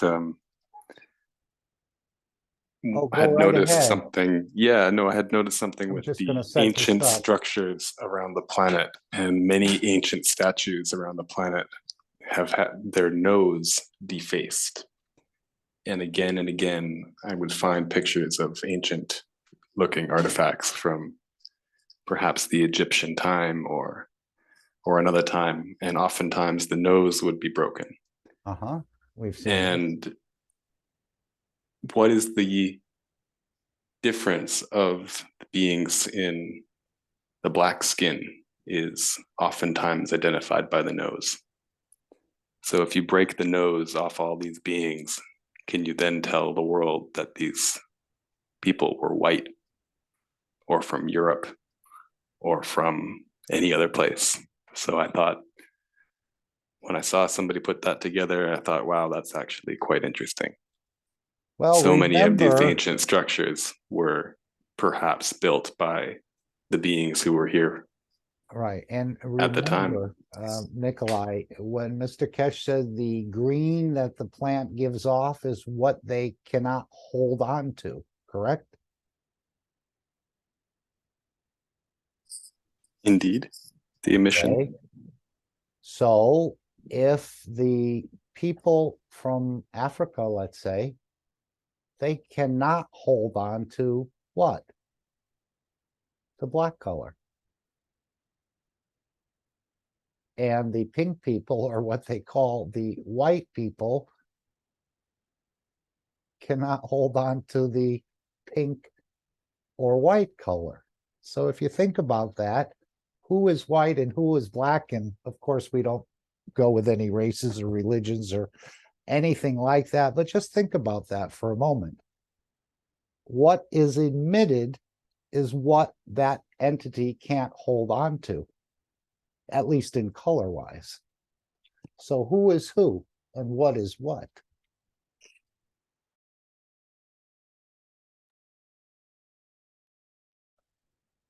If you're following what I'm alluding to. Hello. Go right ahead.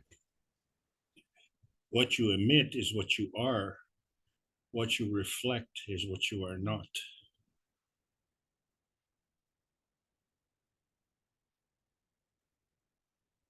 Okay, but we saw the plant cannot hold the green. And so those fields are available for you to absorb and convert into energy. So when we see a black person, are those the color is what they cannot hold on to, as I understand it. Now, remember, we asked about the blue jeans. Are the blue jeans blue? No. No, every other color. And the plants are not green. Correct. So what they are is what they emit. And that what they emit is what you absorb. And that's why, we eat the plants. If you say, oh, go into the grocery store and imagine all the plants you get there are green. And then someone says, well, go eat the green one. You say, well, which one is that? And then you pick one. So you wouldn't pick it by color, would you? You'd pick it by some other reason. Oh, I like the shape, or I like the smell, or, I feel the energy coming from the plant.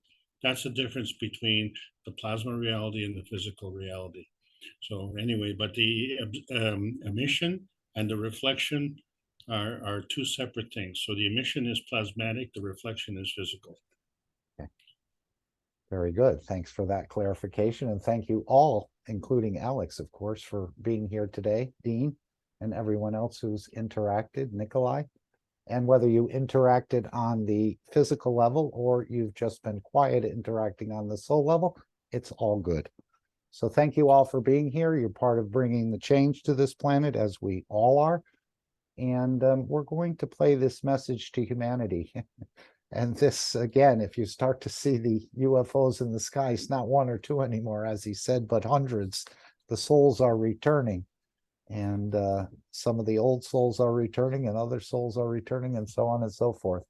So this is all getting ready for the party that is planned on this planet. Obviously, it's gone out through the universal community that there is a huge change coming to this planet. And again, I don't have any exact timing, but the change is here. They're aware of it, and they want to join us for the party.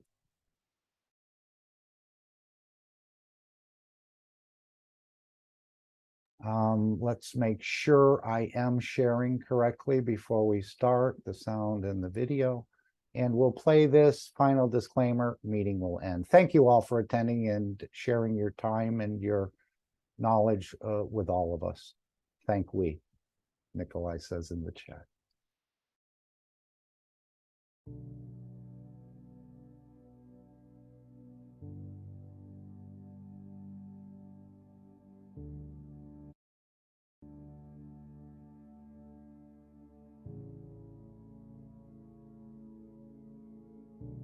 Now we have opened what I call the final stages of man to understand. Now you have to understand, you have no choice.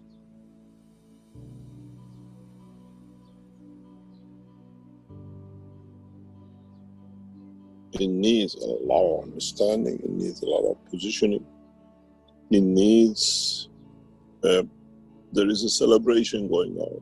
A lot of you will report massive number of UFOs in huge numbers. It's not one or two anymore. It's just like a party, let's all go there and there is a traffic jam. You will see those happening in the coming weeks. There is a big party going on this planet. Man has not seen it, do not understand it. In a way, without you knowing, you go to out shopping and you come home, the party is set, and then you have a surprise. In a way, mankind is waiting for that surprise, but there are few steps to be taken. The universal universal community has already laid out the party. And to lay the party, you need to bring a lot of things ready, a lot of souls. All friends are coming back. You will see a new transformation on the skies and in the skies of this planet very, very soon. We changed the whole structure as of last week, and we brought a new dimension. You will see it, you will feel it.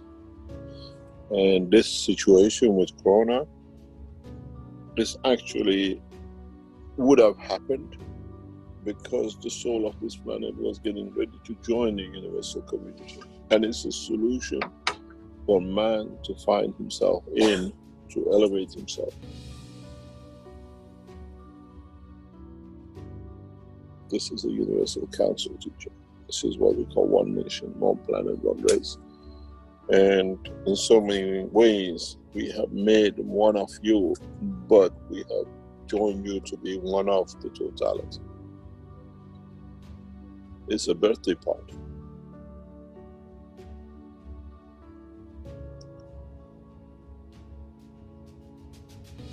And those who are organizing the party, it's just, 9 months and so many days, the child is born and you get everything ready for the party of the birth. That's what's happening. For the coming weeks, you will see more and more activities in a very strange way, in a huge numbers. And some of them, they are single souls who left this planet thousands of years ago. They're coming back. They're coming back to welcome the new child. These lights you see in the skies, which will appear as single and in hundreds of thousands to come, many of them, they're not UFOs. They are the souls who left this planet and come back. They know it's the time to celebrate. But mankind is blind. And no radar can see the soul. If the radars could see the soul, every day millions of people who die and get born, why don't the radars don't show? The souls leave.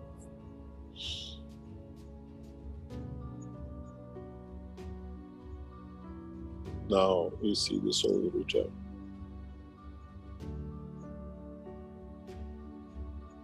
We see the light, and mankind has to understand. You have no choice. We have left you no more choice. We left it to you lot for some millions of years, and you did nothing but just mess it up more and more.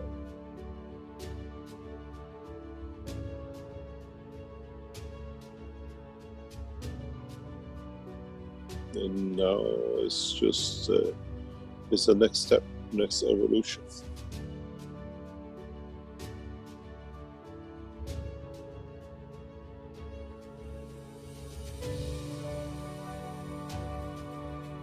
But how far, how much, to what extent mankind is ready for it is a question for the man to ask himself.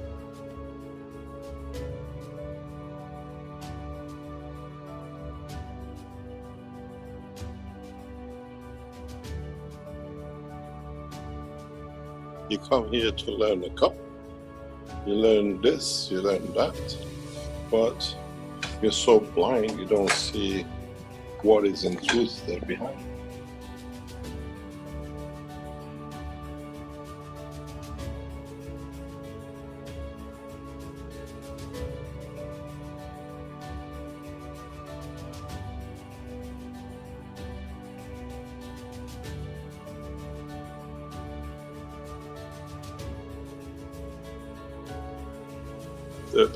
The reality is, and this is the question I asked yesterday as well, is the soul of the man as a man as totality ready for this transformation?